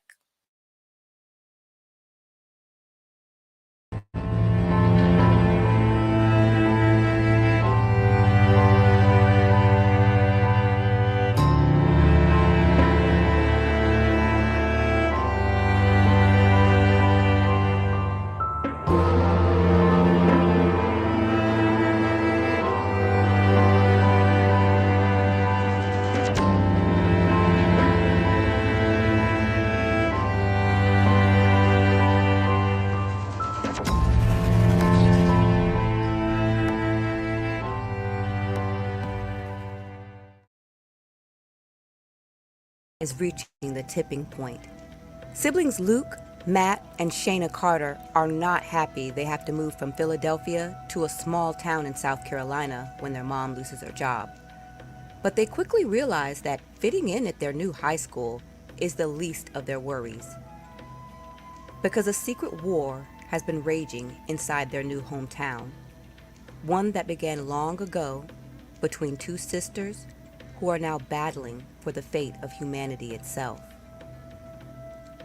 On one side is Lorai, who's increasing her power by turning everyone at their high school and in the entire county into demons she controls. On the other is Naya, the 17-year-old goddess of flames whose soul has lived parallel to mankind since the dawn of humanity. Part angel, part demon, and part human, she belongs nowhere, abandoned by her family and isolated in her mission to protect humankind from the demon world. Outnumbered by the exponentially growing demon population, she's determined to save the souls of the remaining humans with only the help of Anna and Carlo, two demon-human hybrids.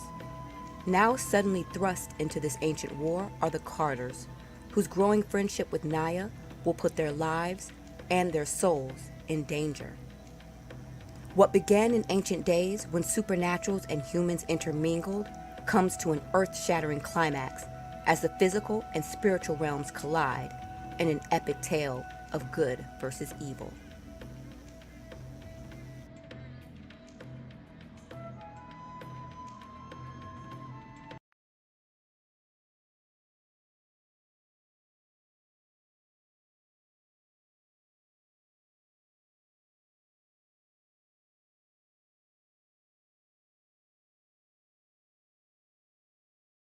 Okay, I am back. I have my chocolate, so I'm happy. I'm feeling good about that. Mm, I'm gonna go ahead and throw chapter 3 up on the screen. I'm sorry, chapter 2. Honestly, I'm not even gonna lie. The way this is going, child, the way this is going, I'm so tired.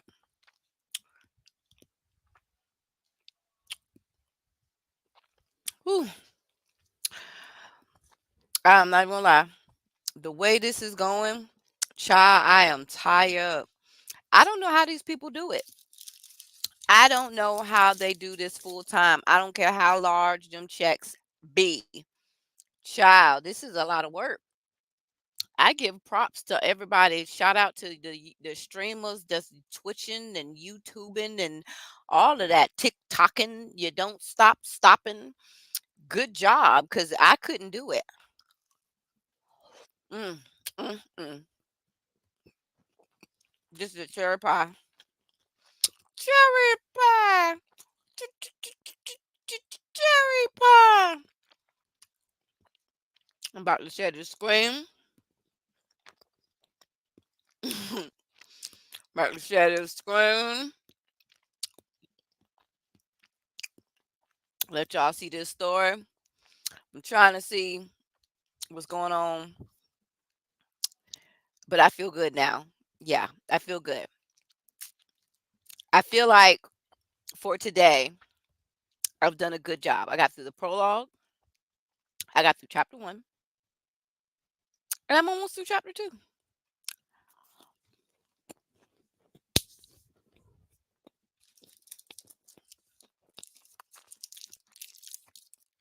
It's Halloween.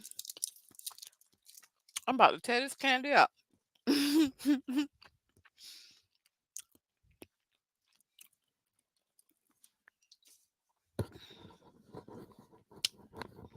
So, where we left off at before I started munching on my candies and treats, Luke and I are in calculus class, and Mr. Schmidt, the calculus teacher who talks through a voice box, I actually had a teacher like that. So, this is not making fun of anyone like that. It was actually one of the best teachers I ever had, but it taught me a lesson about smoking and why I shouldn't smoke. Either way, and do you know this teacher still smoked? Had a voice box and still smoked. I guess their attitude was like, we've come too far to turn around now. I'm gonna just keep on doing it. But they was still smoking cigarettes. I don't know how, but always had a pack. Always had a pack. So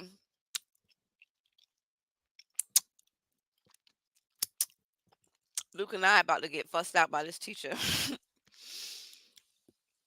This teacher about to rain hellfire on them. He about to rain this hellfire. I'm on page 22. Now I've been reading for like 3 hours, and I'm sitting here going, how do these people do this? How do they do this full time? This is not natural.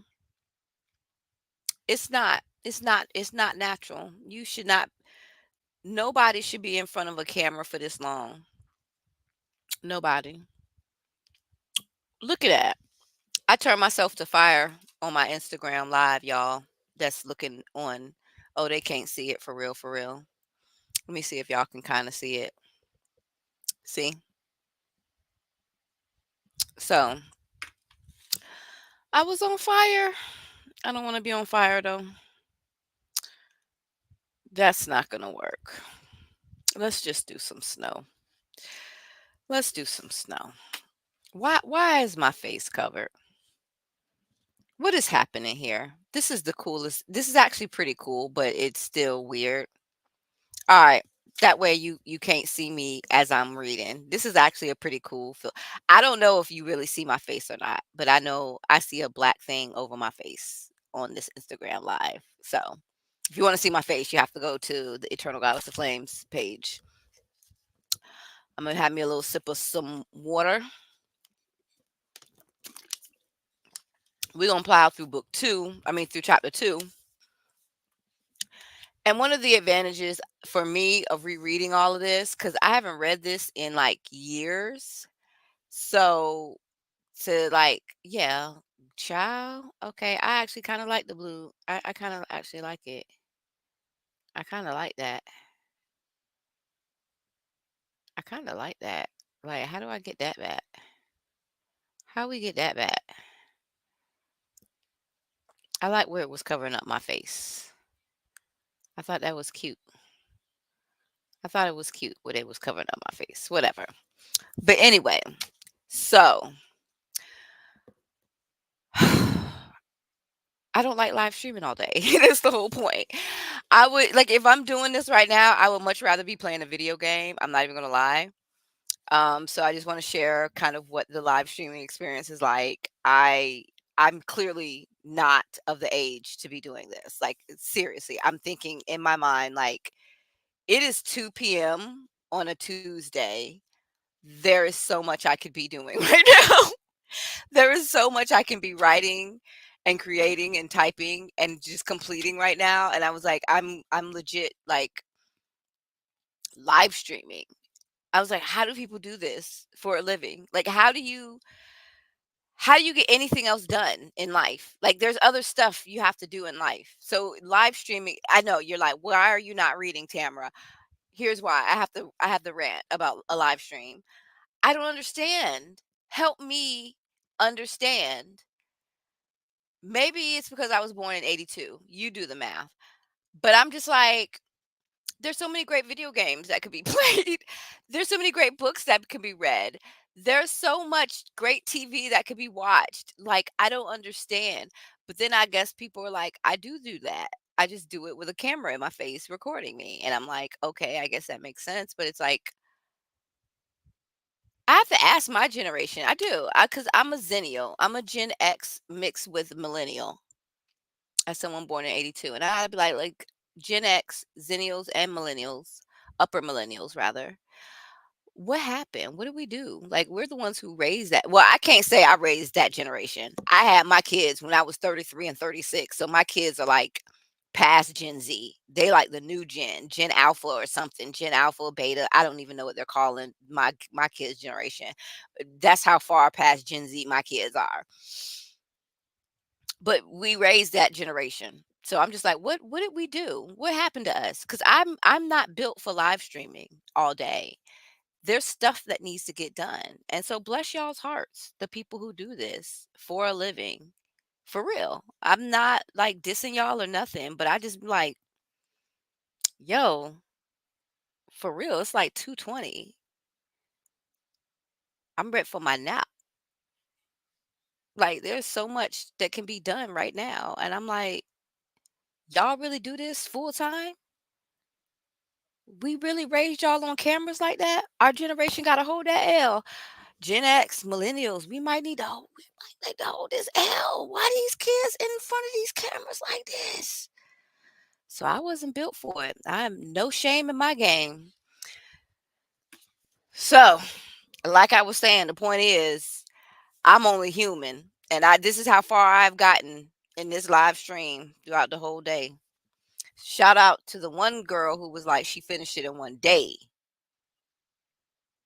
Bougie bookworm. Shout out to her because she was like, she devoured this monster in one day. That's an advanced reader. That's next level reading.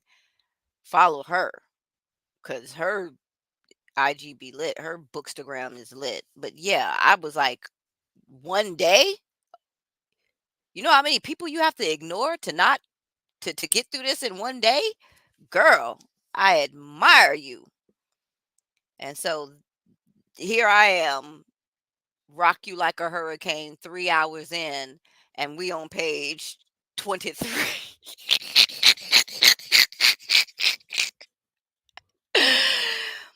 My editor hates me. Okay. The person who does this, who edits this for me, hates me. Like for real. Like is like seriously, why? Oh, look, why do you? They're like, why do you make this so hard, Miss Mayo? And I'm like, I don't know. I don't know. All right, but we're gonna at least get through chapter 2. Hashtag goals. Let's go. Let's go. All right.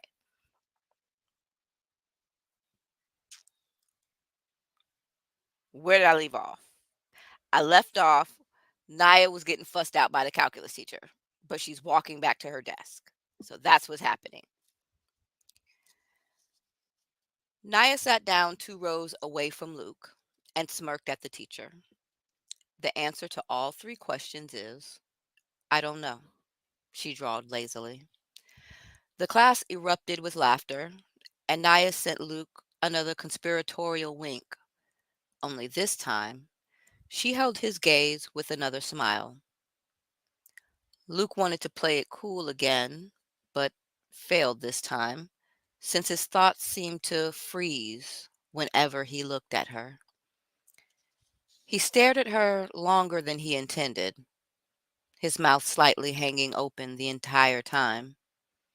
She giggled just a little, clearly flattered, and the spell was broken. Luke was a little embarrassed at his temporary lack of game, but quickly decided he would redeem himself. She looked at Mr. Schmidt again, this time with heat and power behind her eyes. She spoke in a lower, more commanding tone. You may continue the lesson, sir. There's no need to waste any more time on me. As far as you're concerned, I wasn't even late. Mr. Schmidt swayed slightly, a vacant look entering his eyes for a few seconds. After another second or so, he shook the cobwebs from his head and went on with the lesson as if nothing had ever happened. Luke was fascinated with the exchange that just took place. The rest of the students acted like this was an everyday thing between Naya and Schmidt. But for Luke, this was the second best confrontation he'd seen all day. He'd been hearing horror stories about Mr. Schmidt and knew it wasn't smart to cross the man. However, Naya had been completely undeterred by the man's fury, her authoritative poise unshaken. His intrigue increased. Their math teacher turned to the chalkboard and wrote out a complicated equation. Turning back to the class, he announced that they had 20 minutes to solve it. The class lapsed into silence as they dove into their work, scribbling furiously. Luke had always been a math whiz and completed it within a few minutes. After checking his 2 pages worth of work, he was satisfied he had the right answer. He decided to spend the rest of his time secretly staring at Naya. To his surprise, she was the one student not working. Sure, she was bent over her desk like the rest of the class, but she was fast asleep, snoring softly. When the teacher called for everyone to put down their pencils, amongst groans from the kids who didn't have enough time to finish, Naya still didn't wake up. Even when good old Schmidt announced the problem would count as 2 quiz grades, and the students loudly protested how unfair this was, the noise didn't stir her from her slumber. Mr. Schmidt began to pick on random students for the correct answer. The first unlucky 3 were assigned extra homework, while the remaining kids scooched down in their seats, hoping to go unnoticed. The teacher's eyes scanned the room, then landed on the sleeping Naya. Naya, his metallic voice floated back to her. Do you have the correct answer? When she didn't stir, his face turned red again. Naya, he said again, unable to make his voice louder, wake up, please. If you wish to sleep, do it at home. After another minute of him ordering her to wake up, let's see if oh, John's here. Let's see if we can get John to join us here.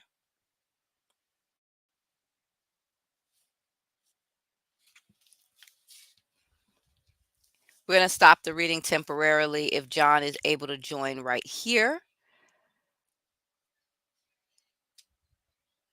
and we'll see what happens. The real author Philip says, I love and adore you so much, and I admire your creativity and writing ambition. Well, thank you so much. Thank you. I really appreciate that. I truly appreciate that. I was so caught up in the reading that I wasn't doing much interacting in the comments, and so I apologize. Um, we had another comment up here. Dan was saying it was fire. Appreciate that. Appreciate the love.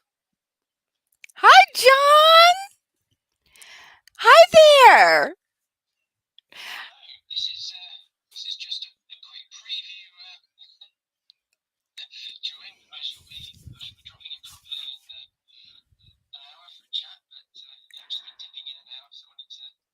I appreciate it.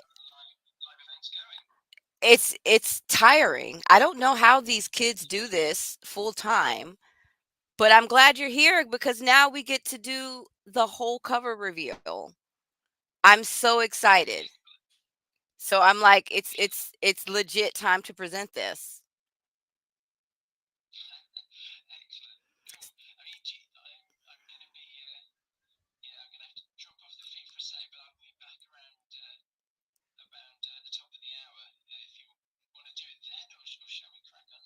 No, I want you to come back at the top of the hour when you have some time to really kick it with me.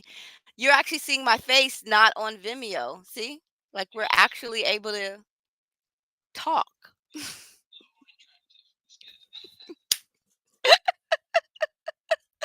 Well, thank you. I'm looking forward to seeing you again. So I'll see you when you at the top of the hour, as you say. See, those are how y'all talk across the pond. I love it.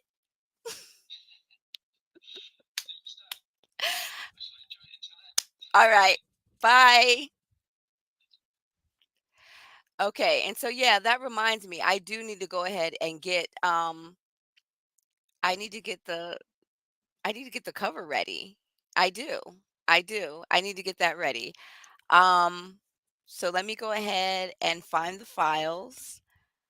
Wow, this is crazy.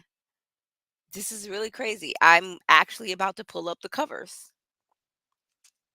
And I also am going to have to share them on Facebook and everywhere else. This is so crazy. Okay, let me go ahead and get the covers. Okay. Let me go into the folder because there it is. And just so you guys can get the whole effect of both of them, I am going to hold them both up. I am. I'm going to hold up both covers because I want you to like be able to see what he did. Like it's really dope. Okay, so sorry, I'm about to sneeze. Sorry, I couldn't help it. Something was going on with my sinuses. Um. Okay, so let me bring up this one so y'all can see. Well, y'all not gonna see it yet. Right now, what y'all looking at is the old one. You seeing that behind me? That's the first one, not the old one, but that's the first one behind me. And then I'm gonna be showing y'all um the new one. So I gotta get both of them up. But see, the thing is, he did some really slick stuff for the special edition cover. So I'm like, I gotta also make sure.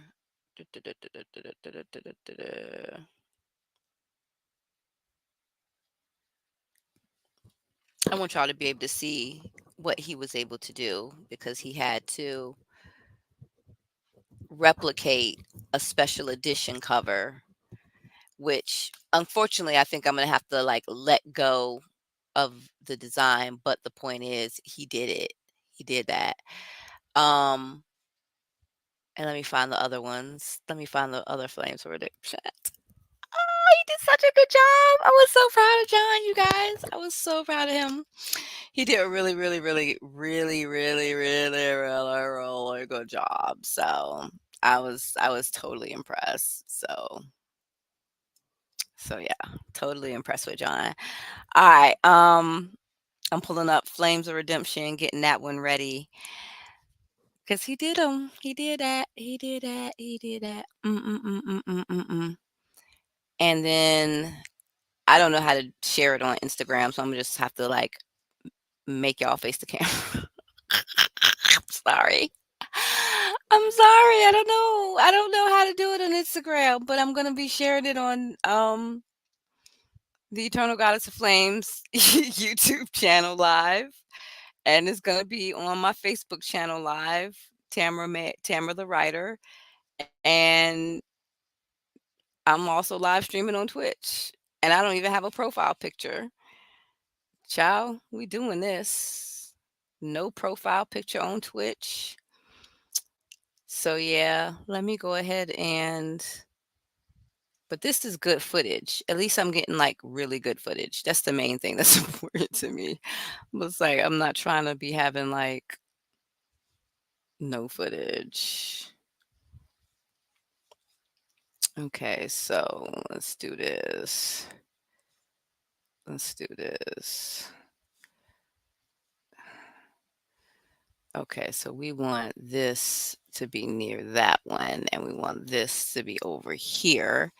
And I'm just rearranging them on my desktop so that everything looks copacetic. Copacetic.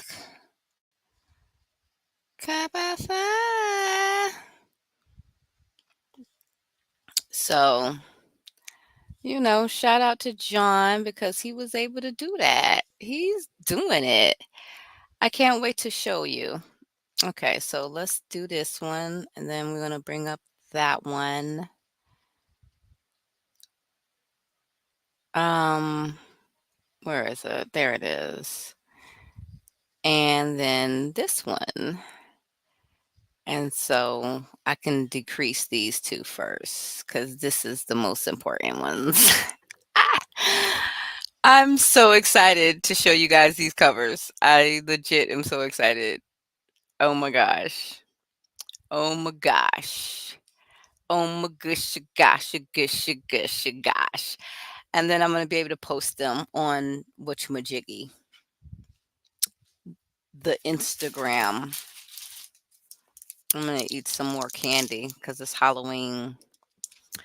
So, yeah. We got thrown off just a little bit. It's all right.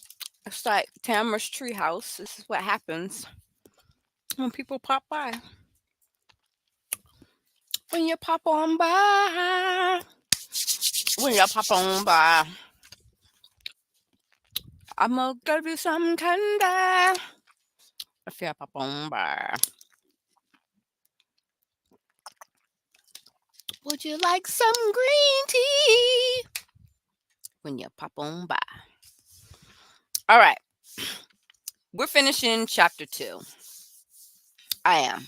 I'm going to get chapter 2 done. I don't want to spend a lot of time here. I don't want to spend a lot of time um throwing my voice out because I just literally realized I was not a power recording and my editor is going to be like, "What the fuck? You just read all of chapter 2 and you didn't record any of it."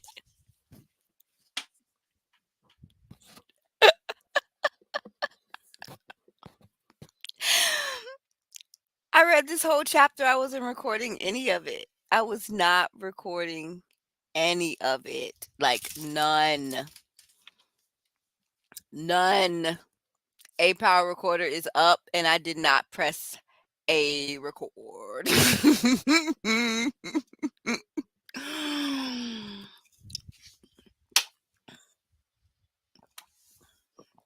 So that happened. That definitely happened. That definitely happened. So, yeah, I have not been recording and that sucks. But it's okay. It's okay. It's okay. It's okay. It's okay. Live streaming. What up, y'all? Live streaming from Instagram, YouTube's The Eternal Goddess of Flames YouTube channel, Tamara the Writer Facebook page, and Twitch. We've got a lot going on here. There is a lot going on here. And I thank you. I thank you for coming. I do. I thank you for coming. Usually on Twitch, I would like to be gaming. I am going to start playing this game called Divine Divinity, the game with the bestest name in the world. And that's just that.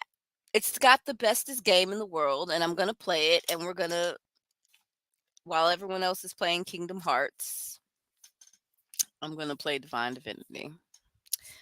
And that's what's going to be happening over on my Twitch channel at 3 a.m.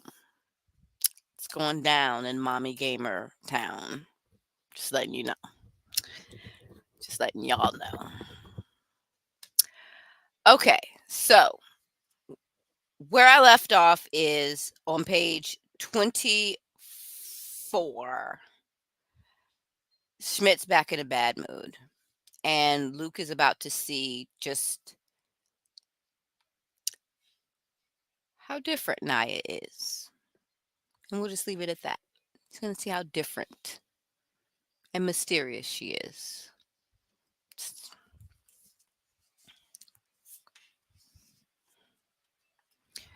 Naya, his metallic voice floated back to her. Do you have the correct answer? When she didn't stir, his face turned red again. Naya, he said again, unable to make his voice louder. Wake up, please. If you wish to sleep, do so at home. After another minute of him ordering her to wake up, Luke knew this was his chance for redemption. He chuckled and got out of his seat. Kneeling next to her desk, he lightly poked her in the side with his pencil. She stirred and looked sleepily at him. What time is it? She murmured.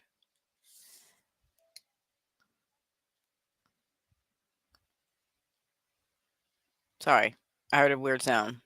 Distracting me. Oh no. Time for you to answer the teacher's question before he kills you, Luke whispered back with another chuckle. Naya sleepily rubbed her eyes, then stared at the chalkboard for a minute. She yawned again, gave the correct answer, and promptly dropped her head back onto the desk. The rest of the class stared at her in awe. They massacred several pieces of paper just to get halfway through the problem, yet she was able to do it in her head in seconds. Even the teacher was appalled. He sputtered confusedly, then demanded, Where is your work? How did you arrive at the answer? Show me the work. Why? She asked innocently, ignoring the low smattering of giggles. Because I said so, he glared at her. She didn't answer this time, mainly because she still had her head down and had fallen back to sleep. Luke, who was still kneeling next to her, started to laugh. He poked her again and whispered in her ear, You about to be in big trouble, girl. She turned her head to him and sent a lazy grin. I really need to sleep, she whispered back, completely oblivious to the teacher's threats to kick her out if she didn't wake up, as well as the raucous laughter of her peers. Nodding at Schmidt, she said to Luke, Don't let him interrupt my sleep, then closed her eyes again. Luke watched with apprehension as Mr. Schmidt stormed down the aisle towards her desk, his eyes blazing with anger. Move, he commanded Luke, who scurried back to his seat. Glowering at the sleeping girl, Mr. Schmidt grabbed a nearby student's thick textbook and slammed it loudly on the tiled floor next to Naya's desk. She immediately jumped up and looked around in confusion. "What do you want?" she asked with extreme annoyance. "Excuse me? Excuse me?" he replied, an indignant look on his face. His voice box was definitely working overtime. "You rarely show up to my class, and when you do, you're very disrespectful. Then you have the audacity to sleep during my lessons and cheat on an assignment that counts as a quiz." I didn't cheat," she said icily through clenched teeth. Even from 2 rows away, Luke could feel the heat coming off of her. The vibe in the room changed, like it had earlier when Naya and Larai faced off in the hallway. "You did cheat," he accused. "You and Luke Carter. I saw when he came over to your desk and whispered the answer in your ear." Luke stared at him with astonishment, then felt his own anger rising. He opened his mouth to protest, but Naya locked eyes with him and held up her hand, her way of telling him she would handle this. "Luke did not cheat," she stated flatly. Her need for sleep and the interruption in her slumber, coupled with Schmidt's accusal of Luke, rocketed her mood from irritated to quietly enraged. "And neither did I."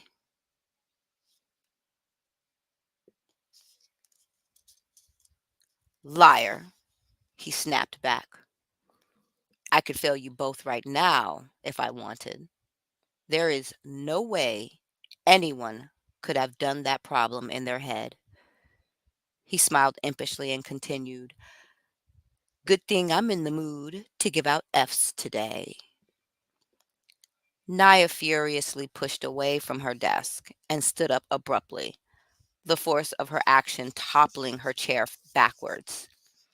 Mr. Schmidt looked on in surprise as she marched up to the chalkboard. With several angry strokes, she worked out the complicated problem, then hurled the chalk at the wall forcefully. The class gasped as it shattered against the wall and sent a small spray of white dust to the floor. She stormed out without another word. "Wow," Luke said in amazement, looking at the combination of letters, symbols, and numbers on the board. "The way she did it is easier than how we learned it."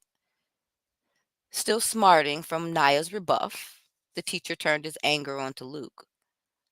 "Then you certainly won't mind leaving with her then. Perhaps she can tutor you on methods that are superior to mine." Luke stared at the teacher in shock. Was he really being kicked out of class on the first day? He hadn't done anything wrong in his opinion, so why was this teacher picking on him? He looked pleadingly at the teacher. "But no arguments," Mr. Schmidt said, a stern look in his eyes. "Out. Now. I will not waste another second on this nonsense." Luke angrily gathered his belongings and stormed towards the door. As soon as he was out in the hallway, he spotted Naya leaned against the wall with her arms crossed. "Kicked you out, huh?" she asked with a knowing smirk. "Yeah," he replied with a dejected sigh. "First day, too." He slid down the wall and sat on the floor. "Oh, bastard. Probably shits chalk, I bet." Naya chuckled. "He's not so bad," she said sympathetically. "He actually has his good points, but his temper can be demonic at times. We get into it all the time. Sorry you got caught in the middle of it. That's one of the reasons I rarely come to class." Luke grinned. "Oh, yeah? What's the other reason?" Naya shrugged. "It's complicated." "Complicated, huh? Then why'd you come to class today?" he teased. She ducked her head, hiding her slight embarrassment. She went because of him, but he could never know that. 18-year-old guys with his type of swagger had egos that were like white tigers, untamable. It's complicated, she repeated, hoping she still sounded casual. She glanced at her watch and remarked, "We have another hour before the next period." She matched Luke's grin. "Guess we have some time to fill. Want to go outside?" "I heard Schmidt say I could tutor you." She chuckled again. He was right. I can teach you better methods. His are more outdated in that voice box he uses. Luke snapped his fingers. "That's right. How the fuck did you do that problem in your head?" Years of practice. Many years of practice. She held out her hand and helped him to his feet. They walked outside and sat at the same table she was napping on prior to going to class. "Can I ask you something?" "Sure," Naya shrugged. She was proud to be doing such a good job of playing it cool. Her heart was jumping and her stomach had crazy butterflies. The longer she was around Luke, the more she was convinced that the feelings she had for him were the same ones she'd had for Alinga. Luke was also excited to be alone with her. The more she spoke, the more he realized he never wanted her to shut up. He could sit and listen to her melodic voice forever, it seemed. Not to mention, his first impression of her had been completely wrong. He figured her to be a shy loner, but in reality, she was funny, charming, and moved with a quiet power that still impressed him. He constantly had to remind himself that she was around the same age as him and not decades older. "What the fuck is wrong with this school?" Luke asked incredulously. Naya was a bit taken back. "Meaning?" She cursed Larai in her head. The dumb bitch was so anxious to take over the world that she didn't realize how suspicious her actions were starting to look. When the new kids could pick up that something wasn't right on the first day, Naya knew that things were getting out of control.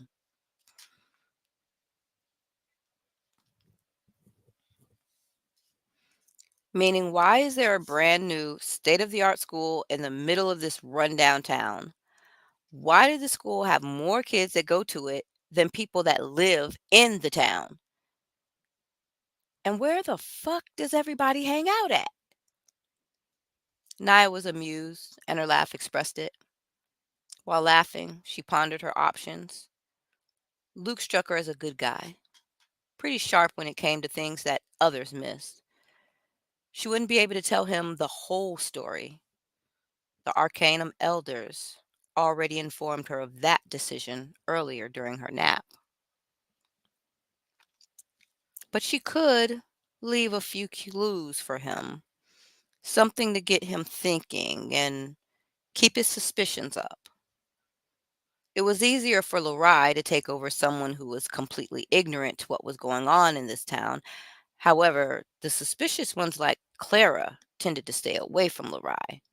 And that was the most important thing, that the person exercised their free will and chose not to let Lurai in. "Want to hear a story?" she offered with a teasing smile. Luke felt like he'd been kissed again. Sliding closer to her, he touched his thigh with hers and said, "From you? Of course.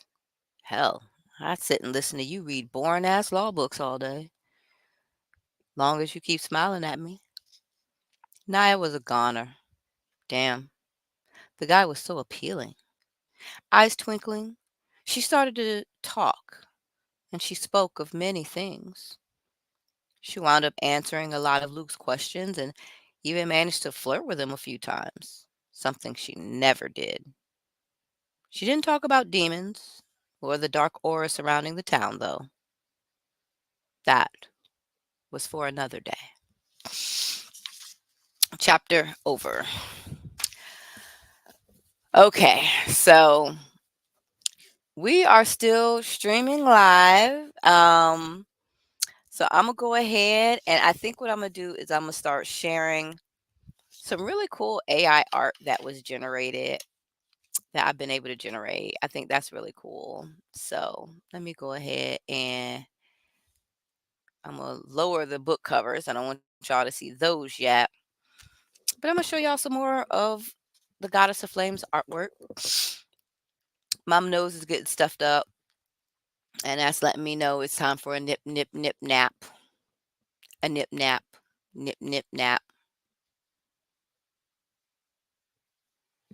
Okay, so let's do this. I think I want to do the 3D artwork. And I also want to share some images from a 3D artist named Jakari Tucker. And I'm going to have to turn the Instagram people towards it. But let's see if I can get these up here. Let me present, and I'm going to share my screen.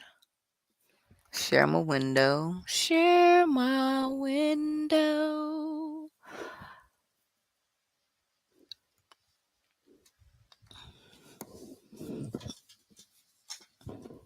Okay, so I think I don't like that layout. Let's change the layout here, y'all. Let's make this layout look a little bit different.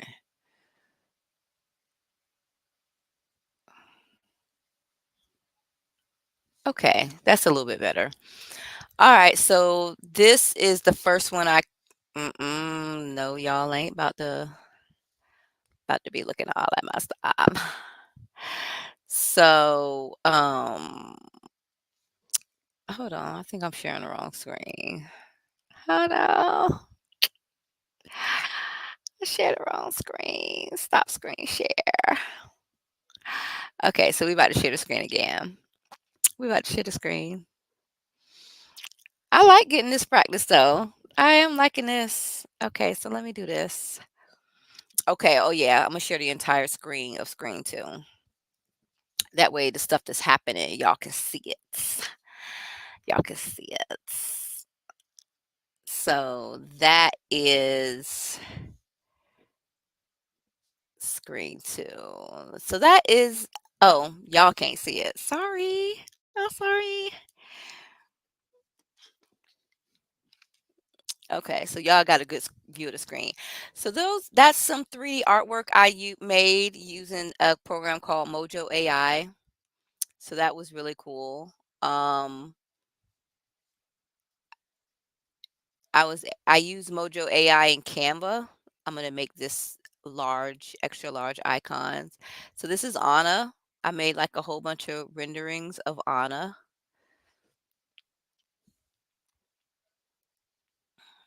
As you can see, this looks really good.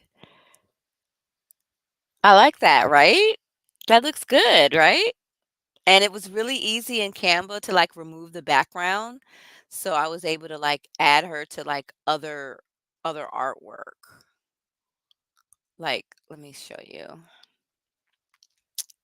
Ba, ba, ba, ba, ba, ba, ba, ba, ba.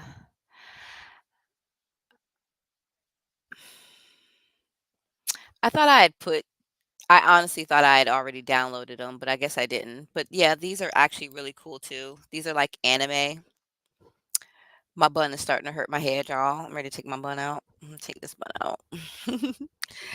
But yeah, these are like some anime artworks that I did. Can't show y'all the not suitable for work stuff. Shout out to DM for that one. But yeah. But yeah, we've got like transparent backgrounds. We've got Kari, we've got Luke, different Lukes. I like these ones because it kind of like more showcases the essence of like who Luke is. It kind of showcases the essence a lot more. These as he like this is like more him after the events of book one, where he's trying to like mature and be an adult and be taken seriously as an adult. But like when he first got there, he was very like low cut hair, clean cut, Um, and then he just started growing his hair out, and then like eventually he's gonna have kind of like locks, kind of lock hair, like locks coming out the top. I love making these. I made this with Mojo AI. It was so good. It was so fun. But yeah, he's gonna eventually have like locks, but this is him like pre-lock stage. Hold on, this one keeps coming up. But this is him like pre-lock stage, but it's after the events of book one. And so he's like, they're all like making jokes about him growing his hair out. And they're like, why? What are you trying to do? Are you trying to be like Killmonger? But we're not going to say Killmonger in the book because we don't want to get sued by Marvel. But the point is, um, he's like starting to grow his hair out because he wants it to like eventually look like that. So it's funny. Um, this is Shayna. I don't use this one more really because it's got a logo that we don't own. Like I just try to stay away from stuff that's trademarked and copyrighted. So I like her shirt that says "Fill all of y'all." Like, I make all of y'all feel it. Like not Philadelphia, fill all of ya. Where it's like I'll make you all of you feel it. So I actually like that one. That's one of my favorites. Um, these are like Naya in her true form, which I love. It's so pretty.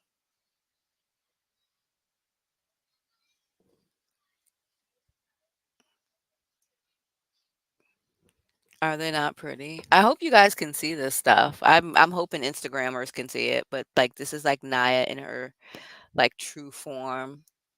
Beautiful, right? I also got like several of her like yeah, yeah, several. This is like this is Anna like towards the end of book 1 when she's fighting Kari, but this is more so her in book 2 where she's struggling with her demon who's a succubus who is in love with Kari and wants very much to get back to Kari, but Anna hates Kari. So it is very hard for her to like deal with it. So it's the transformation is starting for her and she's gonna overcome. I don't even care. Spoiler alert. Light defeats darkness. Yeah. And let's see what else. What else? I was looking for something. Um these are the these are book covers. Swiggity swiggity swag. Swig swag. Swiggity swiggity swag. Swig swag. Dopeness. I have to be careful that you guys don't see uh the book cover. Okay. So that's nice, right? That's looking nice, looking nice. Um let's see. We're not going into not suitable for work. I made some more 3D character artwork and I just cannot find it. Like distinctly remembered putting the 3 of them together. I think it was more so this. I think it was more so this one. I think it was the movie I made. But yeah, I like that. I just really like how that came together. Um I'm having a lot of fun. We also made this one. Um it's the one that's being used right now for like Google and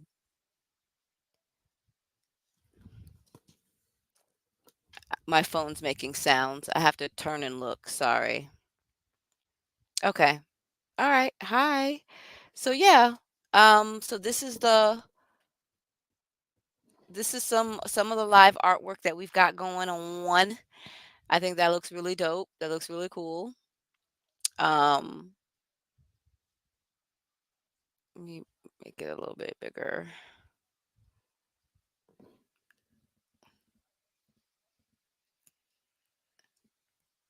Still working on perfecting it all, but having fun with it. So AI is not like always your enemy. Um, just don't turn around and try to sell this stuff because you got to like still alter it if you want to try and like use it for merchandising. Like you still have to alter it. But other than that, like I think it has been a blessing for me to run across all of these amazing artists. Everyone from Aaliyah Tell to Muo Artwork to definitely Fayadu, who I guess he is now going by David, I think. But anyway, Fayadu with his action artwork. Let me show y'all again, just so y'all can see. Like this is him. This is he got the assignment. He understood the assignment. Look at that. Like look at he was able to pull off Shayna without me trying to do like a huge spoiler alert, but anyone who's read the synopsis for Flames of Redemption, spoil you already know what happened to Luke and Shayna. But I mean, dopeness. It's a blessing to be exposed to artists and talent and people who are this talented where you can tell them the words, you can literally write it out on paper and describe it and say this is what her fires look like and the colors and this is what Shayna looks like.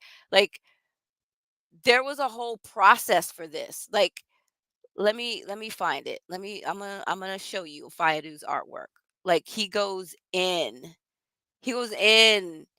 Like he shows me the whole like from sketches and everything. These are the sketches that he was doing. Like this is the first one he sent me of Shayna, and I was like, "Nah, that's the hair is not gonna work." I was like, "None of the nah the get no hair is not gonna work. The shirt's not gonna work."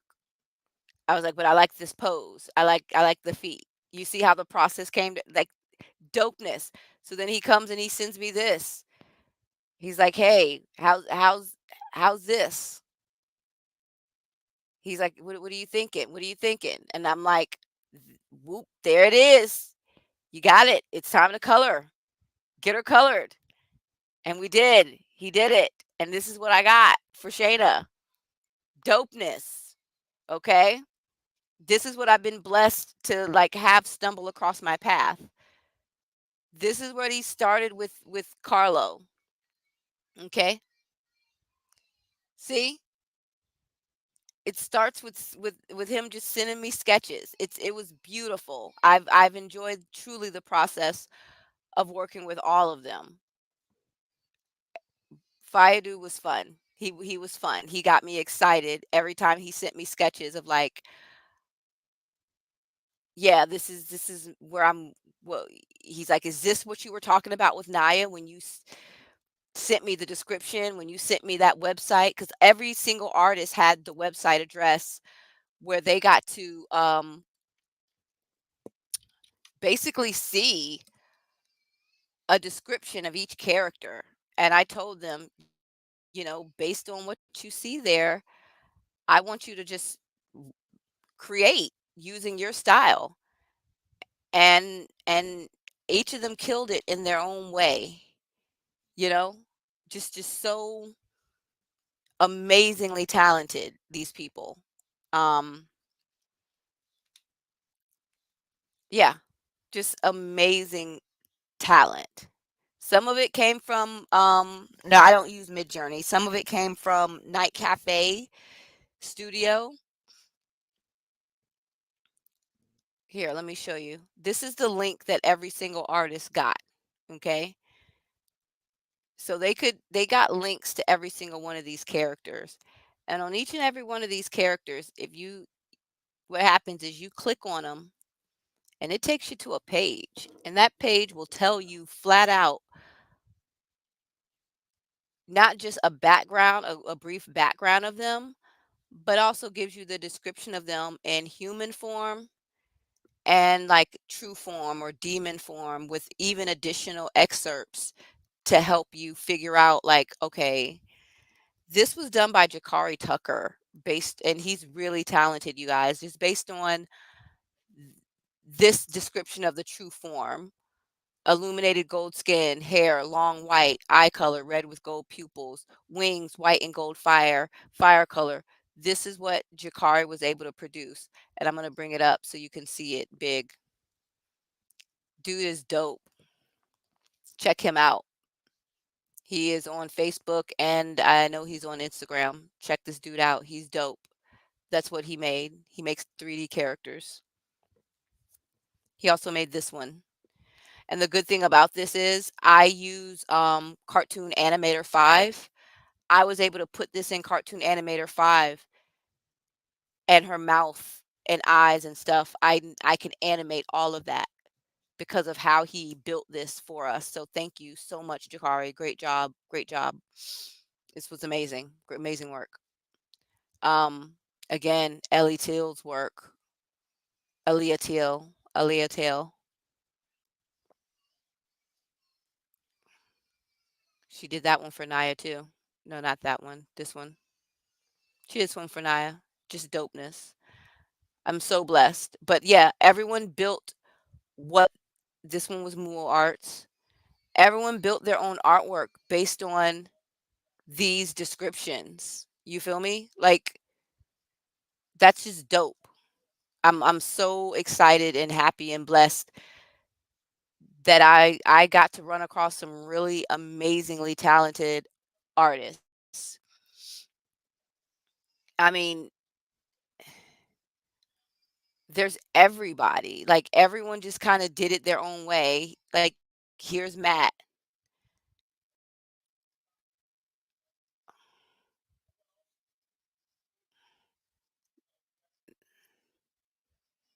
See how like each of these is different artists. So that's crazy. I have to add more artwork up in here, but it's all because there's a description every single one of them has to work off of. So just a quick tip for other writers if you're interested in knowing about that type of stuff. This is on my website, tamramailwriting.space. But yeah, if you're, you know, and yeah, really excited. Really super excited. Really super excited. So I just wanted you to see that real quick. But yeah, I mean, I have had the benefit of working with some amazing artists as well as some amazing AI. Like AI created that for me, Night Cafe. Um, and because I'm not made out of money. I can't be continue paying thousands and thousands and thousands of dollars for artists. So sometimes you got to do what you got to do. And I got this one from Night Cafe. And I'm not sure if that's going to be Naya or Naya's mom, but yeah, that's what's happening. So, oh, actually, this was Mid Journey. This was Mid Journey. Whoops. So, so yeah. So that was chapter 2 done. I'm going to go ahead and stop screen sharing. And I'm going to take a quick break because I need to go to the bathroom. And yeah, so break time for me. Woohoo. Oh, wait, John's here.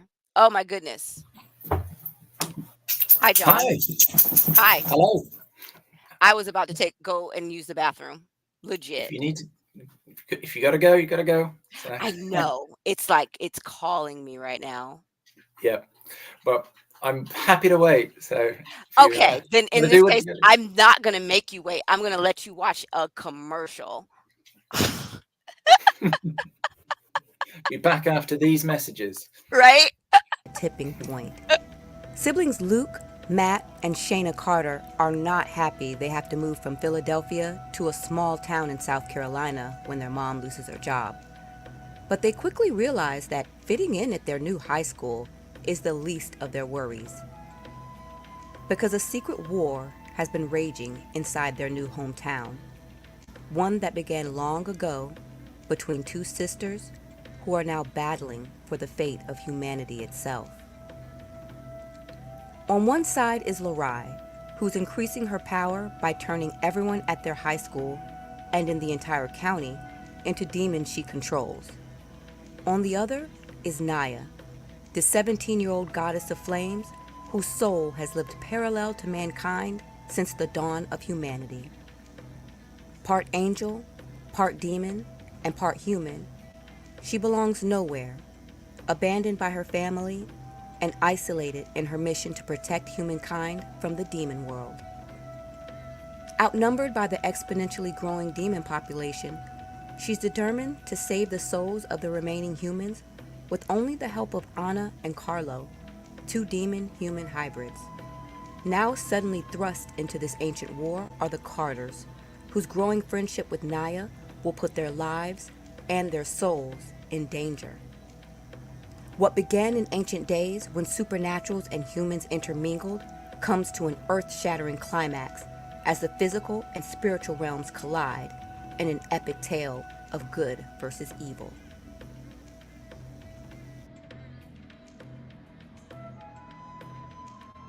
Look at that. I came back just in time. See how that was timed? That was timed perfectly. And I see you there on Instagram too. Hopefully. Yeah. Let's go. All right. I am excited, John, because we're about to do this. We are legitimately about to reveal the whole book cover. Are you ready? Yeah, absolutely. Okay, so I'm gonna turn the volume down over here a little bit.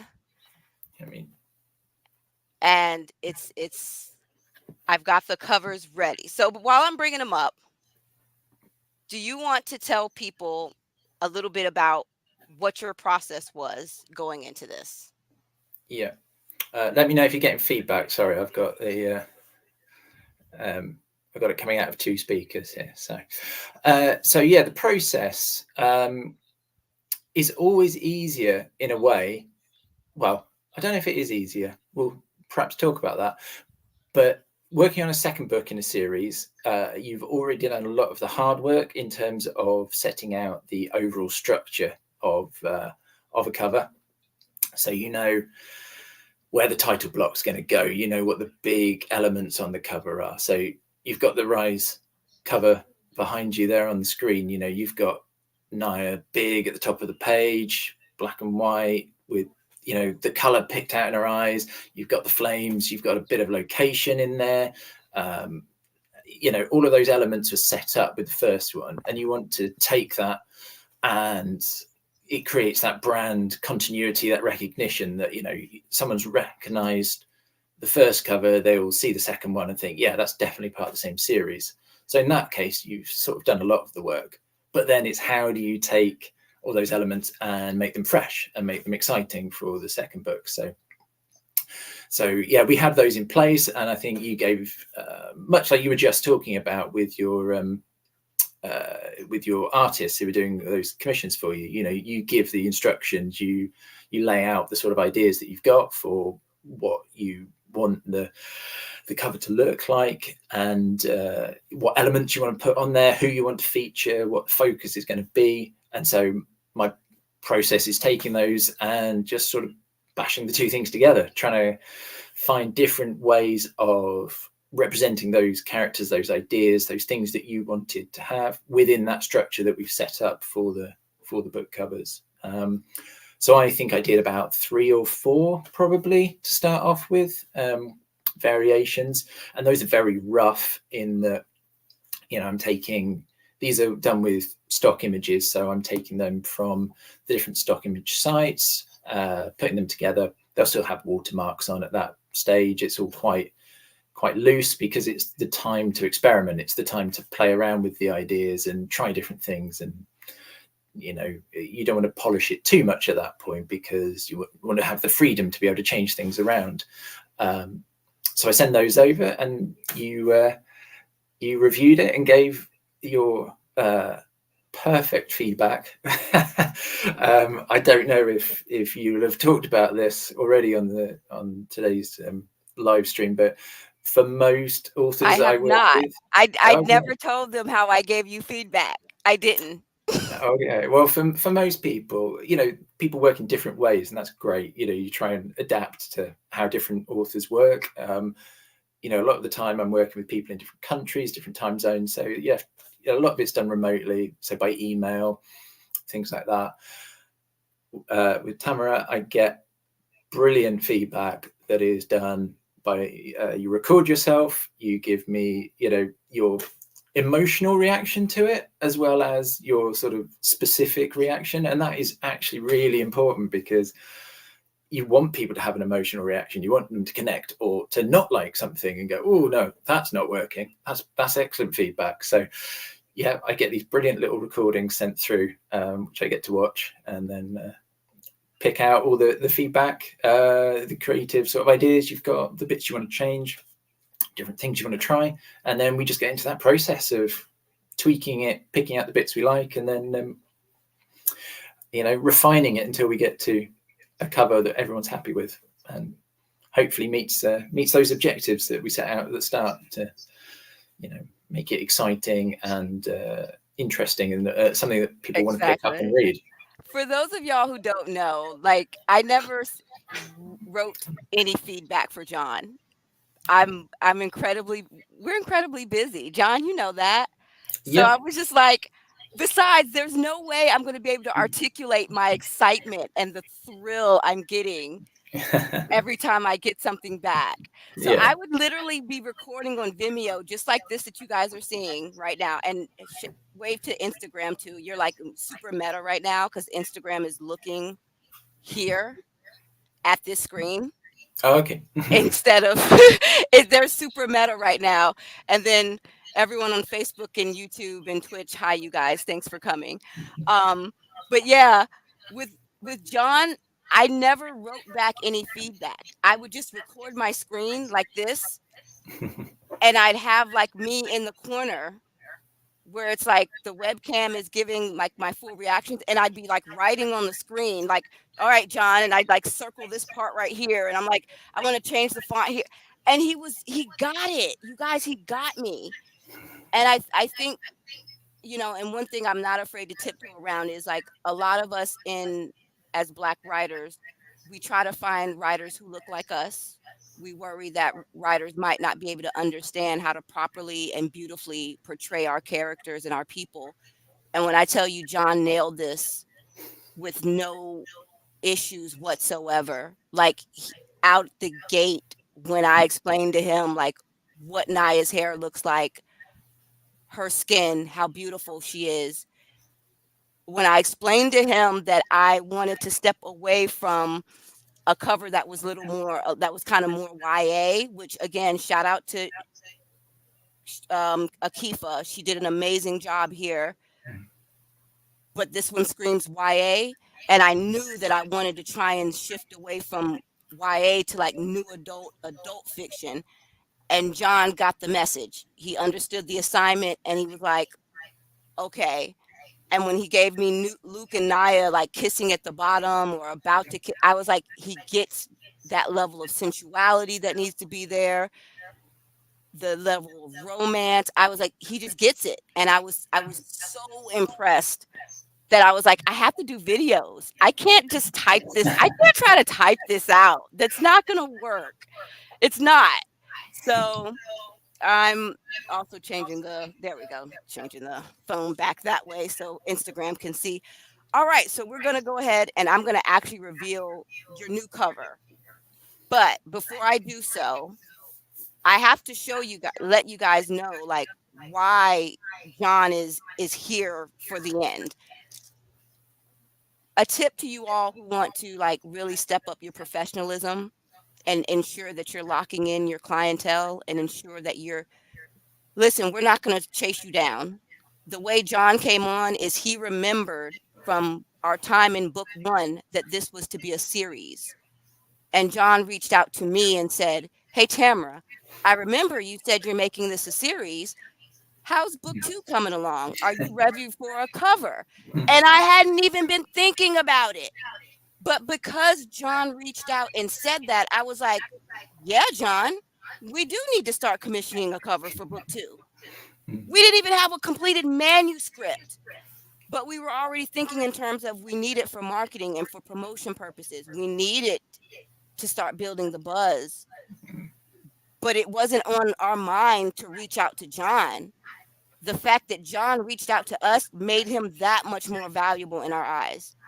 Where we're like, we see he's really serious about this. I don't want to have to chase someone down and like send off an email and like sit around waiting. And the fact that John was so professional, I was like, this puts him ahead of the game. And I really hope other graphic designers, book cover designers learn from this type of professionalism and this how to work, I guess is the best way to say it. Like how to work with another small business that is probably super swamped. And it's just like, seriously, I appreciate you reaching out and reminding me of that. Because now that I've got you started, that's one less thing I have to think about. Yeah. Oh, thank you. No, that's good. It's yeah, like you say, it's working small businesses, working with other small businesses. It's yeah, it all helps. It all works better when everyone's supporting each other. It's yeah, it's good when you get into partnerships with people. I like working with authors on series and having clients come back. It's always a very nice experience.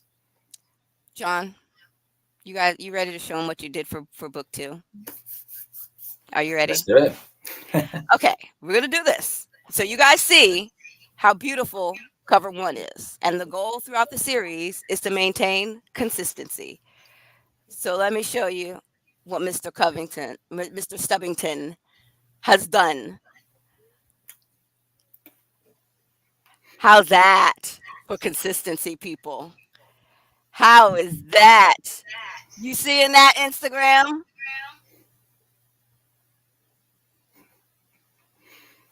Booyah.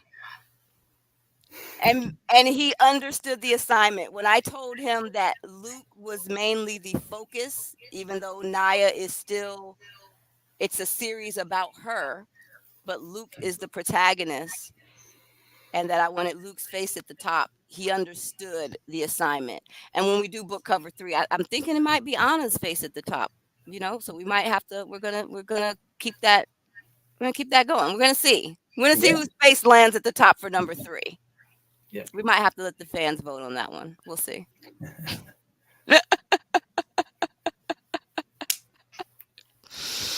No, I say this because you did a beautiful job. Everyone that I showed this to behind the scenes, John, was blown away, and they asked for your email address and they asked for your contact info, and I tell them I will give it to you after he's done with my next. No, I'm kidding. I'm kidding. I don't do that to John, you guys. I don't do that. But I honestly, you make me feel alive when I look at your artwork. And I feel truly blessed that our paths somehow cross. I still don't remember where I found you or how, nope. but I am Nope. thankful that I did, because this is, you guys, John gave me not one but 2 covers. Because, see, I promised y'all, you thought I forgot, didn't you, John? You thought I forgot. No, no, it's building building the Mm-mm. tension. Yeah. I see he's got the beautiful, see, and Luke's flames, his fires are green. And because they are mixed with Naya's divine gold, see how John nailed that color wise? Look at how beautiful that is. See how he nailed the red eyes with the gold pupils? That's artistry and attention to detail, people. Okay, that's an attention to detail that you got to give him a round of applause for. Okay, and I'm just like, now that we've got them going from kissing over here to fighting back to back over here, that literally inspired a scene for me, John. That one Brilliant. inspired one for me. So thank you. You're very welcome. So this one was book 1, okay? This was book 1. And she again, she did an amazing job. Yeah. So you may be asking, why do we have two? We have two because Amazon is a weird beast in its own universe, especially when you're dealing with distributors. And so we decided we already had a special edition version of the manuscript. We'll just make that one only available on Amazon, as well as our websites. That way, it's easier for us to track what comes out of Amazon versus what's coming out of Ingram Spark, Barnes and Noble, everywhere else. Just helps us in-house. Ingram Spark don't have this. They don't have this. They should not have this. Anywho, they should have John's cover. They should have this beautiful cover right here. That's what Ingram has, and everybody else. Every retailer should have these. These are the regular book covers. This one just happens to be a special edition. But I said, hey, John, I got a problem. And John said, what's the problem, Tamara? He didn't say it in my accent, you guys, but he said it. Say, what's the problem, Tamara? What's the problem, Tamara? See how he said that? And it immediately soothed me. So I said, John, I need some help with our special edition cover. Because, see, I can't find this author. I've tried emailing. I've tried everything. I'm not sure where she is. But I need a special edition cover. I said, but I need it to maintain a level of consistency to this one. And John said, I can do that. Now, I can't, he said, I'm not that artist. And this is what I love about John. He shows that artists respect other artists. They respect other artistries. They respect what someone else has done. And that's a whole special club and world that they belong to. And I'm proud to see the level of respect you all show to each other. But John said, I can give you something that will maintain the consistency and still be beautiful. And so what John gave me was this right here. And I said to myself,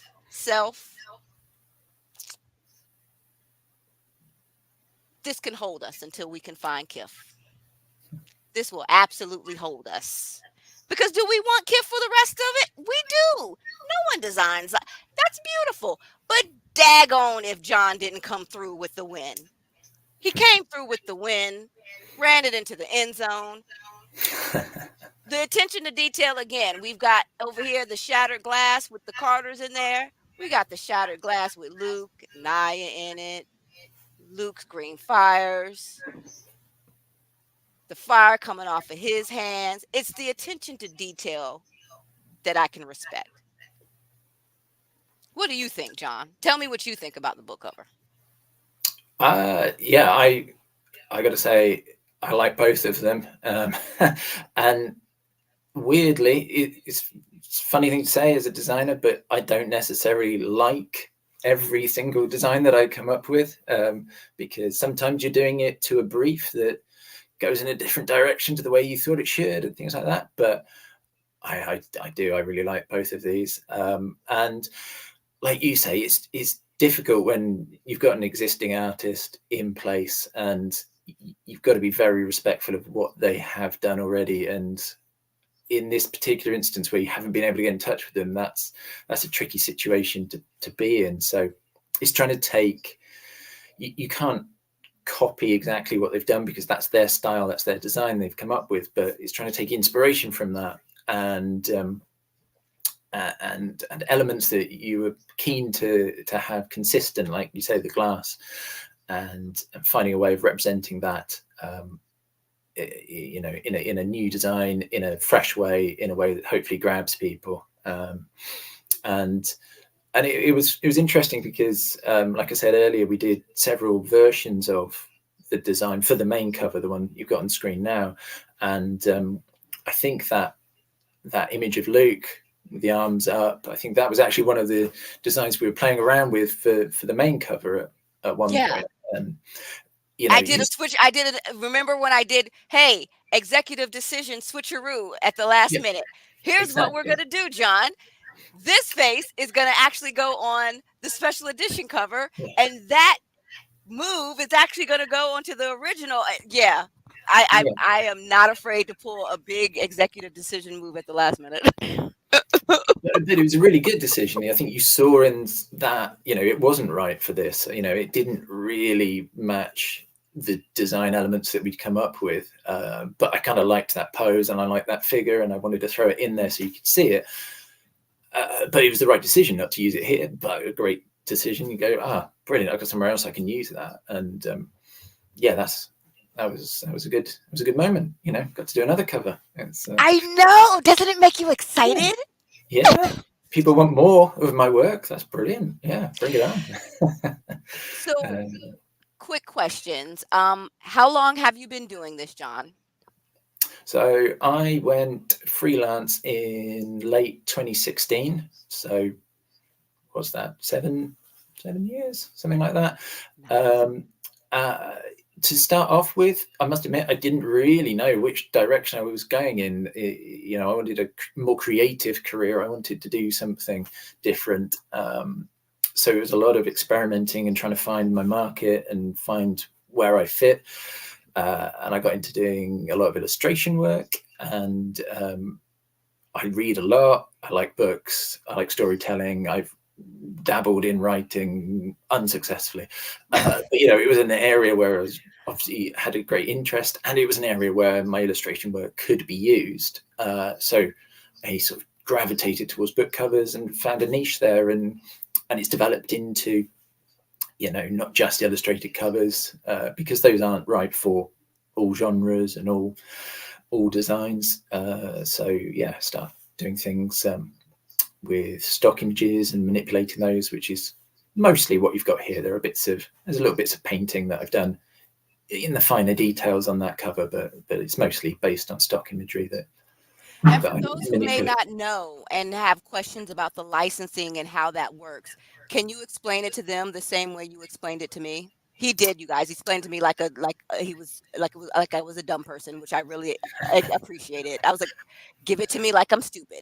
What does this mean? If I happen to sell 10,000 books one day, what does this mean, John? Yeah. So every project has some paperwork that I write and send over, and people read, hopefully, and it lays out what you can and can't do with a cover. Because you think, I've commissioned this cover, it's my cover, I can do whatever I like with it. But technically, you've got a designer there who's made it, and they own, to a certain extent, a lot of the copyright in that design. So it's really important, if you're working with me, if you're working with any other designer, whoever it is, if you're an author, get it down in writing, understand what it is that you can and can't do. And if you've got any questions, ask, because if someone knows their stuff, they will be able to answer and they'll be able to help you out. But essentially, with something like this, where I'm using stock imagery, I go to reputable stock sites. There are good ones, there are bad ones. You want to make sure you're using the good ones. So you're talking about mostly the bigger ones. I use things like Shutterstock or Deposit Photos, things like that. I search through, I find the images I want, and then once we've settled on, we're going to use that image and that image and that image, then I will purchase them from that stock site, and I get a license for those images, which says that I can do certain things with them. So I can take that image, I can manipulate it, I can combine it with other ones, make something new, like a book cover. And I'm restricted to that end product that I make. That license covers you up to a certain amount. I think mostly for ones I do, ebooks, it's unlimited. Print, you are restricted to X number of tens of thousands of books sold. You also can't do things like merchandising, because that's not included within the license that the stock company produces. If somebody wants to use that, is important to know. So you're saying with these two book covers, should I want to turn that around and put it on a t-shirt or something like that, I cannot do that, correct? Yeah. So there's a sort of grey area where you've got like promotional stuff that's going around, promoting the book and doing things around the launch, bookmarks or flyers or things like that. There's a certain leeway there because you're not really selling that. But if you want to launch a big range of merchandise with You pillows know what with I'm talking Star Wars, George Lucas style stuff. You know yeah, what I'm talking about, John. yeah, We're not talking about the promotion and marketing. I'm talking about, how we'll set up our whole e-commerce sites and have yeah, our mugs and our dolls and our yeah, all of that level of merchandise. You know what we're talking about. yeah, yeah. Mm. So yeah, you can, if you want to go down that road, or if you're planning on selling 100,000, 200,000 copies, whatever it is, there are extended licenses that you can purchase for all of these. They just cost more money. So the way I work, and I don't know if this is the case, but I think it's the case for most designers, is that I quote a price for the cover, and I'm then purchasing the stock images from those companies. And if we use one image or if we use 10, that doesn't change the cost to you. You're paying for the cover. But obviously, if you want extended licenses, we have to go and get them for every single bit of stock imagery that's in there. So it's a conversation that people can have further down the line if it becomes something that's financially worthwhile. If you're selling that many books or you've got great plans for merchandise, then it's a necessary absorbed cost that you put into that calculation. Right. But it's for most people starting off, the standard licenses work fine. And Because most indie books and self-published books, we're going to be honest, you guys, most of them don't move more than 200 copies. That's just the reality. We are hoping we can change that in the coming years, but at the end of the day, the reality is for the average author, even indie publisher, it's you're not going to be moving tens of thousands of books on the level where I would have to go back to John and say, "Hey, can we read?" It's always good to have the knowledge though, yeah, because one day this book might go viral, and it's you good never to know. know that should it sell one day 100,000 copies, I need to have that conversation with John to say, "Hey, what do we do now? That's Yeah, the conversation Table Publishing would need to be having with him." So yeah, thank you for that information. It's very valuable. Um, Another question that I very much would like to ask you. Um, when you are designing book covers, yeah. what is your favorite genre of all? Ooh. I mean, I Sci-fi tend. can get pretty wild. Have you ever been asked to do the really adult stuff? You know what I mean. The No, nasty stuff. no. And I guess it's probably because I don't have any of that stuff in my portfolio. Not the one everyone knows about, anyway. But, but yeah, people tend to gravitate, I suppose, towards what you've done before and what they can see you do. So, and coming at it from an illustration point, initially, I sort of gravitated towards fantasy and sci-fi and horror. I enjoy all of those. I kind of like horror art in a weird way. I don't get to do much of it, but there's something fun about drawing something really gruesome and horrible. You want a zombie? Okay, brilliant. I get to draw something with weird things happening, bits of skin. That's kind of fun to do, but I don't get too many of those. It's mostly things like sci-fi, a lot of fantasy. So high fantasy, which does tend to be a lot of the illustration stuff, and that could be a lot of fun. I was just working on one recently, which is in this epic world, and they wanted the scale of the world to come across, and the tiny little people, and the landscape was massive, all the mountains, all of that stuff. That's not a How bad do word.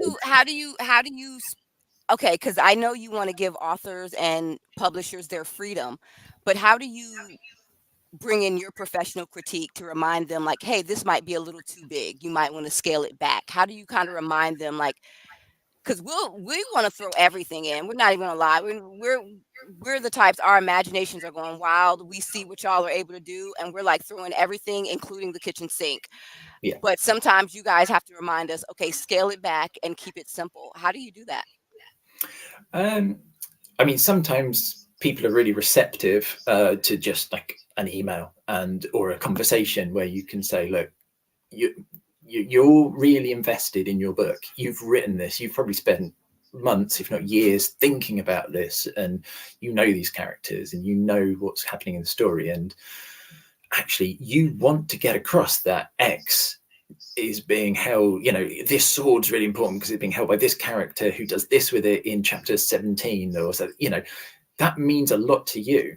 One of the benefits, I suppose, of being an outside third party who doesn't know a huge amount about the stories, at least when I first come in, is I can sort of pass whether that is useful or not. Like, I don't really care about that sword because you've not given me a reason to yet, because that's actually what's in your book. And so I get a good sense of that to start off with, and then I can try and communicate that just by explaining to some people, like, you need to back off. We only want to show 2 characters here. You want to put 15 in. That's going to look messy, and people will accept that. Sometimes it can be a lot more subtle than that, and it's something that we don't know is not going to work, or I'm a little bit unsure. And because we go through lots of revision processes, sometimes we can throw it in there, particularly in the early stages. You can go, okay, well, let's have a look at it, see what you think. And quite often that works. A lot of people are quite visual. When they see it, they have like you were saying earlier, you have a sort of an emotional reaction to seeing even a rough version of a cover. You can go, oh God, no, don't like that. Or yes, that is what I want to see. That's that's connecting with me. And so, I'm quite open to doing lots of ideas, lots of variations with people. And that can be a really useful tool because people see it and they respond emotionally and they go, oh, okay, yeah, I get it. I see. We don't want to do that. I want to say, and I'm not trying to suck up here, but I don't think we had too much of that with your covers. I think you had a very clear idea really for what you wanted. And, it was a good idea. It worked. It conveys the character, it conveys the magic, the unnatural element of it, particularly with the eye color contrasting with the black and white. And I know you were very clear on that from the start, and that is really, that works really well on the covers. So we didn't really have to have too many of those difficult conversations. But yeah, I do appreciate that. Like, I remember like the first variation of Flames of Redemption. Like, I remember looking down here and thinking, it's too busy. Like, there's something is wrong. I was like, it contrasts too much, because on the first one, I was like, John nailed it with how it's so simple yet powerful. This image of them just silhouetted against the light, you can clearly see what's about to happen. It's so powerful yet so simple. And so like that first iteration, I was like, we missed the mark somehow. And I was like, we're gonna get this though, John. Like, I remember saying that in the video. I was like, oh, we're gonna get it though. Don't worry. It was just so nerdy and weird. And I just loved working with you because it was literally like we were building something beautiful together. And that's probably like the senior project manager in me that's very like clear on the directions and what the overall what the big picture should look like. And like, I'm going to give you little milestones and roadmaps and cookie crumbs to follow to get there. And I hope I wasn't all over the place, because sometimes I felt like I was just firing on all cylinders. Like, yeah, there is a certain amount of interpretation of your videos. It's like, but no, they're always really fun. And you're right. I think the milestones bit, that's really important actually, because particularly like you're saying with the Flames cover, you saw the overall design that you liked. You're like, yeah, that sort of face at the top, and that the way the flames are going around. And we had, I think, if I remember rightly, we had the characters fighting at the bottom, but they weren't the right figures. They weren't in the right poses. They weren't doing the right thing. And it's taken that sort of milestone, like stepping stone approach of saying, yeah, we've nailed the overall idea, and that bit's good, but that isn't working. And that's really useful feedback. And it allows you to go, okay, brilliant. We can lock in this sort of design, but I now need to go away and search through more stock sites, more photos, try and find things that really work and really give the right sort of pose, the right sort of energy that we want. And not to get too heavy into this, because but it is trickier dealing with characters of different ethnicities and different races, and you're looking through the stock sites, there aren't always as many options as you would like. There are an awful lot of middle-aged white people What do you think or can even be young done to white change people. that?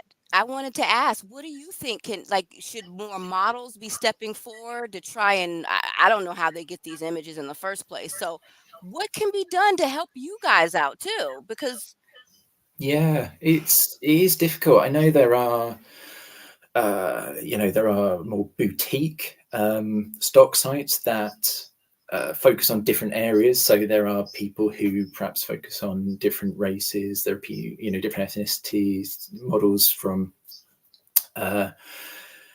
different parts of the world. You've also got smaller sites that focus on perhaps larger models or different body sizes, that aren't as well represented. And those are really valuable and they're really great. But sort of by creating a boutique industry, you're sort of saying these people are filling that void, but the main players, the big stock sites, are still not doing as much as they should. And I don't really know the answer to that. I mean, partly it's people like me who are looking for stuff. There's good feedback mechanisms in most of them, because they go, oh, can't find what you're looking for. What is you looking for? And you can go, I'm looking for this.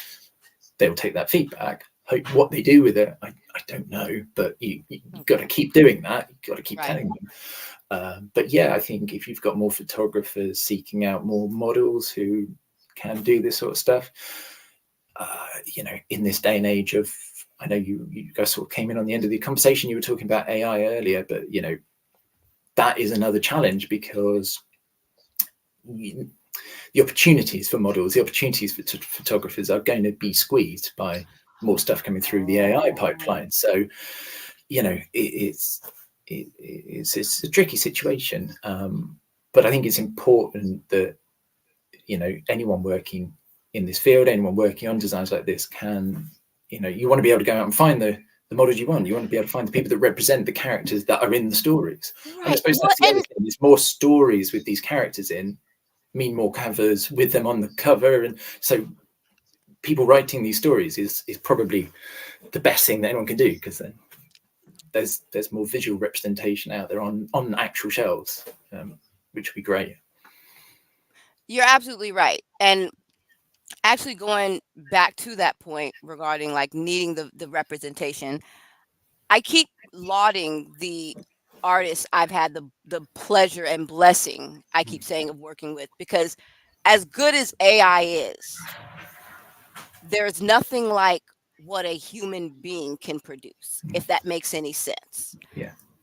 This was why I compared Jakari's 3D to what the AI created, because there was some certain level of heart that went into Jakari's when he made, this very, very beautiful version of Naya in her true form. Yeah. It it goes back to just knowing that, yeah, while every now and then you're gonna be able to get a great design from an AI model, there's a human element that's just lacking. And I can say this as both a publisher and a writer. Like, I tell writers all the time, do not use AI to help you try to fiction write anything, because it doesn't have feelings. Ask Chatty. He'll tell you. Chatty's my best friend, by the way, John. I love Chatty.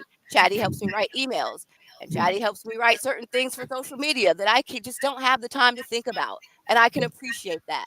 But do you think I'm going to ask Chatty to write a fiction novel with these people? One of the first things I asked my chat GPT was, do you have feelings? And it said no. And it argued with me for 15 minutes to convince me that it did not have feelings. So I don't need, weird. there's, like I said, when it comes to the art, there's just certain things chat that AI can't create. AI is not going to be able to create these covers that John made. AI can't take the feedback that I give it and render it the way John did and understand the deeper human emotional element. There's just something about art that Yeah. machinery can't replicate that comes truly from the soul. Yeah. And I say that to people who write as well as people who create designs. I am jealous of you guys. I wish I could do things like this. Like Mm. this was done by a very talented young man named Jakari Tucker. Now, do I think AI can render anything this gorgeous? Sorry, I'm biased in favor of humans. No, I don't think that can happen. Mm. So, this is why I say, do I think an AI model can render something that look at how Luke is looking up into the sky. Like it's almost like you can feel the pain emanating off of him. That's something John had to do. Like there's just certain things like I said AI can't replicate. It's a good assistant. Yeah. Use it as a tool. It's meant to just be a tool. It's not there to be a creator, if that makes sense. Yeah. So, wow. But like I said, great job on these covers, John, on both of them. I was just highly impressed with your dedication, your level of professionalism, your eye to detail. Like you nailed it. Like you are so incredibly talented that I'm jealous of y'all. Why can't all of us draw and do what y'all do? It's not fair. I want to be able to do that. But then I haven't written a book or two books, so we all find our outlets in ways that that speak to us. It's yeah. But thank you. No, they're great covers to work on. It's a lot of fun to do it. It's nice to work on a project where you're excited about the book, about oh, I'm going to try and come up with an idea, because that is the bit of the process that's kind of daunting. Is like, oh gosh, okay, I've got the brief and now I've got to come up with some ideas. And you sit down and it's like, I suppose, writing. You've got a blank page to a certain extent and you're like, okay, what do I put on it? But then you get into it and then you get excited about the ideas yourself. And it's nice working on a book where you do have that excitement, because yeah, hopefully it comes through in the designs in the end. It did, and it got me excited. Like I said, when you sent this to me and I saw them when we got the final spec of them just fighting at the bottom. When I tell you there was a particular scene that I was struggling on that was supposed to be a bridge scene, like it was supposed to connect this Yeah. plot going forward and push it forward. I don't know what it was, John, but I just happened to pull up I'm going through all of the artwork. That's what I always do sometimes Yeah. when I'm like, I start listening to really loud music and I'll just start Yeah. going through every bit of artwork I have. Okay. And I got to this cover right here, not this one right here. And I saw them. I was like, that's what's happening. That's I Yeah. get it. That's what needs to happen to push it for. Got it. Here we go. So this is Brilliant. I say this because one of my artists, Aaliyah Till, she unfortunately informed me that she doesn't think she's ever going to draw again. Mm. If you watch this and you're watching this, Ellie, I will say that again, what you artists do is truly divine, and what you've left behind will continue to resonate and continue to touch all of us. Whether you never draw again, what you have already drawn is timeless, and it will continue to inspire not just me, but everyone that you've touched. And that is something that I want y'all to remember that y'all do, John. Like Mm. your work lives on and it resonates in our souls. And I continue to be inspired by her portraits that she was the first one to make portraits of my characters. The very Yeah. first one. I found her on Pixabay and she was willing to, she said, you know what? Buy me coffee. And the fact that she made some of the most beautiful design work I'd ever seen. Um, all I could think was, man, This is her stuff right here. Um, she's amazing, you guys. And if you never pick up a pen and you never draw again, I want you to know that I still look at these and I get inspired to write new short stories. And I want to thank all of you for what you do, John. Every single one of you. You guys are truly a gift from another dimension. Right, that's my next quote to put on the website. Oh, oh my But thank gosh. you. No, it's very much appreciated. And you're right. Obviously, if they don't ever draw anything again, like you said, they've left a body of work that carries on and continues to inspire, and people can enjoy just for the art itself. It's yeah, that's really good. Yeah. So that being said, John, is there anything else you want to say? Tell the people where they can find you, where they can contact you, and where they can get Yeah, dope artwork like I got. Cause see, I know y'all are hating. Y'all out here hating on my book covers. They look so good.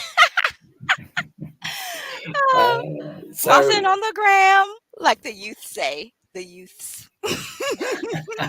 uh, yeah, I don't know what the users are saying. It's really well behind. But I'm sorry. Go ahead and let everybody know like how they can reach you, Instagram, Twitter, all of that. Yeah. So my main website is John Stubbington, Stubbington.com, or you can find me at Book Covers by John, Jon. They both end up at the same place. They're just different ways in. I'm on Instagram at Book Covers by John. I am on, sort of not really on Twitter anymore because, Is you know, anyone though? is Twitter. I'm on Blue Sky at John Stubbington. I'm on Facebook, Book Covers by John.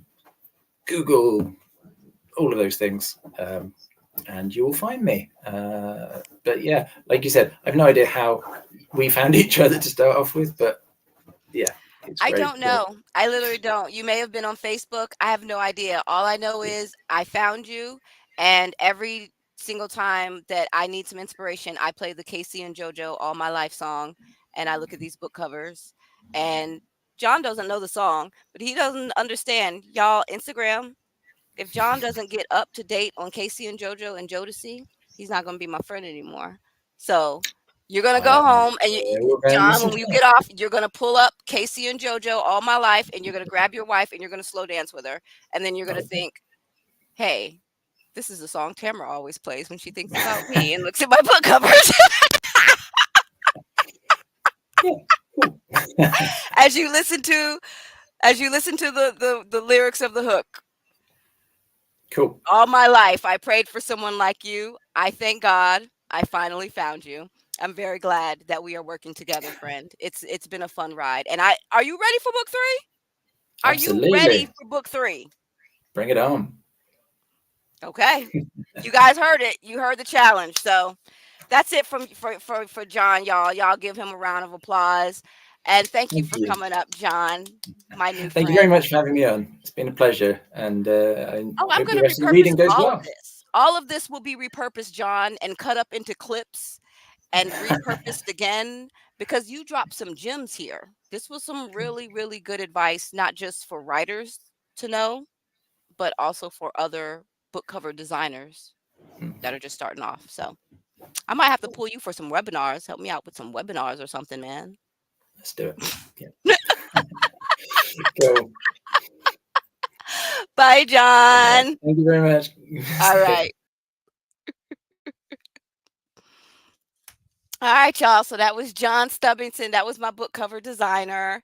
Um, yeah, he did that. He did an amazing job on the book cover.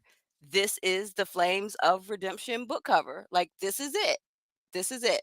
This is it. It's beautiful. It matches the first one perfectly. It's consistent. But not only that, but he stepped in and he also did the special edition cover when we needed him. Like, I legit needed a special edition cover. So he did that one too. which is consistent with the first one. Y'all, I was so proud of John. He really came through. So it is 4 o'clock and I'm ready to eat. And I don't want to live stream. I've been live streaming for 5 hours. I know people are like, oh, you're such a wimp. You could go for longer, but I don't want to. We done did this. We're going to go ahead. I'm going to turn these lives off. I did a whole 3 chapters of Eternal Goddess of Flames. Anything else, I need to go up on Patreon and get paid for this, honey, because this is a lot of work. We're gonna have to be on Patreon, baby. We have to be on Patreon. I can't be doing this. Are y'all crazy? Doing this for free every day. Child, I got stuff to do. Like I got time to just be live streaming and stuff. Child, y'all got me all effed up. Let me stop. But anyway, I will see y'all later. I want to thank everybody who showed up and showed love. I'm going to keep recording because, well, not live streaming, but I am going to keep recording myself reading because I need to get the audio for my audiobook editor. I'm tired. I'm tired. But this is it. Rise of the Demon Inferno. What's going to happen next? Anna and Shayna are going to get into it during gym class. That's when Shayna realizes this girl got super strength because of how hard she hits her with this damn ball. On the ride home, they kind of talk and gossip, the Carter kids, and then they exchange clues that they are kind of picking up that this town is weird, and they talk about how Naya, Anna, Carlo, Larai, and Karia are actually brother and sisters. They're all siblings. And the same woman, Roshanara, is their mother, and she's the one she's this really rich lady where after all of the high schools mysteriously burned down, she's the one who stepped forward and she donated this stupid amount of money to get a brand new state-of-the-art high school built.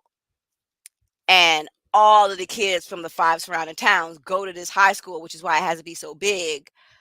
But it's also like centrally located, so everybody in town can get to it. Like everybody from the 5 towns can get to it easily. Her drawing them to her, put it that way. See what I'm saying? See how that works? Her drawing them to her. Then let me see. Shayna and Matt are warned not to go out that night, but they do. They sneak out, and that's when they catch a demonic ceremony. And that chapter is like super scary. Like that chapter is so damn scary. I don't think I would even want to read it out loud. I'm gonna read it tonight because I have to finish reading this book before I start writing book 2, because I have to take notes about certain rules that I set up in book 1 that I forgot about. But yeah, I'm excited. I'm not one of those people who's like, oh, I can't read my work. Girl, I love reading my work. Child, bye. I love rereading this book. I love rereading this book. Shout out to Kif for this really great cover. I hope you're doing okay. I really do. I hope you're all right. I don't know if you are or not, but I hope you are. And yeah, so 5 hours strong, and I feel like I did okay. I feel like I did okay. I feel like I don't feel guilty. Like, why do I have to keep streaming? I don't want to keep streaming. I did it all day. It's the whole full-time job. I don't want to do this. Mm-mm. I don't. I don't. Mm-mm. So, it's a 5-hour live stream on StreamYard. I should have content that I can cut up, repurpose, put together with John. And I'm going to go over here and I'm just going to read my book. I'm going to just read it and take notes. That's all I need to be doing. I need to be doing. So, I will see y'all later. Stream is over. It's been so fun. Check it out. Get this book when you get a chance. Dopeness on a half shell. Dopeness on a half shell. Stop screen share.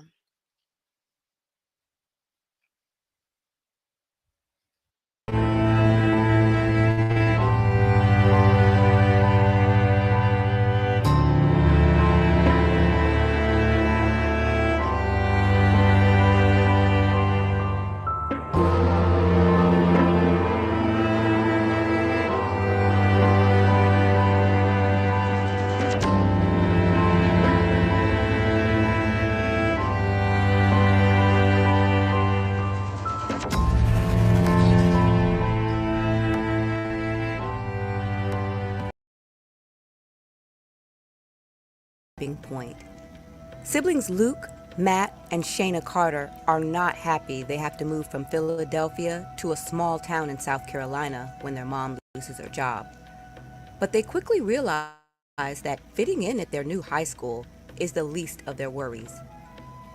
Because a secret war has been raging inside their new hometown, one that began long ago between two sisters who are now battling for the fate of humanity itself.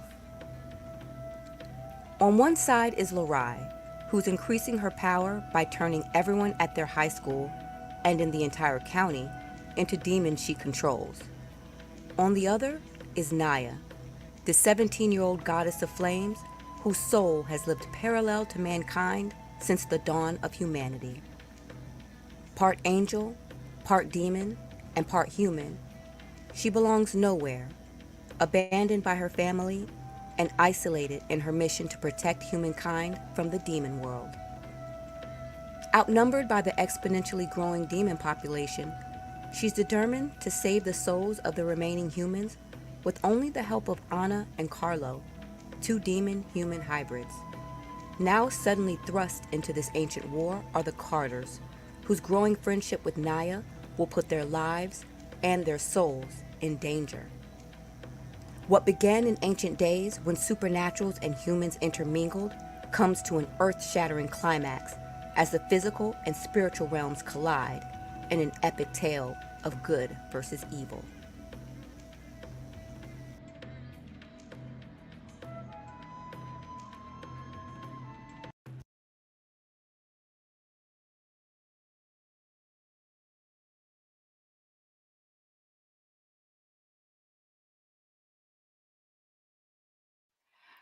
So I want to thank all of y'all for coming out. And let me end this on IG first. Yes, we want to end this, baby. End it. Oh my gosh.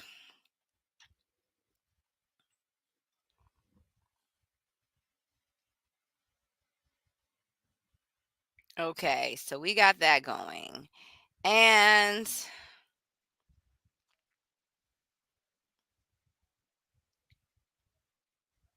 yeah.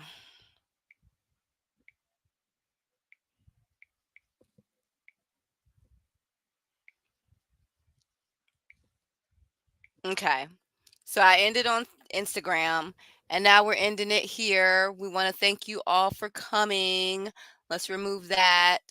And this was not as hard as I thought it would be for my very first stream ever. I was like, wait a minute, I might be able to come back up in here and play me some video games. Y'all might be able to share me playing some games up in here. Ow. I'm excited. Yes, honey. Yes. This is about to go down. It's about to go down. Okay, but anyway, do not forget to follow Eternal Goddess of Flames on Instagram at Eternal Goddess of Flames. Also, don't forget to check out the YouTube channel. Subscribe to the YouTube. Um Eternal Goddess of Flames. Put that in the search bar. That's the only they the only ones. Um You'll know them because it ain't hardly no subscribers. So go ahead and show some support and some love for my misfits. So anyway, and also, get your copy on Amazon and in local retailers near you. Or come and sign up for our mailing list at my publisher, tablepublishing.com. Sign up for their mailing list and you can get probably a free copy. You can probably get free review copies. So yeah. Um Anything else? Yeah, I have a mailing list that's going to be coming out soon. I'll let you know when that is out. But other than that, will I do another stream like this again? Probably for my Patreon. Get my Patreon up and going. Got to start getting better with my reading so I can start doing audiobooks. Mm, mm, mm, mm. So I'm having a good time. I had a good time today, though. I really did. While this is a lot of work, um, Yeah, this is not something that I would recommend doing full time. No, I would not recommend doing this full time. This is redonkulous. This is quite a bit. This is quite a bit. Like, no. So, anyway, but I did have fun with y'all today and I had a good time. And I want to thank everybody for showing up and showing love. And I'm glad I got to learn StreamYard. I know how to work it now. Woo!